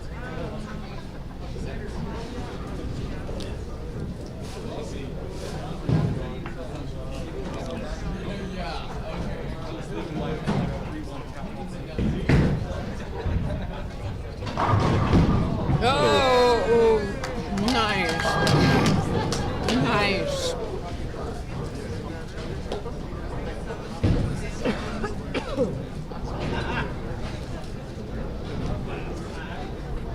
So that was a 7. Oh no, it was a strike. It was a 7-10. Nope, it's a strike. Look, 7 frame Yeah, X.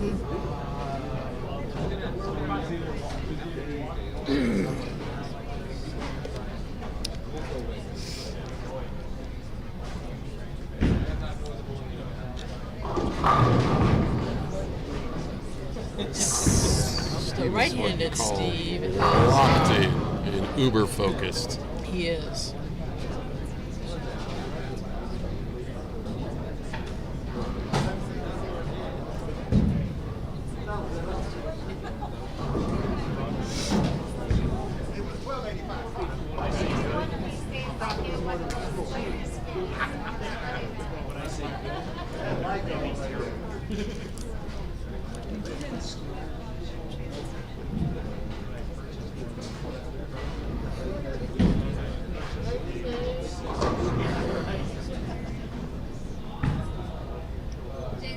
He is a machine of repetition.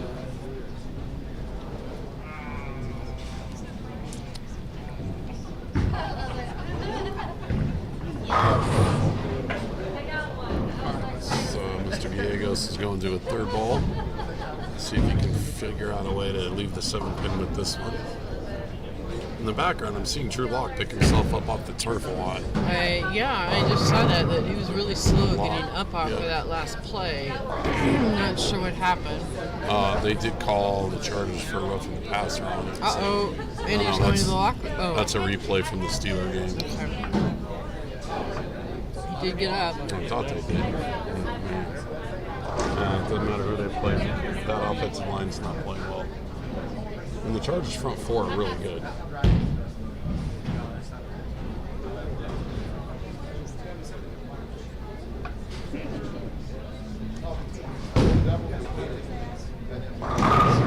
Oh, there he goes. I carried the hell out of the 7-pin. Broke that thing in half almost.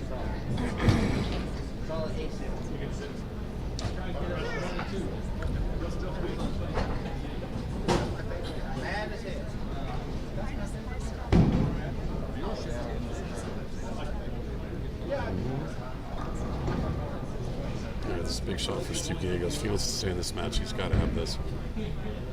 And even if he throws it, he's going to need some help, which I don't know is coming.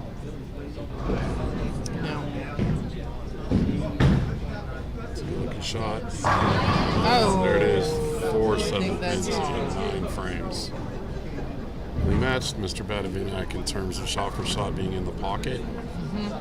Just Didn't have any carry. He did lose some carry throughout this match. So it appears that Steve Badavinac will be moving on. it does. Steve Gallegos did bowl well. He might be leading the Eliminator before the place finishes. I think he's finished 4 3 or 4 times. Yeah, possibly.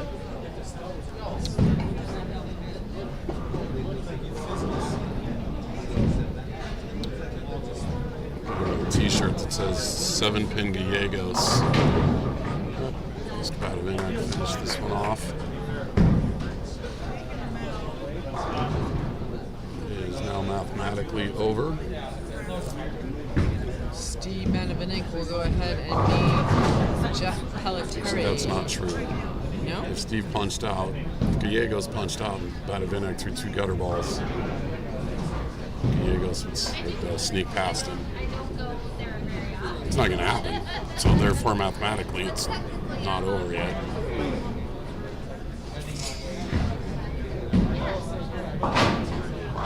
Oh no, I lied. I did the math wrong. I did the math wrong. Scare me. I did the math wrong. I was off by 10, so it is mathematically over. Well, you never know. I mean, Benevinck could foul. I think Benevinck would like to have a mulligan in about 5th frame. What do you think? I don't think so. I don't think he minds. I think he's all about the W. I don't think he cares about the math per se. I think he likes the W's. He knows the map, though. Trust me. Oh yeah, he knows it to the stick. Ask people what they whether they prefer. All right. Yeah. So our tournament director is just asking for public opinion. Do you prefer a scoring shot like this, where scores were high, or as viewer, do you prefer some lower scores, a tougher shot that really challenged these bowlers? So if you would comment in the comment section on YouTube and let us know what you think. I'm curious about that as well. So you like the higher scoring tournaments, or do you like the lower scoring tournaments? Any of you that watch the PGA Tour, you like minus 35, or you like plus 2 as a winner? What do you like? And we will share those results as soon as we get some responses. All right, Steve Benevinck is going to finish this game off, and he's going to wait Jeff Pelletier.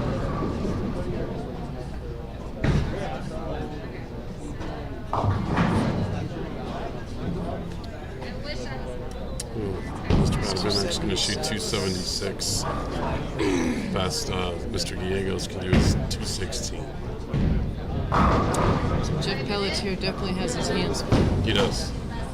To that point, though, I think that Mr. Benevinck might have his hands full as well. I mean, it could take every bit of 276 next game to win it. Mm-hmm. Absolutely.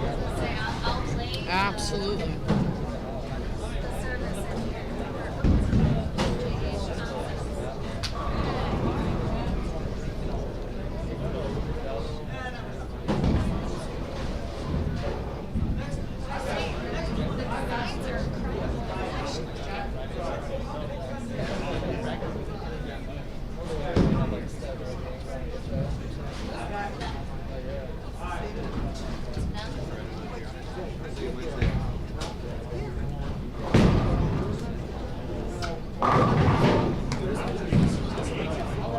Steve's going to shake his head and said he should have made the ball change a while ago. I'm guessing if he had his druthers, he would have changed it 10 frames ago.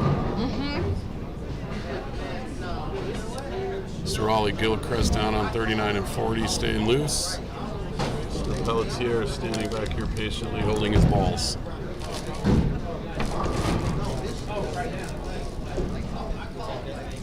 White and blue, huh? He does have one white ball and one blue ball. So he's got a ripcord and then whatever plastic ball for his spares.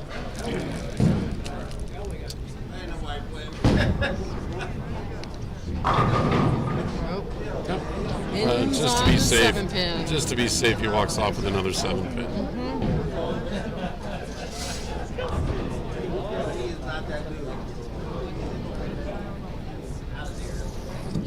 Benevinck picks his weapon up, might be wiping it down a little bit.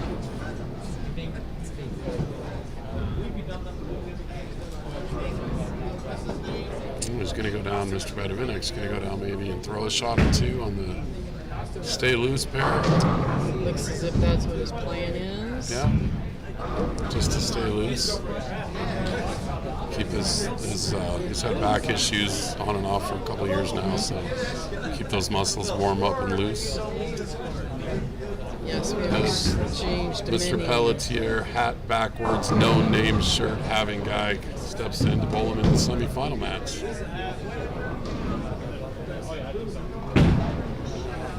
For those that did not know this or watched the last event we had a month ago, Mr. Pelletier did make it to the championship match and he lost to Brandon Knowles beat him. Possibly. Let's ask the tournament director, Billy. Who won the last event? Was it Brandon Knowles?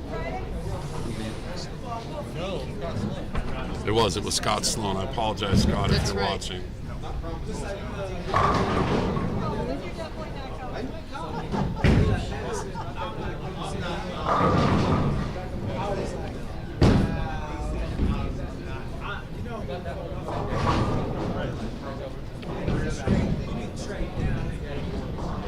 So, Mr. Pelletier is going to take his warm-up shots, and then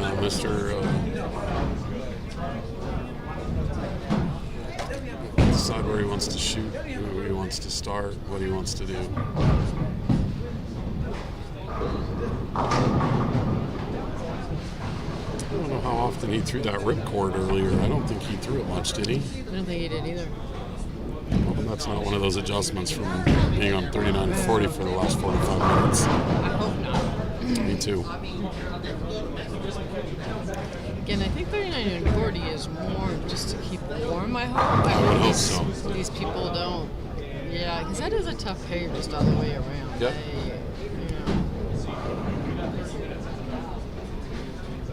I'm so glad when they decided to do the Eliminator that we moved off of 39 and 40 for the final matches and moved them in because that pair was just killing people.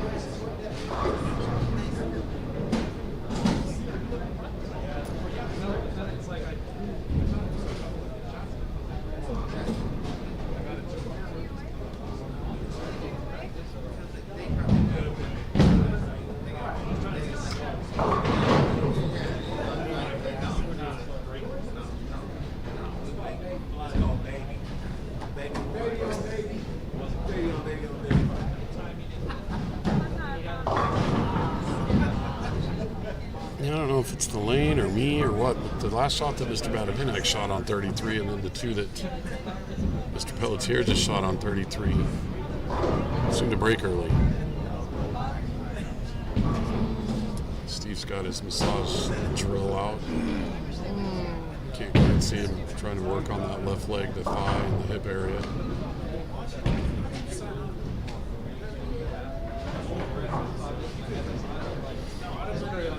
Looks like Steve Badavinek's going to be leading off.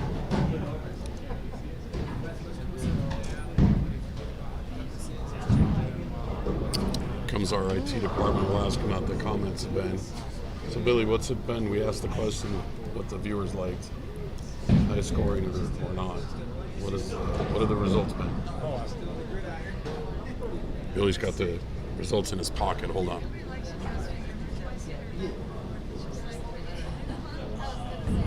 We only have one. We only have one. He's bowled it before. He's had tails. A little bit of both. We can't have a little bit of both. It's either or, buddy. Although I guess we could have half the lanes be one way and half the lanes be the other. When you have a series like this, where every ball can make it hard, make it easy. Right. Eventually, one of these days, I'm going to do a dual pattern. Left lane, right lane. Because you don't like bowlers and you want them to hate you? No, if anything, the mechanic would hate me. Yeah, that's true. Because he'd have to oil Well, one lane all the way down, come back. And do them again. Yeah, it's true.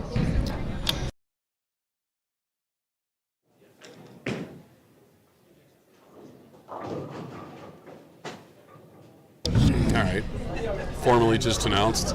IT Director, Tournament Director Billy Gentz as the next one, which again will be on November 29th, the Sunday of Thanksgiving week, and will be a mystery pattern. And then, so we're going to have the holiday edition too in December. Yep. In between Christmas and New Year's, we're going to go back to the holiday format that we did last year. And that was Eliminator format.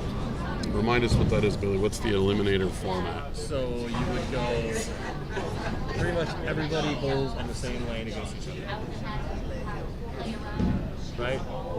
So like you got go catch the top 5 or whatever, and all 5 people are on the same path. Oh, I got you. And then the highest game won. All right, so you're it wasn't a step ladder. Not a step ladder. You're going to go to a bigger group then to make the finals. And I'm going to cut it into Eliminator like half. Right, I got you. Because that's how originally this tournament started. Right, yep. And I do remember that. But I'm going to go back to There's Pelletier with the strike here to start after Steve had an 8-count spare. Steve Badavinic left the 2-8 and looked a little confused by that leap on his last shot. Billy wants his 30 seconds of fame, so he's going to use his blazing speed to get down there and kick out the dead wood. Stepped on my shot, Billy. Jeff Delaney's complaining that Billy stepped on his shot. He does it in golf too. It's all right. I'm just saying, man. My ball hooked right there.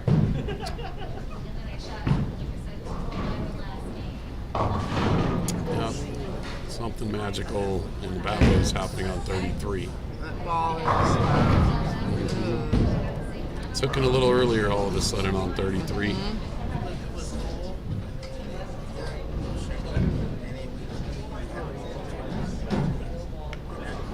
And I think that might be why Steve's ball didn't come up the hill in his first frame, is I think he adjusted for that. I figured he'd rather stay out and do it with the spare shot than leave a split. Jeff does pick 2 with a 4 out. Looked like he executed the shot he was trying to execute. Goes over, consults with his buddy, Mr. Bobby Lawson. Bobby's other half.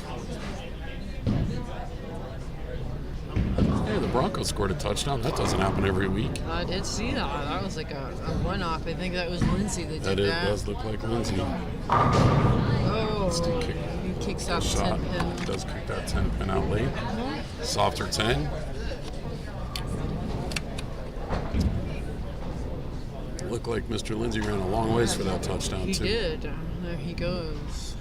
That toe must be healed. And the concussion, right? He was in concussion protocol, too. Broncos are better when he's healthy. Yeah.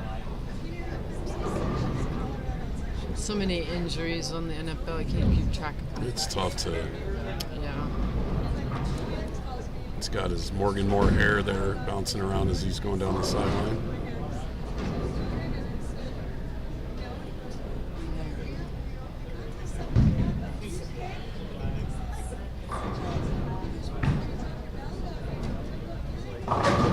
He walks that out. Still just 33 is a tough shot right now.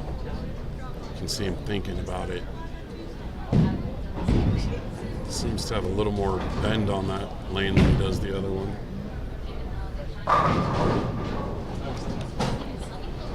Normally it's lane 34 that gives everybody trouble on on this pair. Well, remember, we're used to 31 and 32 as the normal championship pair, right? Yeah. And they get squirrely as heck by the end, and then they flip right at the end. It's a little weird.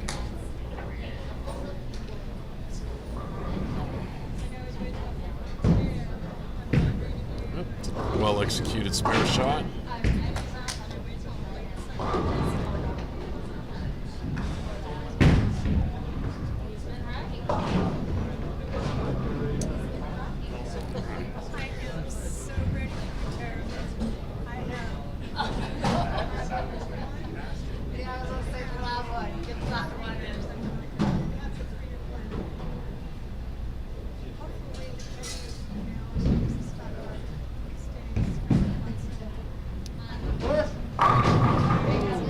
Yep, another soft 10. Seen some soft 10 pins fall over on 34. See what Jeff does on 33. This is an interesting shot. Curious to see what he does with this. What kind of adjustment he's going to make Yep. here. Yep. Did he believe the lanes or did he think it was him? My guess is he believed the lanes because he did the same thing in practice on that lane as well. So my guess is let's see if he tightens it up a little bit. Looks like he's tightening it up just a little bit. Doesn't look like he's going to go further out. Looks like he's tightening it up a little bit.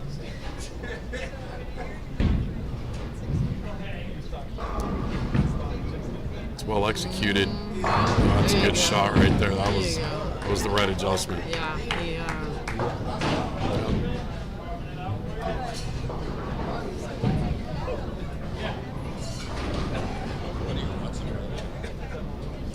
The Coal Creek tournament that's going on up there, and the Wildbones kids leading it. Was that the youth one? Yeah. Is she in the championship match down there? Or? yeah, I think she took second. Steve Bedavinek kicks out the 10 pin, and we'll see what he can do on lane 33 now.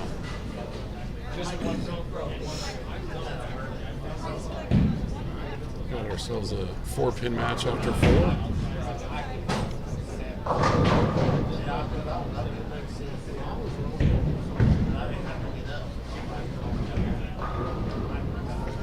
Maybe she won.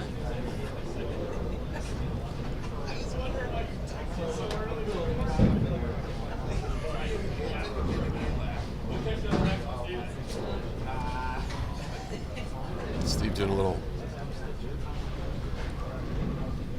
cleaning on the approaches. He's going to take his re-rack. I think he's buying some time trying to decide what to do on 33. He's looked a little confused the last couple shots. Quite possibly, yes. I don't know if I know a more methodical bowler. Than Steve? Yeah, very methodical, very thoughtful. A lot of thought goes into literally every shot. And he writes down He does. so His many notes. self notes. If you've ever taken a look at them, they look like hieroglyphics too. Mm-hmm. He knows what they mean, but it might take a college degree to figure out what it says. Yeah, it's just little scribbles. Yeah, my notes are just throw the ball at the white sticks. That's what I do, usually. And you try to keep it on the light brown I versus try to the keep gray. it off the gray boards. Those are Yeah. what really what the ball doesn't come back. Yeah. Interesting shot from Steve. He liked Got it. it. He liked it. Didn't look like he made a huge adjustment. Now they're both playing different shots on lane 33. They look similar on 34, different on 33.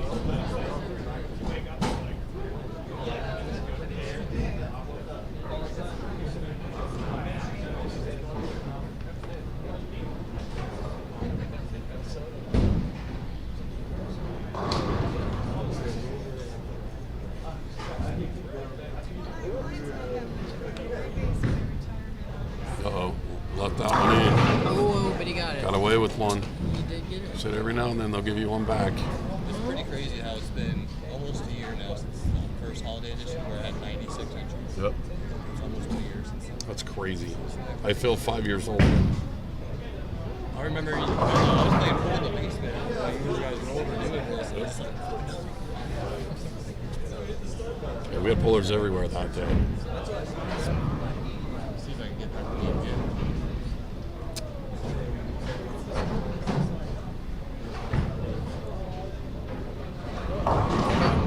It's, Elaine is just not playing nice. it is not.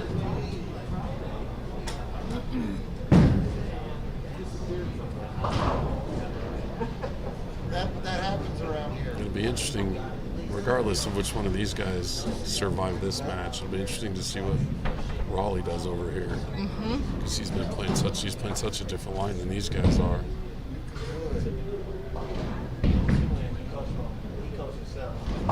He has been watching almost every ball over here. Or maybe he's Has he? watching the football game. I don't know. But he has been looking over here. So That was the wrong pattern. No, I chose the right one. Oh. After having the skin, Well, the match is in Steve Bedavinek's hands at the moment. I like it.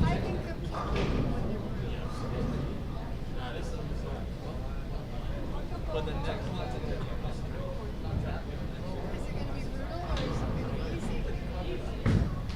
So Steve is moving further to the left than back to the side. He sure has. Sure has. Oh, what? Steve's talking a little bit of smack. Steve is well versed at getting inside his opponent's head. Oh yeah. And he does it so slyly. He does it that- smoothly. That you don't know it until. Yeah. Well, will say this, it's been a while since I've heard him say anything to his opponent. This tells me that at least Mr. Pelletier has his attention. Oh yeah, I would say he does.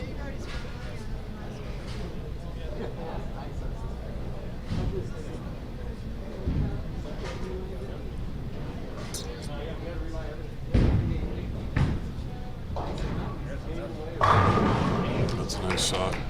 Good looking shot. I think it's vice versa.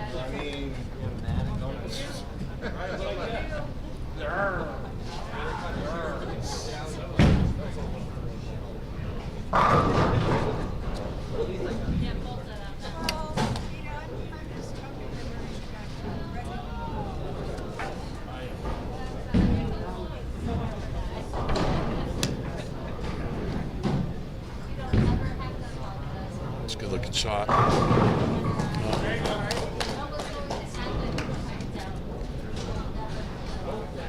Again, back to 933. Pretty close. Just got to put the pedal down and hope for a little help. And unfortunately, I think Mr. Pelletier would actually finish this game on the left lane.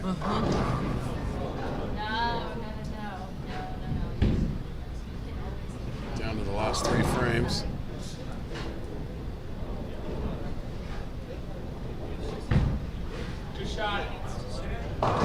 No, just a little too much finish over there on 33.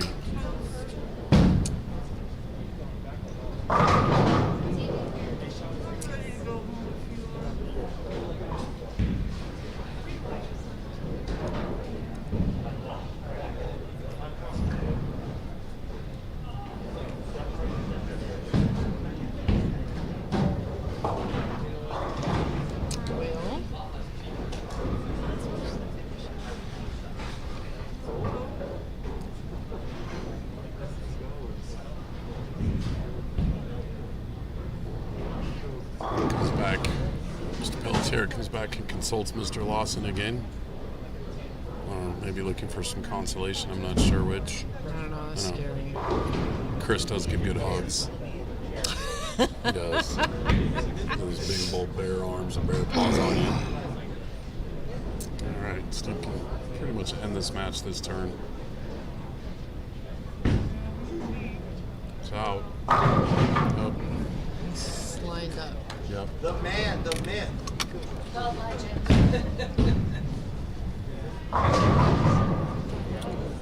Single-handedly leaves bowling rosin companies in business. I have no idea. I'm just waiting on the LeBron James.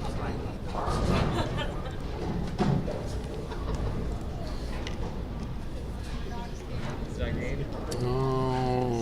No, we're getting there. All but. Let's see. 7, 9, 224 is what Jeff can do. Jeff can get to 224. I mean, Steve really just needs to stay upright. Uh-oh. Mr. Gallegos is sitting down by the open mic, folks. Remember that. Oh, let me mute it real quick.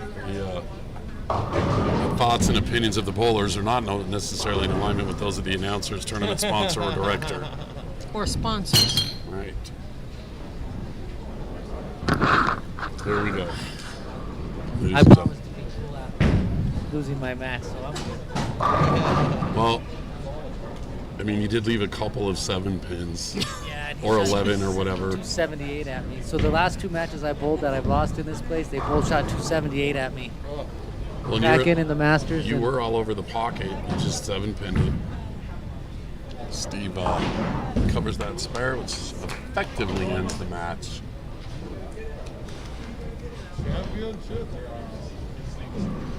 Which means even if Jeff punches out, all Steve needs is 6 pins. 3 pins to win it.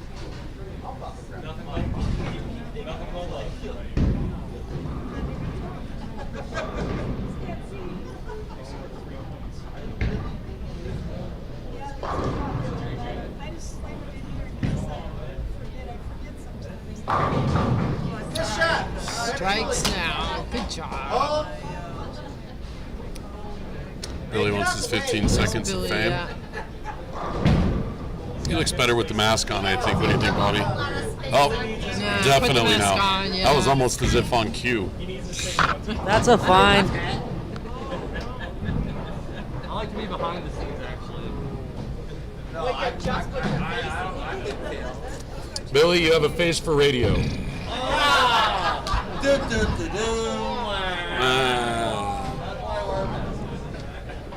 Hey, notice I don't even try to go in front of the camera.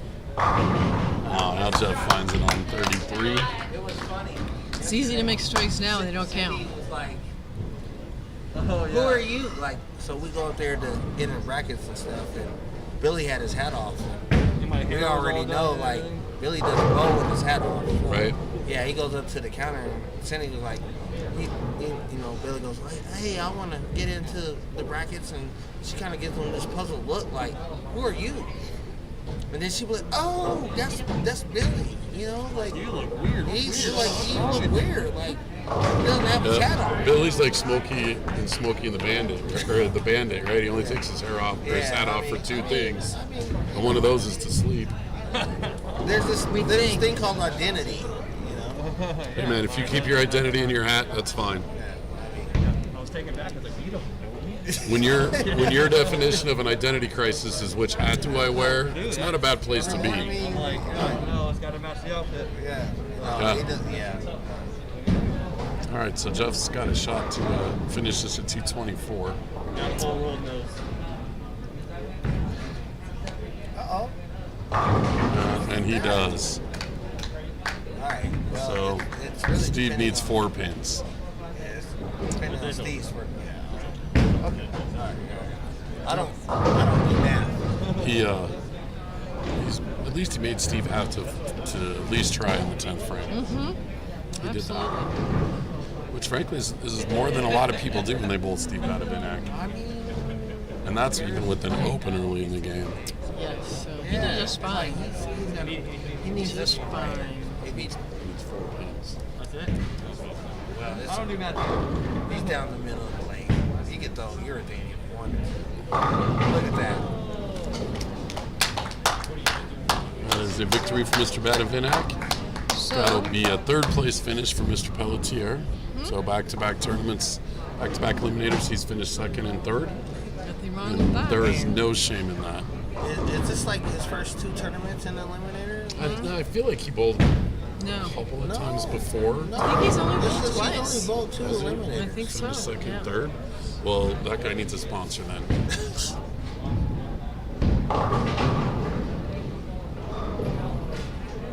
Ricky Bobby? Yes, sir. Yes. Y'all Sure, doing I'll- a great job. Sure, I'll sign your baby. Yeah, Ricky Bobby. You know, because if you're not Diablo. Did you just make that up? It's like Spanish for fire chicken. first, and I'm out, so it's been real. All right, bye JD. Congratulations on your 300 Thank again. you. Thank you. There we go. Officially 238 to 224. 14 pins, so 14 pins. They hug it out. Little good job, bro. And here we are down to the championship match. we are it. Where Ollie Gilchrist makes his way over. He'll, as you know, take his 4 practice shots.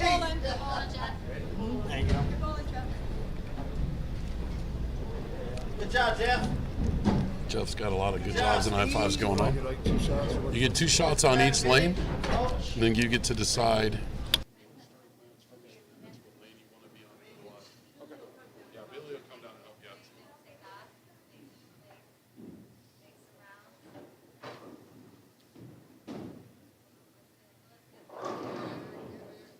At just the right angle, that's going to be the weirdest picture ever.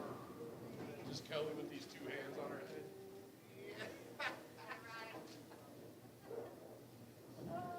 That was the best 30 seconds I've had in a long time. Wow.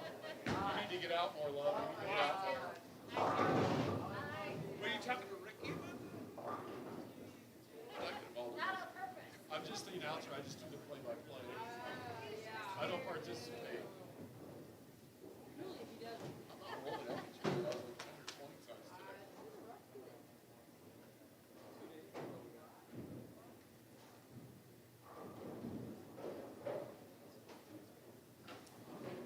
First to 13.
All right, folks, as we get ready here for the championship match, it's, Raleigh Gilchrist with one practice shot left against Steve Badavinac.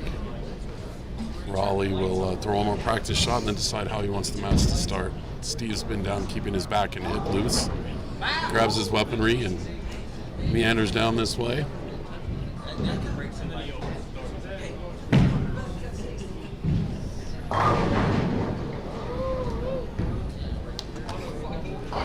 Tournament director will go down and ask him what he wants to do. Raleigh answers his question. First place this week is $1,300. Second place is $700. So Nice. this game is for $600.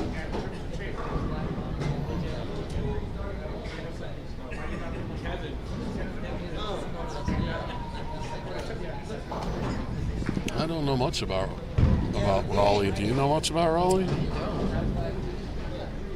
do not know. I'm not sure he bolts out of or anything of that nature.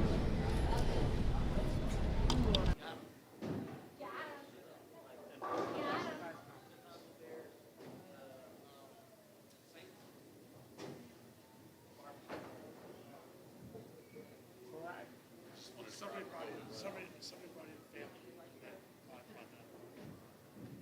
All right, here we go. Steve Badavinac with the first frame. Throws it in the pocket on lane 33 and leaves a 10 pin. Almost a 7. Almost a 7.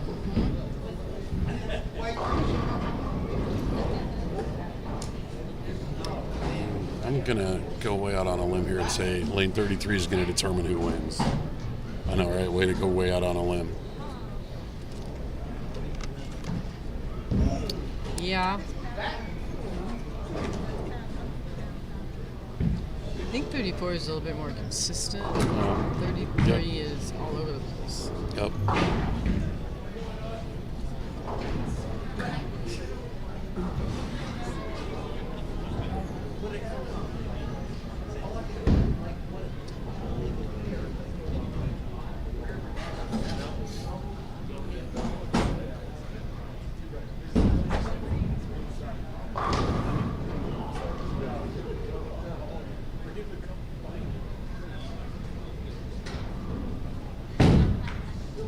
With his first shot, legs it, side door 4. Very nice. I did notice in his practice shots he was just a tad high on that head pin a lot. It's like Jared Judy running all over the football field there. They're not giving up. But they are behind. They are behind, but they're not giving up. They got time. They're only down 2 scores, 14 minutes to go in the game. They're on the move. They have the momentum. All right, Raleigh with his second frame here. Let's see what happens on lane 33.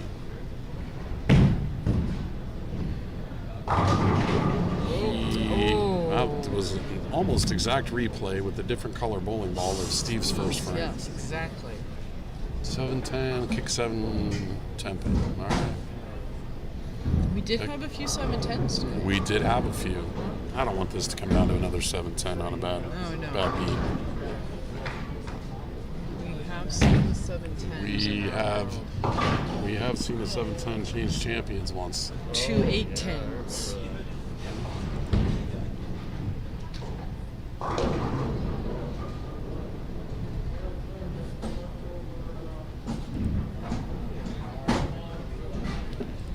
Steve lining up. He's been consistent the last 2 games on lane 34. Runs it out there. He likes it. That's a solid strike. That's a very nice shot.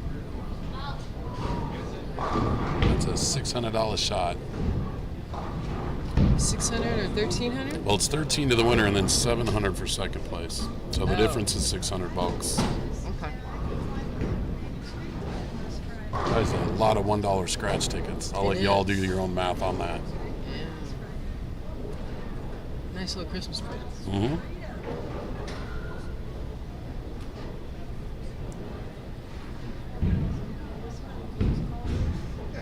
Again, lane 33. Steve left that 10 pin last time up here. He hasn't changed balls either. He has not. Stayed with this. He has stayed true. One. Ooh, there you go.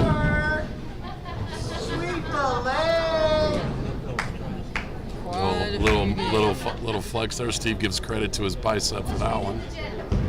Hey man, you get away with a strike on that left lane. You just take it and sit down.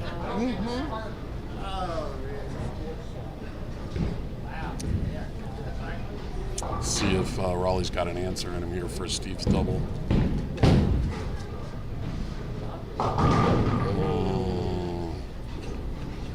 210? No, 410.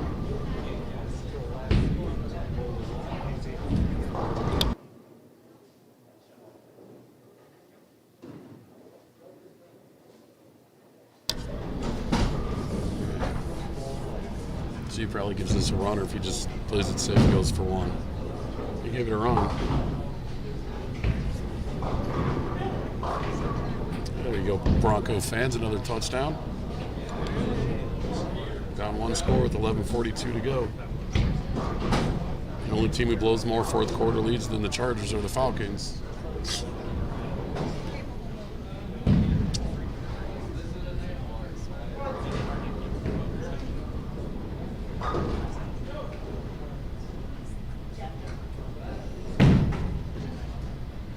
That's a nice shot off Raleigh's hand there. I wouldn't say so there.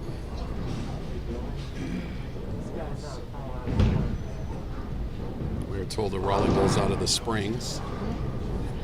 Our crack research department, because our research is better than yours, tells us he bowls from down south. Down south. Down south. I wonder if he says y'all. Y'all. I say y'all, and I'm not from down south. You're from north. I'm from north. Sorry. Yep. Big yellow state north of Colorado. Steve likes it a little bit. 4-pin. He liked it. I was a little kind of almost, where did that come from? Look. Broncos close it to a one-score gap.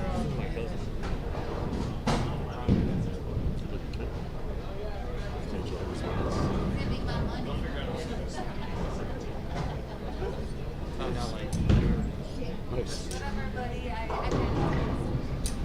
Steve with lined up for his 4-pin. Wouldn't suspect too much trouble with this for him. Nailed Got it. that nicely. Yep. Jeff Pelletier looking relaxed with his sweatshirt and his hat on forwards. Definitely put his bowling mode away. That's the sign he gets to go home. Yep.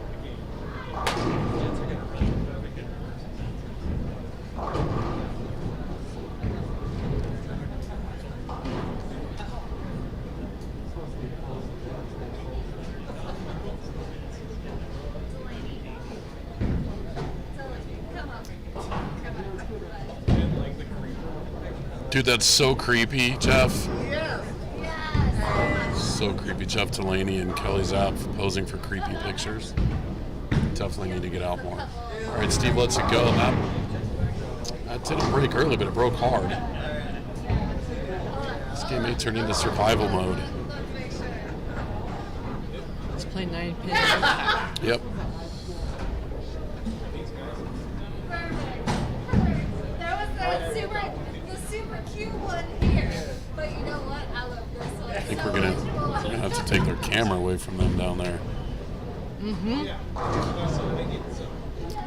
Let's see if Steve can pick up this. You making me a pizza in there that I can take home as payment? There you go. Great. Yeah. It's like pepperoni and plates. Yeah. Thanks, me. All right, Steve covers that 4-pin. So Raleigh could definitely benefit from a strike here. Yes.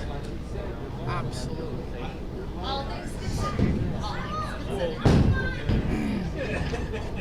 He liked it a little bit, gave a little bit of a hip check. Nice shot.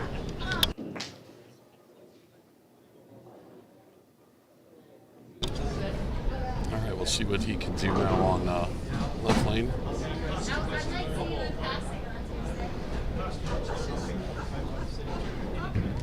But we still get to go.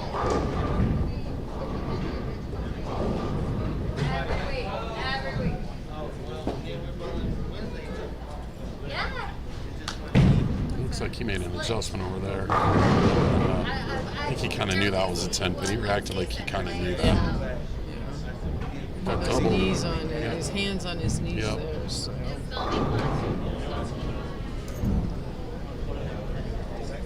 Yes, sir. Pretty good, buddy.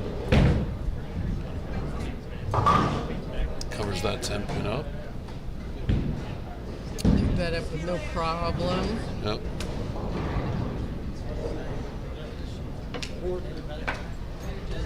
Thanks, man.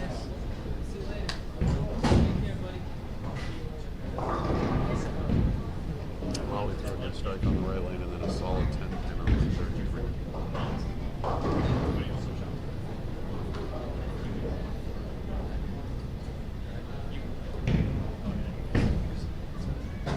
Steve likes it. Oh.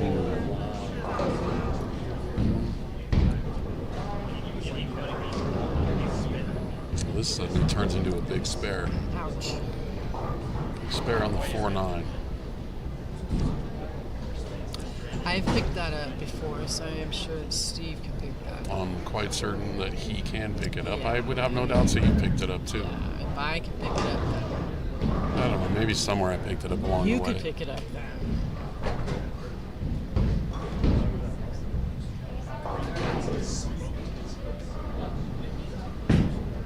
Just giving it a run. That's how it's done, ladies and gentlemen. Nice That is spare. how it's done. That's a great spare. Gave a bit of a hip check on that spare, so I thought he was going to roll his ankle. Yeah, we don't need any more injured No, bodies. no more injured bodies. He's going down to find another ball. He is going down. Well, Dude, that looks like hope he didn't do it on purpose.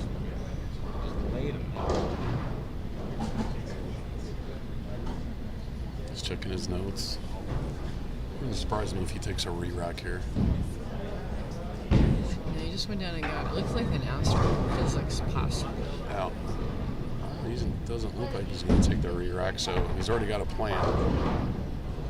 And Steve will execute his plan, and if it doesn't work, then it's a problem with the plan, not the execution.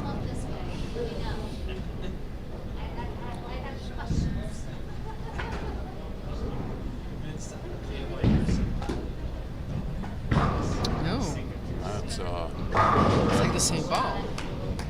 he liked it. He liked that off his hand, that looked good. Yeah. Well, the good news for Mr. Badavinak is he's only got one shot left on the left lane. The bad news is his apple is almost gone. Yeah. Might have one good bite left out of it. That's about it. You can only get so many bites of the apple. Unless you have a dog. Well, then you get less bites. Yeah. All right, just to go crest up here in the 7th frame. That one just stayed flat a little bit. That looks like a 6-count full bucket.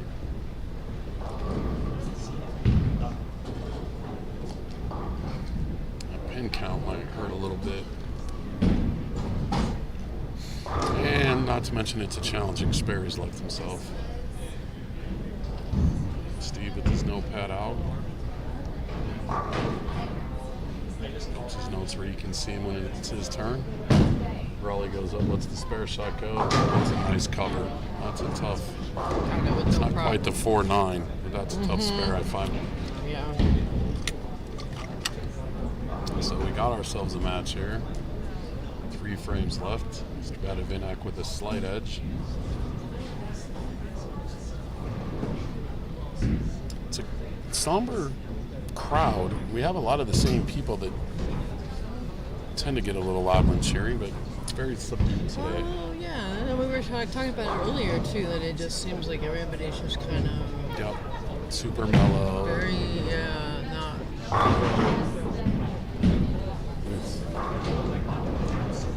That's a 6-count and a 7-count on spares. I mean, that's about 5 or 6 pins on just count.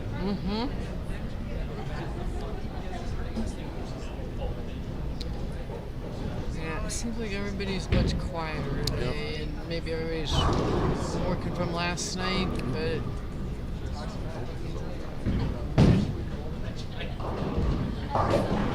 Picks picks up the three pin spare. Oh no, he didn't. He chopped it off. He chopped that.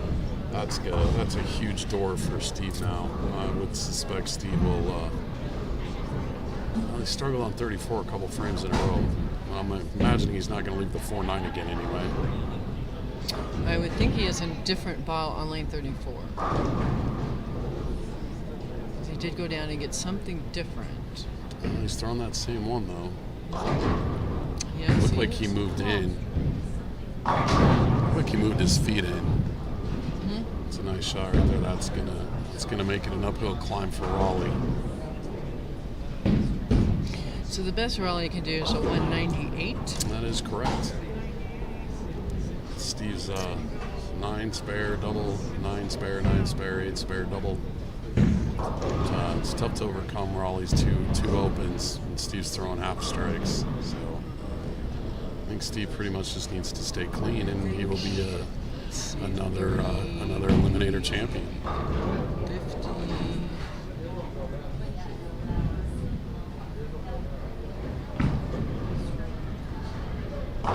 Yeah, he knew that off his hand. He knew he liked it. There, That's pretty much it right there. Yeah, Steve's gonna have to again not foul and stay upright in the 10th, and keep the ball in the he will be another repeat champion. Three-peat. I think he might be a three-peater. Conquered the Great Wall. He did conquer the Great Wall of China, and he's getting every ounce out of that apple. Backdoor 4.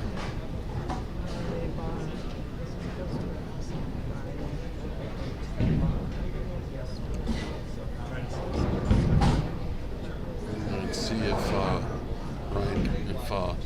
Raleigh can strike out here and at least make Steve have to think about one shot.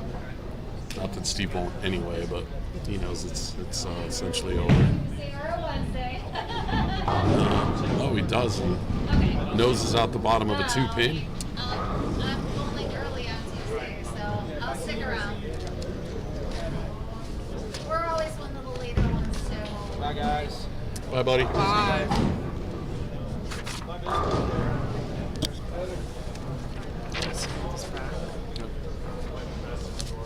Well, he's back to our IT department.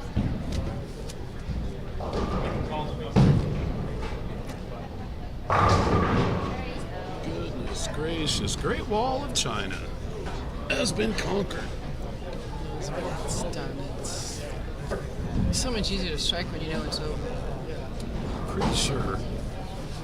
So that makes 6, 7, 8, 9 games that Steve Badavinak is rolling today. I think his low game was 221. In game 5 of qualifying. So Steve is going to have to stay upright for one more shot. And we did not see Steve all day. So We did not see Steve all day. He started, I think, on lane 1. yeah. What does it say on the sheet? Yep.